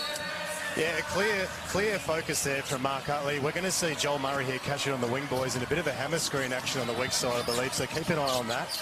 A clear direction to keep attacking the basket. Here is Murray in that hammer screen going at Dupree. And Saba got a hot step on his defender. May have been just a bit of contact on the hip there. Referees let him play. They've done a fantastic job tonight. The Total Connects referees. Dupree. He checked. That was a heat check. Yeah, he checked. And he deserved it. Yeah, absolutely. I'll take that, for sure. Another one. Murray. I think there's a better shot than that with the impact of the game has. That was their last possession probably in this quarter. If they may not just get one, they'll get it under time restrictions. And you really want to grind that out. You want to knock that down and get into half-time with a lesser deficit. Nelson with his own heat check right now. Shot clock's turned off. You'll get it in the hands of you-know-who, the MVP, Joel Murray. Look for a 1-4 flat here. Let him isolate. Michael Dell will go down. Jermaine Marley will go down. This will become the Joel Murray moment. Flat on ball. Murray now. Trap here. Trap. No. Goes at the hip of Williams. Over the defender. Just great defensive possession to finish the half. Coach Adam Nina pumped up. It's halftime here at the RAC Arena for the Mitsubishi Motors NBL1 West Men's Grand Final. Wilton finishing the half strong. They're going to go into the big break up by 7 over Mandurah. It is a tight battle out west. It's also a tight battle in the Central, the men's competition. We're going to head back down to 36ers Arena with South Adelaide still holding on to that 4-point lead over Forestville. It's going to be his 3rd personal. There we see the finish from Cody Ellison. Good pass on the money there from Tom Eubank. South Adelaide still with some work to do, though. Regular season champs. Lost just 3 games all season. Mays to be a marker. I don't know what happened there on that shot from Tom Eubank. Looked like he just pulled it up a bit short. The umpires have put the whistle away on that play. Here's Quebec putting it on the ding. Uche Dibiamaka gets it done, adds another 2 into double figures. Good finish there, took the bump.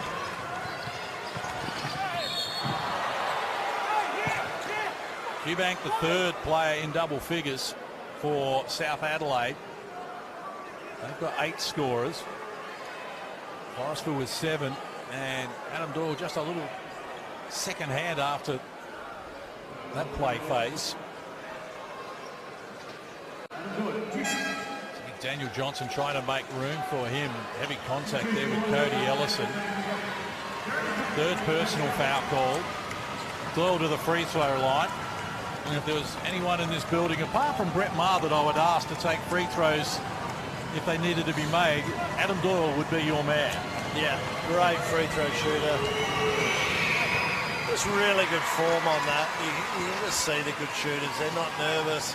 Step up to the line. And the mindset of good free throw shooters is they've already got the 2 points in the bag, and they're very disappointed they missed one, whereas some people step to the line just hoping to get it in. Doyle has that mentality. He's already scored the 2 before he gets there. For the difference. Middle stages of the final quarter. Title on the line here. Ellison, quick pass, finds Smith wheeling and dealing down low, and Jeremy Smith's up to 19 in the game.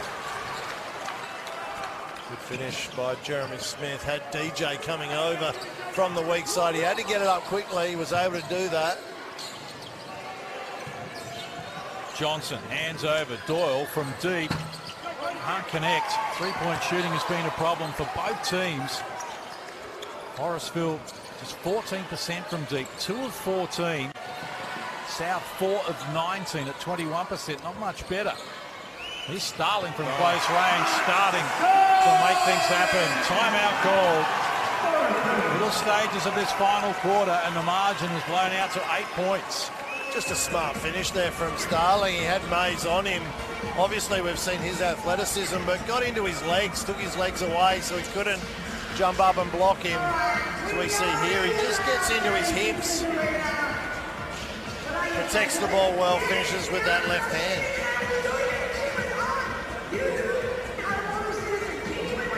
So for Alex Starling, what is the difference between the NBL1 and the NBL where he isn't your 20 and 10 man? Quality of the opposition I understand, but how does he be able to become more productive for Scott Ninnis this season in the 36ers? I think last year was an interesting year for him because I think, it's opportunity. He's playing a full game here in the NBL. He's playing bit minutes, and I think as he played a little bit more last year, he became a lot more comfortable, and I think his productivity raised with that, his confidence raised being out there, but I think it's playing against bigger bodies as well. He can just beast people in this league. He can overpower them, he can out-jump them, but then in the NBL, you're playing against guys with similar athleticism, similar muscle, similar size, and you just can't play that game, so you have to find other ways to score, and he's a smart basketball player. He can do that.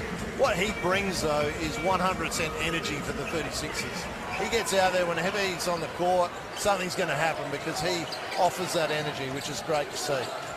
Time is now for Forestville. They find themselves down 8 points here. Shot clock, single digits. Doyle overcooked that. Johnson got away with a push against Ellison. It went unwhistled. Helps himself to 2 more. DJ's been very good at that through his whole career. Just giving people a little nudge before the rebound goes up, timing his rebound and getting it. And it's a skill to have, and he does it very well. Gets away with it 9 times out of 10. Jeremy Smith with it. Shot clock works to single digits now inside. They want Starling involved. Firing against Mays, who did a good job just to push him further from the hoop than he wanted to be. Yeah, great defense by Mays. That's the sort of shots they need Starling to take. They don't want him going to the bucket, overpowering them. They need him fading away, taking those sort of jump shots. Well, Mays turnaround, knew he had the smaller Jeremy Smith on his back and helps himself to 2 more. So back to 4 points with 4 minutes 45 to play. Still anyone's game. Smith up to 21. Things starting to get tight. Here's the captain, Johns, putting it on the deck. Talked out of the points there by Goodea again from Mays. They're not done with just yet. the Eagles, and Mays quickly up the floor. Draws a foul. Ellison coming in. Starling there as well, so free throws to come. But as I've mentioned, Mays not the best free throw shooter on this team, but in this range he's deadly, so comfortable. Maybe you should just do turnaround jump shots. But, just a mental lapse there from South Adelaide. They'll be disappointed with that. They just didn't have their defensive transition in place. They fell asleep. Cody Ellison got caught napping a little bit. Mays ran the lane, got open and gets to the line. See, Ellison sits down with 4 fouls now as well. So Cubank on 4, Jeremy Smith on 4, Ellison forced to sit now on 4. 4 and a bit minutes left on the clock. Graham Cubank, the coach of the Panthers, who's earning his money now. Jared Hoppo into the game, but Forestville playing a zone now. They've gone into a zone, which is interesting. Hoppo can hit some threes, so he does give them that option to be able to step out and hit a 3 for them. 6 unanswered points from the Eagles has them right back in the frame. Jeremy Smith with it. Shot clock works to red numbers. He fires over the top of Uche Dibiamaka and was fouled in the process. Wow, that's a tough. The offense was terrible, let's be honest. Jeremy Smith just dribbled it around for 20 seconds and then does a step back. But when it finishes like that, that makes a good coach, doesn't it? That's just a tough shot. That step back to be able to knock that down. Graham Cubank with a wry smile on his face, the South Adelaide coach. I think he's on the same wavelength.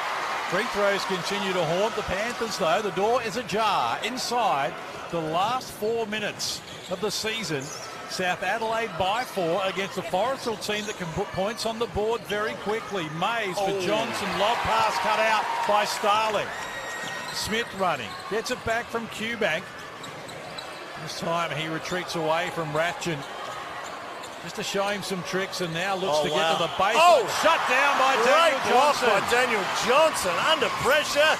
Mays at the other end. Alley-oop play from Doyle gets it done. Draws a foul. Chance to close to within 1. Great play at both ends by Forestville. What a block by Daniel Johnson to start as we see him come from the weak side, pins it on the backboard. They run the length. Mays just runs. Great pass by Doyle, and that finish over the top is sensational. Be able to catch that at that speed and then have the soft touch on the end of it. That is a great finish there by Mays. He's had a great game tonight. Had to be pinpoint, and Mays needed to have the athleticism to be able to finish it, and we've got a tick in both boxes there. And what a game we've had. It was Forestville by 7 at quarter time, South Adelaide by 5 at the major break, a 3-point ball game as we turn for home, and here we are with 3:31 left on the clock. It's to the difference with a free throw to come for the Forestville Eagles, and the championship well and truly still on the line. Forestville's last title, 2019. South Adelaide breaking a 25-year drought to win the championship 2 years ago, and they've got 7 players for South Adelaide returning from that championship winning team from 2 years ago, including this man, Alex Starling, who was game MVP against Woodville when Scott Ninnis was head coach before moving on to take over the 36ers. So good to see Scotty in the house here tonight supporting the Panthers and enjoying a glass of red, I think I noticed in his hand as well. Surprise, surprise.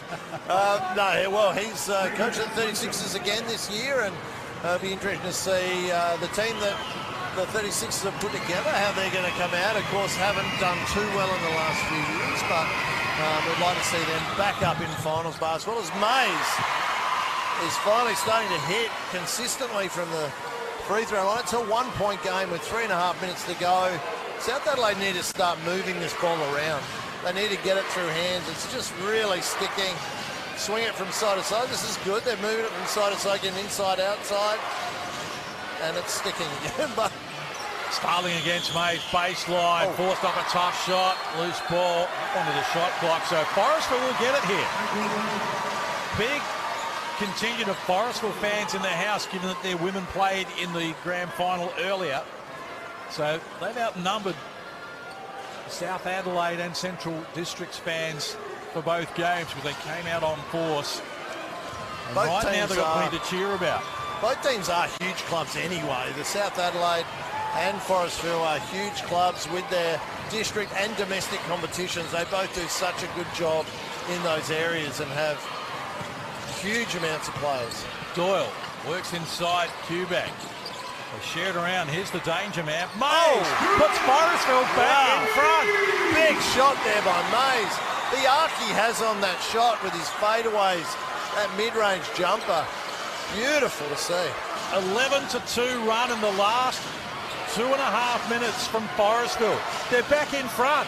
Smith looking to create. Tough shot, left it short. Loose ball, Doyle gets after Doyle. it. Chance at the other end. Oh, Cuban what a chase down. Oh. That's a great chase down from Quebec. Unlucky there is Doyle. Gets ahead of the game, but that's Mays on the other end. He created that. His shot blocking throughout the whole course of this game is giving South Adelaide some big troubles. Made Jeremy Smith come up short. Doyle here on that calf late in the game. Ooh. Oh. Wow. That looked clean. He got that before it hit the backboard. Oh, he's made it up for it. Quebec knocks down the triple to tie it away. Big three by Quebec. Oh, what a cliffhanger we've got going here. Oh, wow, miscommunication. Quebec and Sam Johns had the same player. Uche was left open, knocks it down. They're starting to hit threes as well now, Case. And Smith lines up. It's flat on the front of the rim. Forrestville by 3, inside 2 minutes remaining. Both teams with a foul to give. Mays, Dibiamaka. Wanted Rathjen, who was denied by Quebec, remembering he's playing with 4 fouls. And that foul problem is starting to hurt South Adelaide. Oh, that would have been... Down. Johnson, the O-board. They keep it alive. Fresh shot clock for them. Those O-boards are a killer. Killer if you're on defense. You play that much defense. Wow. Well, Mays ran into Johns. Called for the foul. Free throws to come here. One. A little over a minute left on the clock. I think we'll find Greg Mays has lost the contact lens here. He was searching on the ground. It was a hard hit to his face. Timeout called as well. Trust you're enjoying our coverage live around Australia and beyond here. KO Sports and NBL1.com.au. We spoke about what a great season it's been in the NBL1 Central Conference. And the grand final is just the icing on a very rich cake. There would be some tired bodies out there. Neither team has gone really deep into their bench. They're both stuck to 7 or 8 players pretty much, but they are performing. They're doing very well. The cream's rising. Mays has been excellent in this game. He's been finishing off for this last quarter as well with some great mid-range jump shots, been hitting his free throws and going hard to the rim there. Sam Johns, big hard foul. Game high, 28 points for Greg Mays. 6 of 8 from the free throw line so far in the game as well. He's got 10 boards to go with that. It's been a bits and pieces sort of performance from Forrestville. Brad Rathjen, 13 assists, has been outstanding and deferring. Daniel Johnson, 20 and 13. They had to get contributions anywhere they could. What a great finale this has proven to be. Anytime you're in a championship decider and both teams are in front in each of the 4 quarters, you know you've got your money's worth. Definitely. I think Rathjen's a real unsung hero here. Defensively, he's had some of those big matchups. He's been guarding guys like Jeremy Smith all game. He's sacrificed his offense a little bit to get other guys the ball, the guys that are known scorers. He's getting Mays the ball, he's getting DJ the ball, and to have that many assists in a grand final is fantastic effort. He's been great. So the margin is 4. South Adelaide come forward, needing to find some points, and in a hurry. Jeremy Smith can provide that. Kicks outside, touch pass, Quebec. Oh, wow. Well, he thought about the 3 and then decided to pass it. We'll give him the benefit of the doubt to Jeremy Smith for the 2. Well, so that's a pass or a very flat, ugly shot, but he was put under pressure. DJ was flying at him. It was a great cover out on that 3-point shot, considering Tom had just knocked one down just before that. Oh, well done, Alex Starling, forcing a jump ball. Possession arrow is with Forrestville. Forrestville keeping the ball still. Great defence there from Alex Starling as he spun. Just able to locate the ball. Vice grip on it. Panthers can't afford to foul here. They'll be over the limit. It's Forestville by 2 inside the last 50 seconds. Terrific play from Starling, who led the league in steals at 3 a game, to go with his 23 points and 12 rebounds, which was second best throughout the competition. But if I was Forestville here, I'd love to see some great ball movement, get it into DJ in the post, have cutters come off of that. Ellison playing with 4 fouls. Johnson wants to take it at him. Found great Matcham pass. for the easy 2. Again, the margin is 4. Starling puts it on the deck against Mays. No room for the shot. Q-Bank. Well, his pass is bounced off the foot of Forestville out of court. Great defence by Forestville. Able to close down those driving avenues of South Adelaide, close out on the shots, really make it tough.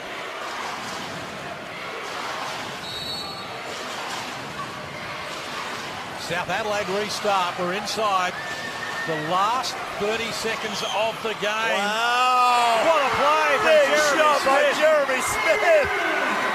Wow! Big 3 there. 1 point ball game. Shot clock almost in unison with the game clock. They're going to have to foul. I don't think there's a choice here. They can't afford to let them milk this. Have to foul. You don't want to foul Doyle. Ratchin, Mays, hard to the cut, Oh! gets it done and draws a foul. Massive bucket. Massive bucket by Mays. He has been sensational tonight. Panthers want timeout. 6 seconds on the clock. Forestville by 3. Mays with a free throw to come.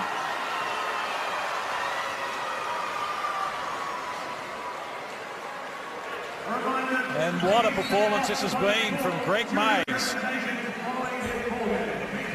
Up to 31 points now, including 12 in the last quarter. And what a last quarter it's been here. Forestville, 29 points in the last quarter, have come from as many as 8 down.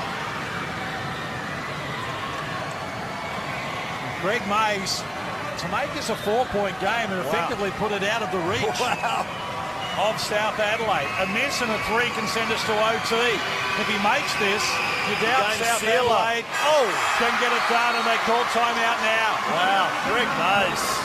Wow. Step right up. I think he's just sealed the game for them. Puts it out to 4. That is a huge make. South Adelaide really needed a foul. They needed a foul early. But you were right, they couldn't afford to foul Doyle. He was smart enough to hold on to the ball. That was pick your poison. But even with that, to then foul someone shooting, they hit the 2, they hit the extra. That's a 3-point play. You fouled Doyle, he's only going to make 2. It still keeps you in the game. It's only a 3-point game then. Oh, it's been a tremendous contest, regardless of the result. And we hope you've enjoyed our coverage here from the Adelaide 36ers Arena. South Australian basketball is alive and well. If you joined us late, I think Brett Maher guaranteed that the winner of this game would go to the national titles and sweep everyone out of the way. Or I might be paraphrasing. Well, we do have a good division here. The Central Division is good. South, I do like the South Division. I think the winner typically comes from there. They have very strong goal, and it was really good to see Nick Marshall was the MVP of that league. He's been playing fantastic basketball down in Mount Gambier, so well done to him. Look forward to seeing what he can do in the NBL this year. We now see this last 6.5 seconds. South Adelaide need a miracle. NBL1 North goes strongly as well, and shout out to our friends in the Wild West as well. 6,000 in the house for their championship decider. Starling with a 3-ball. Flat. Off the mark, it comes outside. Q-Bank can hit. Bang! Oh, 1 second, they need a foul.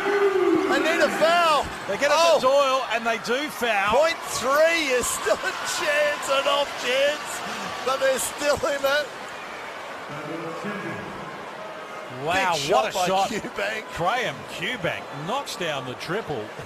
Or Tom, either one of them. Tom, Graham would have liked excuse to. me. The bomber Graham would have done it in his day, but Tom Q-Bank, what a 3. Alex Starling's was flat. Understandably, his legs would be tired. But Doyle, as we said, pressure. Oh. Got it off quickly, but he found the target. He looked to rush that one a little bit. Houben was none of 3 before knocking down that triple as well from deep. No timeouts. They can't He advance misses the deliberately, and Forestville has prevailed. Big win.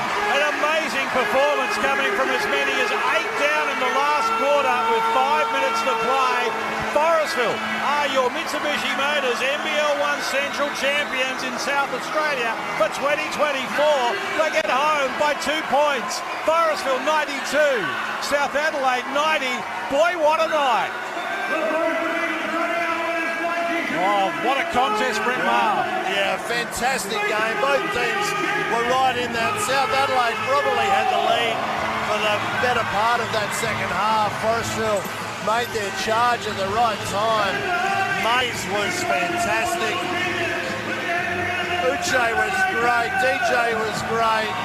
All of their big-name players stepped up at the right time for Forestville. That's a huge win. Welcome back to your Mitsubishi Motors NBL1 Grand Finals show. Congratulations to Forestville picking up another Central Championship with a 2-point win. What a performance from Forestville to come back in the second half. They were trailing at the break, and they were led by Greg Mays. He was amazing, particularly in the second half on both ends of the court.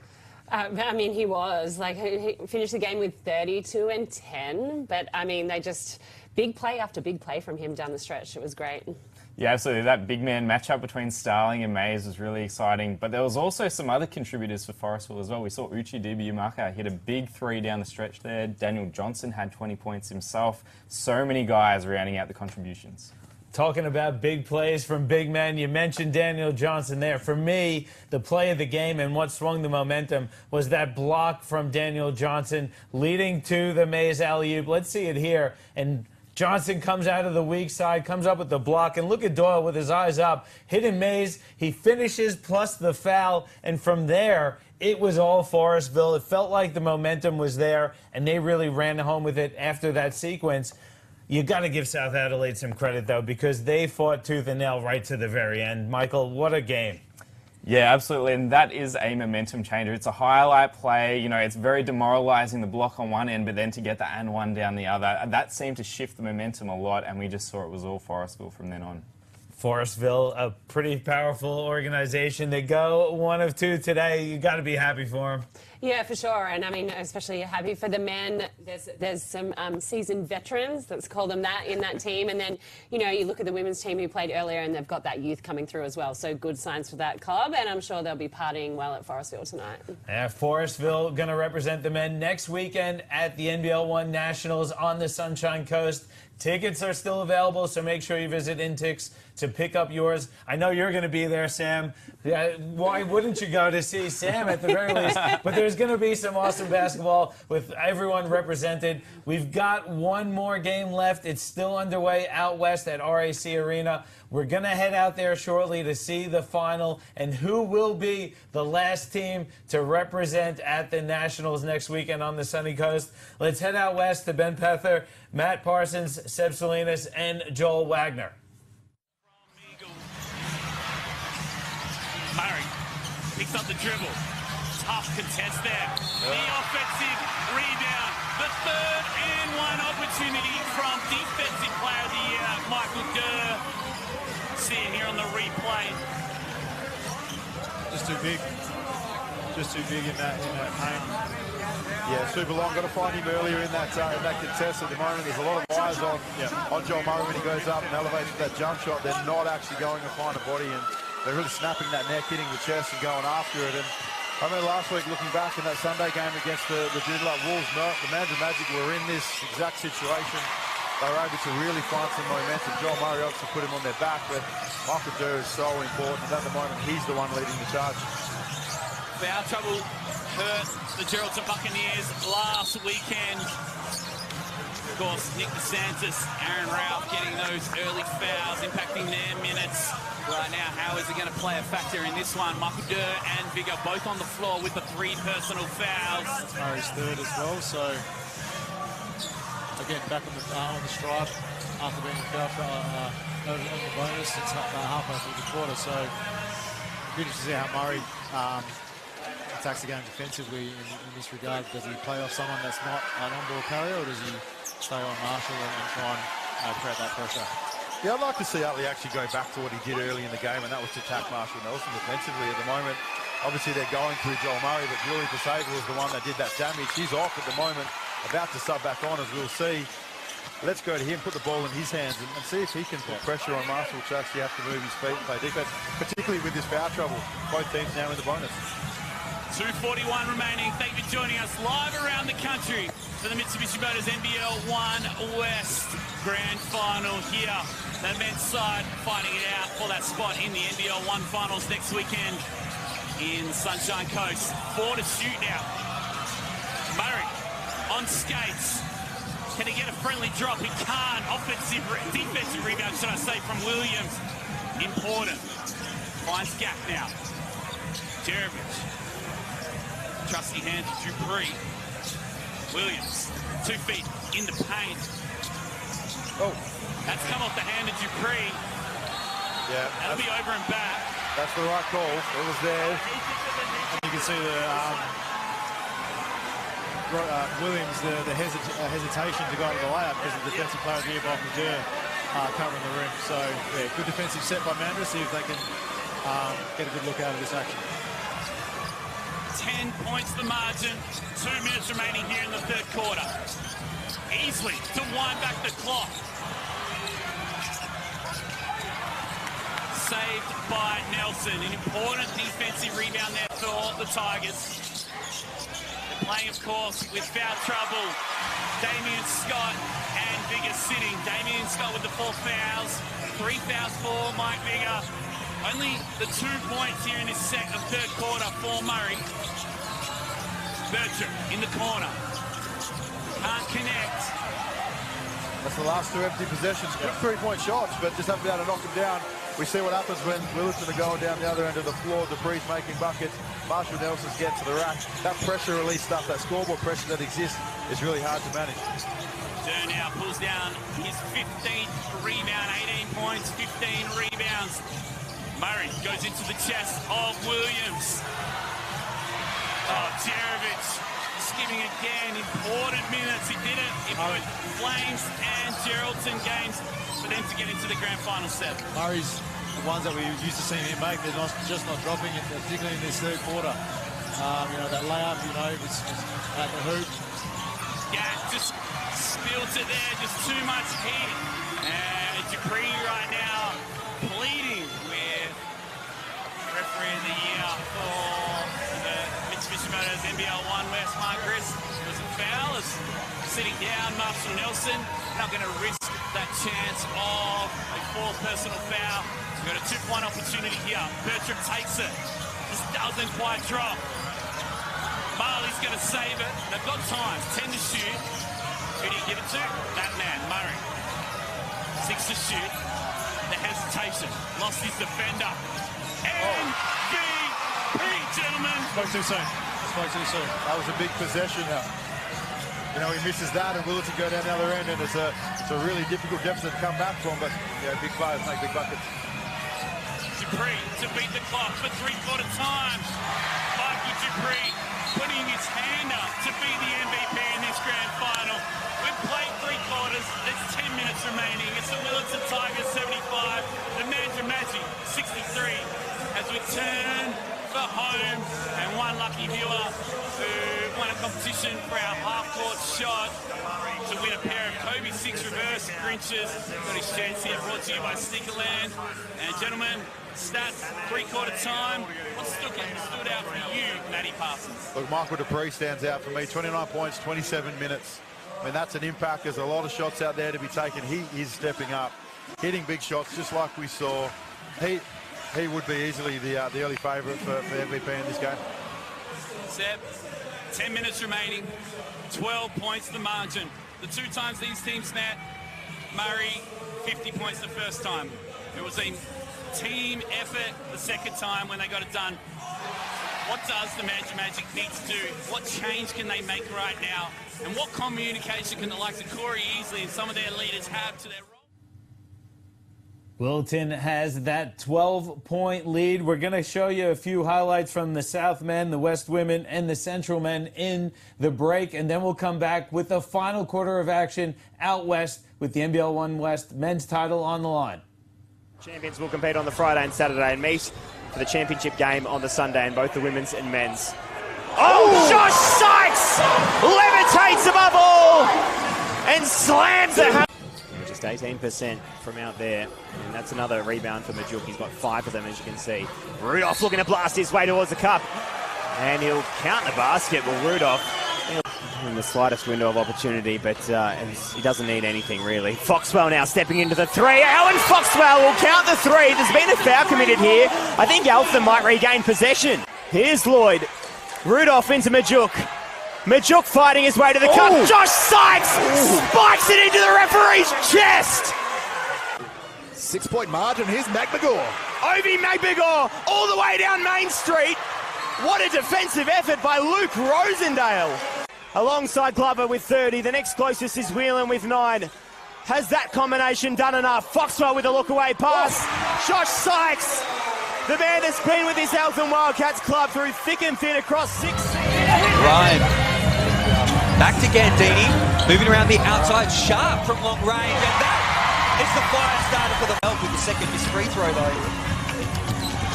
Gorman, she pulls up, that's oh my goodness. You don't want to give Steph Gorman the transition 3. You just got to cut it all out. Like it's mental discipline. You've just got to be treating it like it's another game and do it what's necessary. Live from RAC Arena here on KO Sports as Majeski tries to make her way against Ryan. She's got the size mismatch there and makes the full most of it. They're kicking themselves. Sharp on those 4 fouls. She won't be going off the court, I would think. As Aikens. My goodness. A steadier needed for Coburn. And it's stolen from Emma Gandini. Oh my goodness. Off to Ryan. And Ryan with the foul from Chippertoni. Starling goes back to Johns. Shot clock rolls to 10 here for the Panthers. Since Starling knocked down the opening shot, they've gone cold. But Starling is there to get the 3 and a chance at a 4-point play. Forestville should just keep going in low and attacking him down low. Here's Jeremy on the break, gets his first points. Nice way to get on the board. All the stuff between the legs was just biding him time to feel his rhythm, and then that little step back. It is such a tough shot to finish up just inside the 3-point line. Plays hard to the hoop, gets it done. Foul by Houben, chance of a 3-point play. 14 in the first quarter. In fact, he scored their first 12. Surely he's got to get it. Here's Rathjen, did a good job. Shut down Houben, went at him hard. You don't want to foul Doyle. Rathjen, Mays, hard to the cup, gets it done and draws a foul. Massive bucket. Massive bucket by Mays.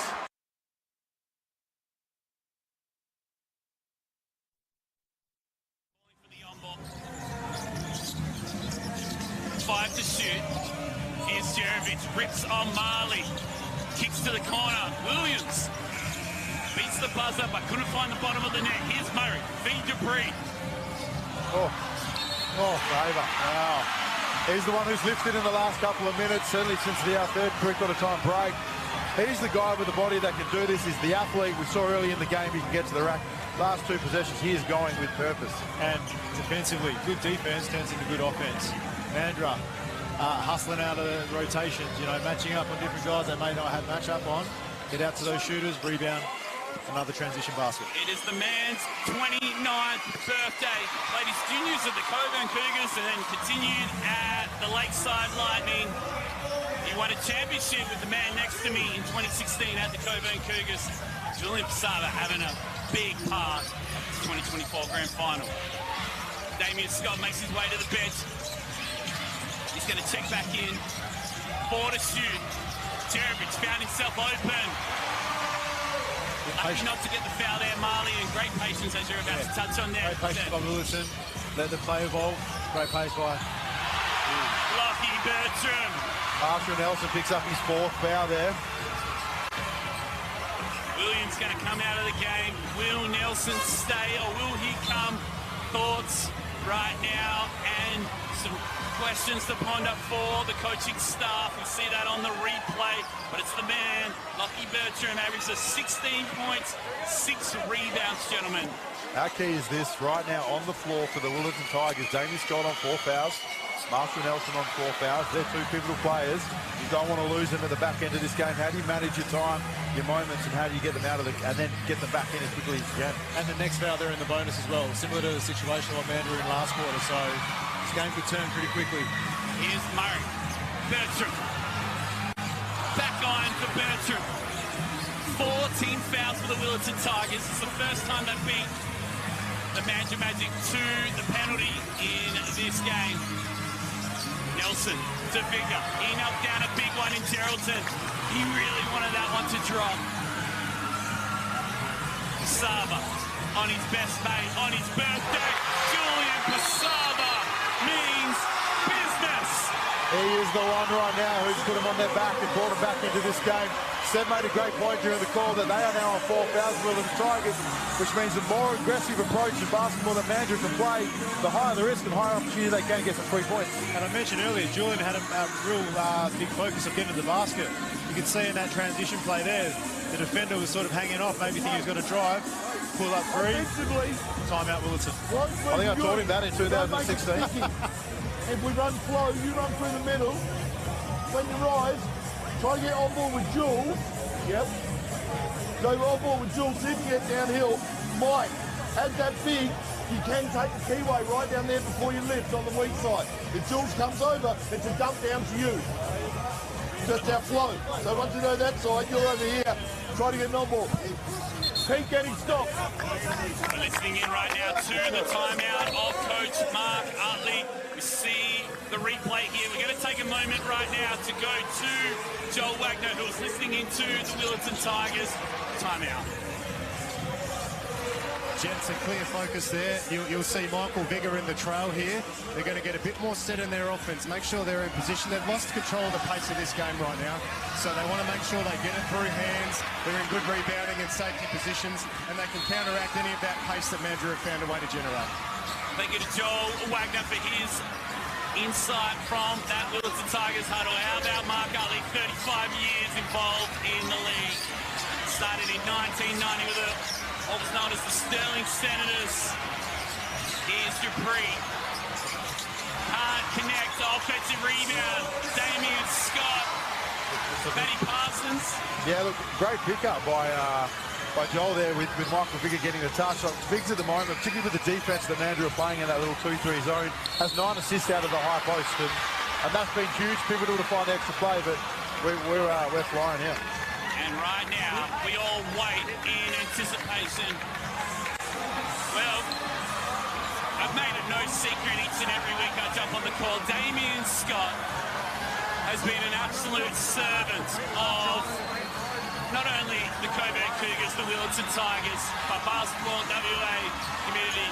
And he sits down right now with those 5 personal fouls. But I'm going to throw it to you, Seth. How influential has he been on the game Murray has had tonight? Yeah, he's made it real tough for Murray. Like I said, the length and athleticism that Scotty provides defensively has made Murray's shot even harder than what they should be, and Williams as well. So, but Scotty, not just defensively, he's an offensive threat as well, both in transition and, like we saw before, getting those offensive rebounds. So that's a massive loss for the Tigers this late in the game, to see how they respond. It's a real game of chess basketball. I mean, Nina had the opportunity there to get Scotty out, try and protect that 5th foul. But, you know, he was having such an impact that he wanted to roll the dice. And, you know, unfortunately, he failed on this one. But, you know, basketball's a gambler's game. Here is Bertrand. Oh. Did everything but make the finish. Oh. Michael Durr. Another great take by Lockie, getting to the hoop. Drawing that defense allows Michael Durr to grab his 700th rebound, I think, tonight. Hopefully we can knock down these free throws and keep the game tight. Gentlemen, we walked across the road and had a coffee pre-game to have a chat about the game. We talked about who was going to be the person to step up. They wouldn't have been in the headlights. From an offensive perspective, the impact of Durr has been so influence. I think he's been huge for that length. And most of us come from second chance opportunities. Again, just like that was, he just keeps the ball alive. And, you know, you want bigs, you want them around the hoop, you want to play them in their position of strength. He's doing a great job down that end defensively. He's doing this rim run action that gets him to the front and keeps him active and a threat every single time. If you said to Mark before the game that Joe would have 20 and 20, you would take that every day of the week. So he's done his job tonight.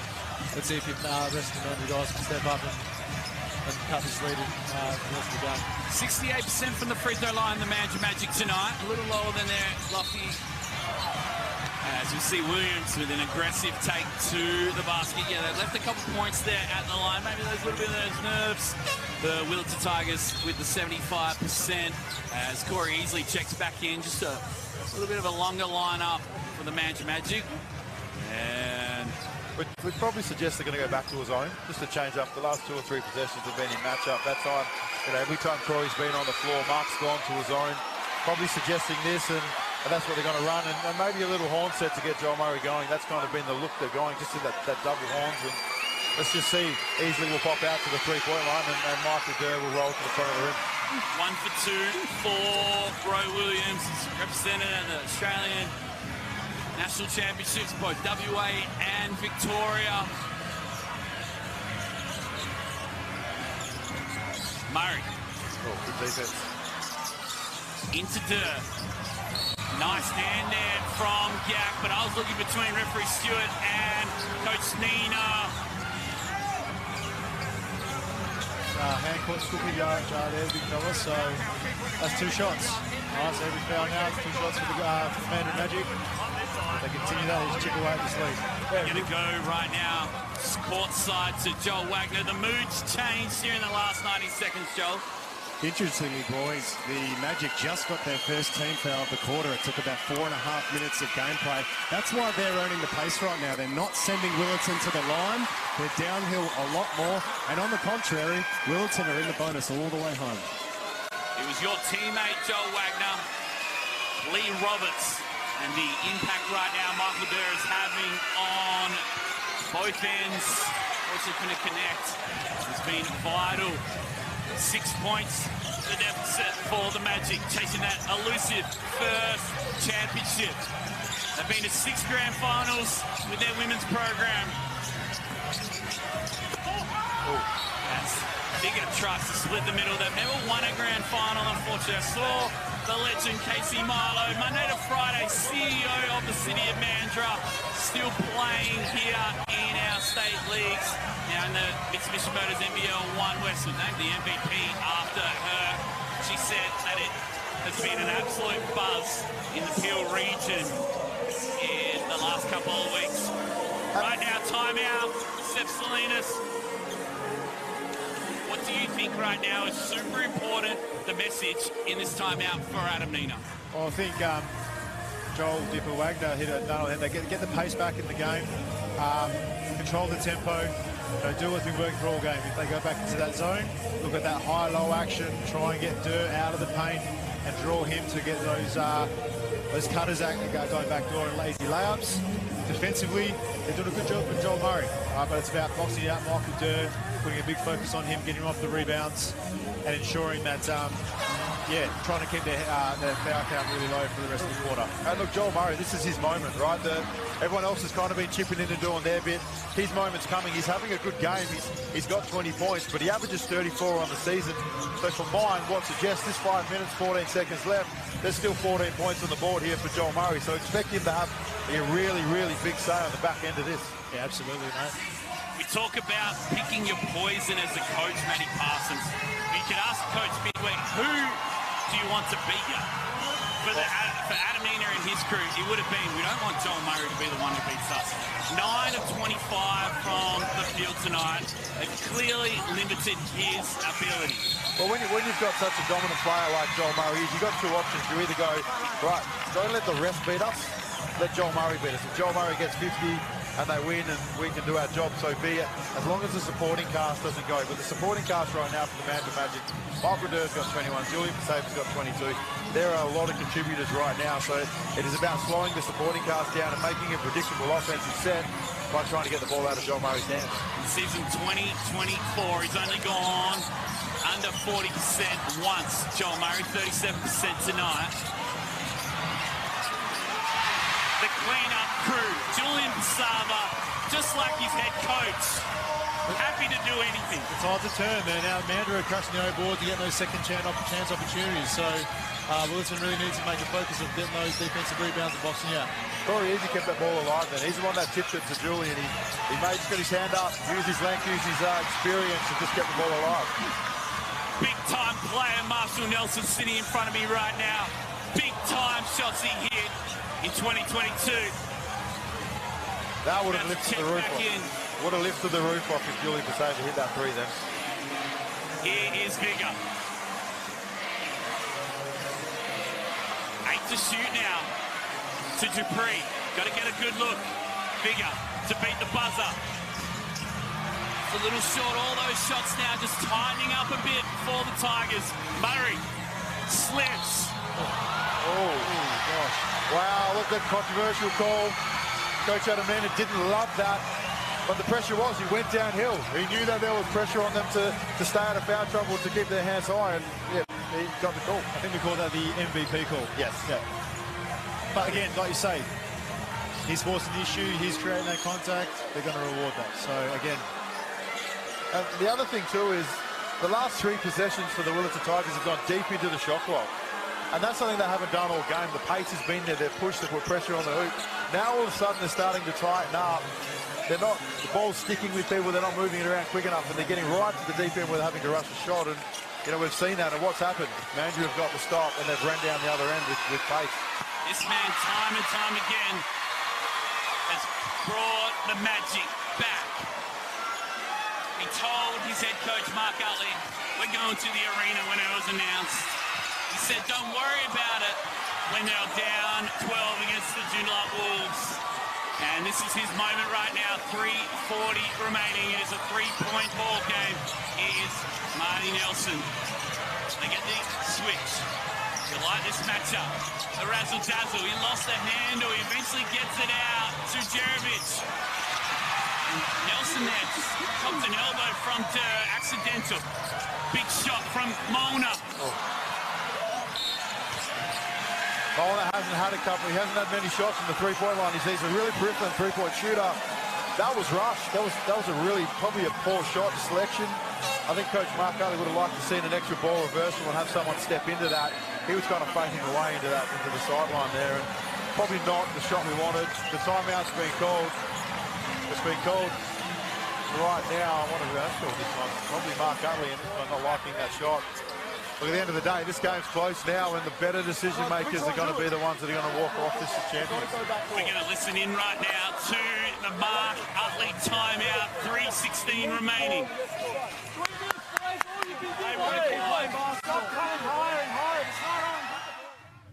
Welcome back to the Mitsubishi Motors NBL1 Grand Finals show. A 3-point game out west with 3:16 to go. It's Willetton over Mandurah at the moment. Jon Guarna here.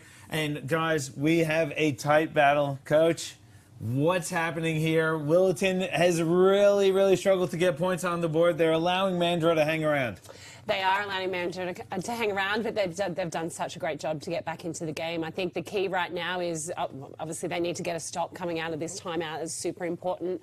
Willetton have kind of dried up a little bit as well. They're not shooting the ball great, but what Mandurah are doing a great job on also is offensive rebounds. So I think get a stop here, go down, get a good set, good score. If not, we're crashing the O boards. But I think they're doing a really good job of also attacking the basket so they can get to the foul line. Michael, foul trouble obviously playing a part for Willetton in here. We don't have the exact foul count, but you got to think Mandurah is going to try to continue to put them under pressure, particularly at the rim, like Coach Woosnam said. Absolutely. You want to get to the line as much as possible here. Obviously, Willetton going to try and keep guys in the game as well, not get guys fouled out down the stretch.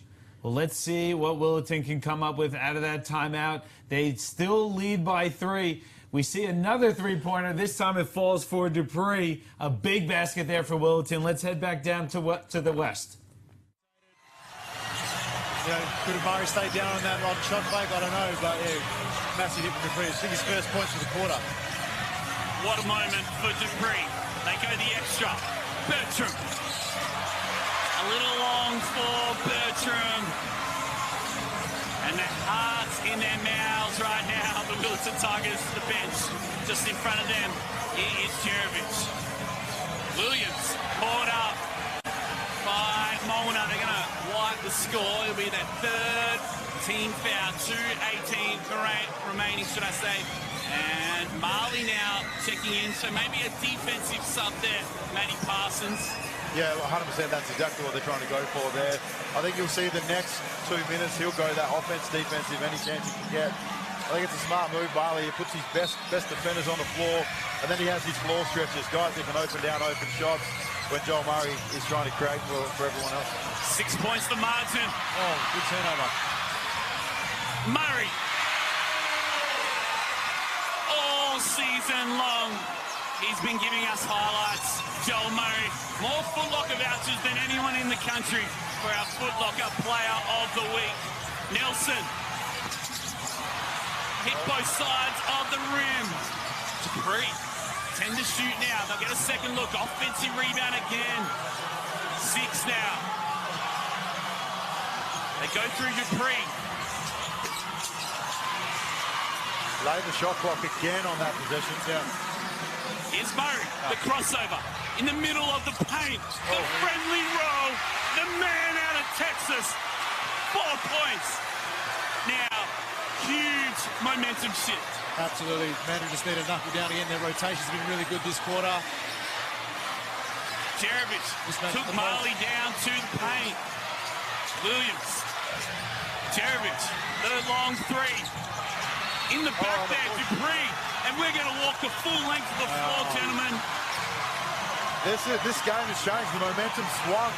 All of the options and the looks of Willerton are getting are slow. They're taking their time. They're getting the back end of the shot clock. They're not taking the shot that they want. They got bailed out with that big shot by Michael Dupree, but Mandra have been able to dictate down that end of the floor. Yeah, it's credit to their defensive intensity. They started in the 2-3 zone, obviously, which they've done all year. But their ability to scramble, get out to shooters, make them put them on the floor and make tough decisions has led to those late shot clock situations. We're going to go right now, courtside to Joe Wagner. Joe, Andrew Black, 13 seasons with the Willerton Tigers, having an impact on the bench right now. Can barely hear you here, Benny. It is unbelievable down here courtside. I just saw the look in Blackie's eyes. He's almost in tears. The emotion is rife. He wants this thing bad. Head down to the basket. Marshall Nelson. That was on the floor. They had the foul to give, so it's not the worst foul in the world. What you don't want is Marshall Nelson to be able to get that shot off and having an out-one opportunity. And then taking the total air out of the room. Julian made a great decision there. He fouled hard, kept the ball on the floor. Marty was doing one thing and one thing only there, was trying to get to the hoop, which was their focus in the timeout. At the limit now, the Magic coming from 4 on our Mitsubishi Motors NBL1 West ladder. Chasing their first banner. Nelson finds Williams. Just couldn't finish. MVP Murray, gentlemen, here he is, ball in hand. He's been a winner everywhere he goes. Murray goes at Williams again. Contact on. Oh. Wow. Magic have taken the lead. Joel Murray, he goes to work. How is this man a first-time professional? This is his first professional gig. Both him and Michael Durr, he comes out on the big stage, ready to play, takes this game over. He has got no, unbelievable. I've lost the words. Yeah, we knew it was coming, boys. We knew that was coming. ISO play, Joel Murray, 1-on-1. Could have Wheeler maybe sent to double that in to get it out of his hands? I don't know. Yes, but 32 seconds to go. Flips one. See how they go defensively. Flips one, Figs. But don't get too high. Let's just go to there for us. Marty, you've got to come all the way over this side for us. Oh, here, sorry. It's a big message right for here. him. Mike, you're going back door. Yeah?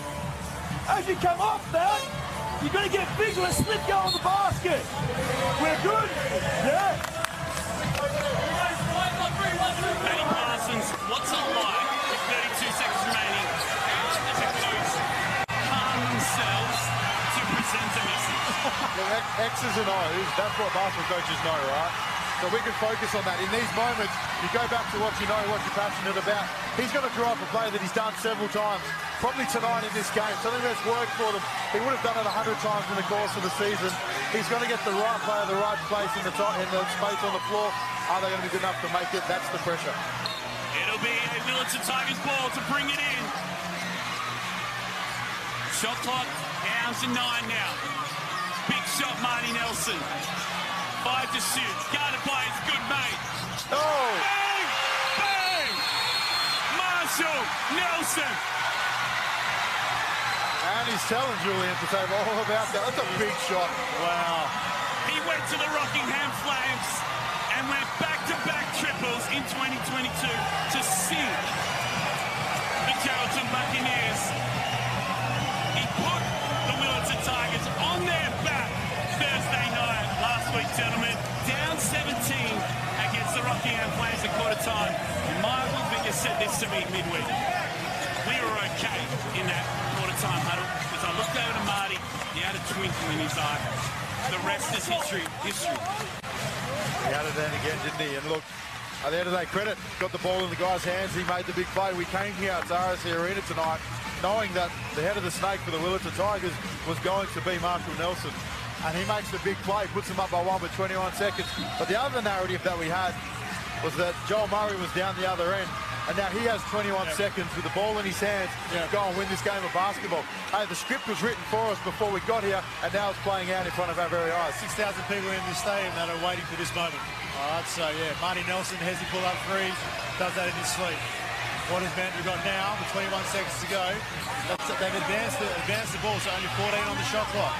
Yeah, that's a... This, Willetton or a mate, Willetton still have time to take it, to advance and get their own shot as well. Yeah, interesting decision by Mark to bring it up. Murray in the key. The finish for Murray. No timeouts left for the Willetton Tigers. They're going to play it out. Gentlemen, I'm going to throw it over to Marshall Nelson.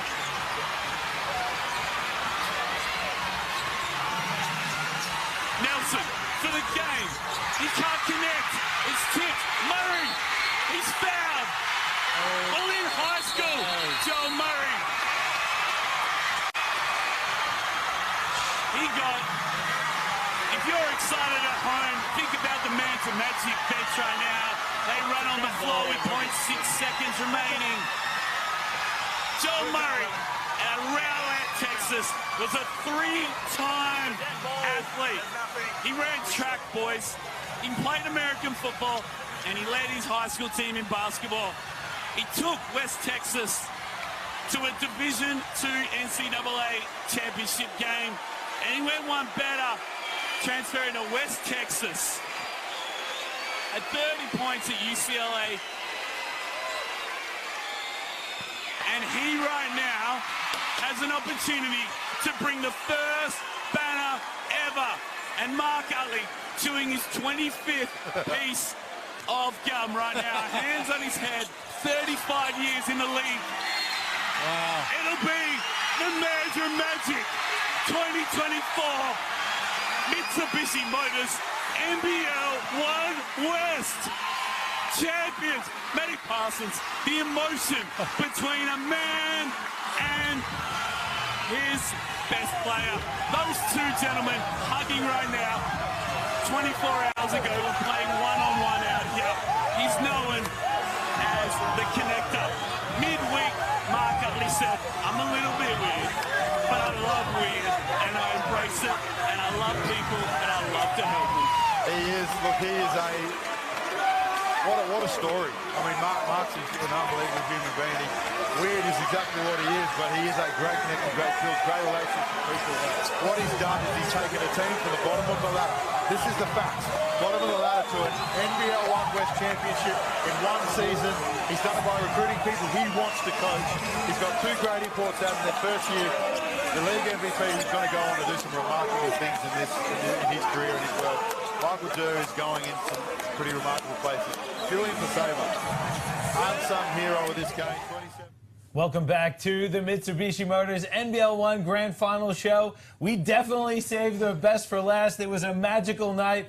Mandurah going to their first ever Grand Final after 35 years for Coach Mark Utley. They lift the championship. What a way to end a huge day of NBL1 basketball. Sam, I see the smile on your face. This was a huge result. You love Mandurah. I do love Mandurah. They're my adopted team now as well. But, wow, I mean, we were sitting here, we were so excited and so happy. I mean, that story, as you said, Mark Utley, like, coaching the team for 35 years is crazy. Like, full credit to you. But I'm so happy for them, and I don't even know them. So, yeah, it was great. The team's first ever Grand Final, Michael, to come back to win the way that they did, never giving up, that was something special. That was incredibly special. It was fantastic to watch. We were on the edge of our wobble seats here. And look, fantastic performances from both teams down the stretch. There was some incredible shot making. I thought Willerton was settling for the three a little bit down the stretch, but look, it paid off right at the end there. Marshall Nelson with that dagger three. Unfortunately, Joel Murray had the last laugh with that final shot. Joel Murray, the top scorer in the entire country, came up big. And Sam, having a player like Joel Murray makes a massive difference, and you see it in the result here today. Yeah, definitely, and you can just tell just by watching and us being so invested in the last bit of that game that he's a game winner. And even though, I mean, I haven't watched many West games this season, but even just in that short time, you can really tell that I felt safe when the ball was in his hands, and he wants to score. So, yeah, what a fantastic player. Mandurah is going to be in the national championship next week. We're going to come to you for tips just shortly. So I want you to think about Joel Murray, because he was the top scorer in the country, Michael, and he really showed out in that last few minutes of that game. Yeah, as you said, he just felt like a class above. Every time he had the ball in his hands, you were assured. And he picked his spots. He was attacking. He was getting into the paint, had some really good shots. There's a reason why he's the MVP in the West, the most prolific scorer in the entire competition. Started off a little bit slow, but as that game came on, he really showed why he has all those accolades. It's been a huge, huge day here today. We covered off 8 Grand Finals across the country for you. What a day, a massive game, a massive day of hoops. We've got 8 champions now. We've got all of our national finals set. We're going to take a look at the women's results for you and take a look. It started right at the top. You had the women in Newcastle picking up the win. Yeah, I got Newcastle there for sure. And then you moved down to Waverly, which was the upset. We'd look out at Central, and it was Central Districts picking up the win. And then Rockingham out west with a big win. What a day. And a couple of upsets, a couple of surprises. My team, you picked up Mandurah, Sam. I'm picking up Central Districts. But a couple of great results there. Some tight ones to start, a little bit bigger, different results in the final 2 games in the women. Yeah, I mean, all of these games have been fantastic. To me, looking at it, I mean, I don't see them as upsets. I think, like, you know, the teams that were in form really got it done today.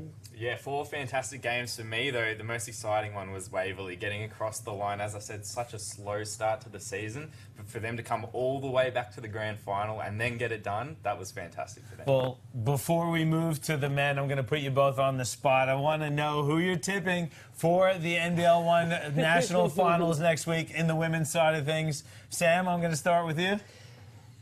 I was going to throw the question back at you, because I know who you're going to say, Central District, so I'm not going to say them, even though I wish them the best of luck. I'm going with Waverley. I think the depth, obviously we spoke about Beck Cole and Carly Ernst and those types of players. I'm going with Waverley. Yeah, I'm all in on Waverley as well. Hottest team in the women's competition. And look, I think South, maybe we're a little bit biased, but I think there may be a class above in the women's competition this season. All right, so we got 2 Waverley tips there. We'll see what we got for the men. Let's take a look at the men's results as well. And, of course, it's Maitland representing the East. And then you move down to the South. Eltham there as well. Forestville, that game was fantastic also. Yeah. Forestville comes away with the comeback win. And the team that Sam has fallen in love with. We just saw them wrap up in the West. Mandurah picks up the come-from-behind win, 91-89. A really, really solid group of teams finishing off strong and heading to the NBL1 National Finals next week. I'm going to put you both on the spot again. You tipped the South in both the women's. Are you going to stick with the South, Michael, for the men as well? You know, part of me wants to stick with the South, but I'm going to ride the Mandurah bandwagon. All right, finally I someone. think Mark Utley and the team are going to get all the way through. If they do and they win the national championship, I do want to see a statue. All right. Say that. Give him a statue. Coach Utley, we're pushing for you. How about for you, Sam? When you're looking at the national finals next week in the Sunny Coast, who do you think is going to win the national championship? Stole my thunder, because Mandurah is my team. I was going to say them as well. But you know what? I'm going to throw something wild out there. Oh, probably not that wild, but I'm actually going to tip Knox. All right. So the defending champions, do you think they're going to go back to back? Yeah, I think they've focused. Obviously, they blew out of they went out of the. Sorry, Coach Nunn, that was our team that got you out of finals. But I think they're focused. They've been focused on the getting back to the national finals, and I think they've been in the gym. And let's see what happens. Yeah, well, Knox is the tip for Sam. I just want to remind everyone, for the national finals next week, from the north, you've got Mackay and Southern Districts. From the east, you've got Maitland and Newcastle. From the south, you've got Eltham and Waverley. From the central, you've got Forestville and Central Districts. From the west, you've got Mandurah and Rockingham. And the defending champions are Knox from the men and Bendigo from the women. So we have an amazing NBL1 Nationals coming to you live next weekend from the Sunshine Coast. Tickets are available on Intix. It's been an awesome day. I want to thank everyone for tuning in and joining with us. This has been a ton of fun. I want to thank my colleagues Sam Woosnam and Michael Houben, and thank you to the production team and Daz at the back there as well. Thank you all for tuning in. Enjoy the national championships next week on the Sunny Coast. This is it for us from the Mitsubishi Motors NBL1 Grand Final show. Have a good night, everyone. See ya.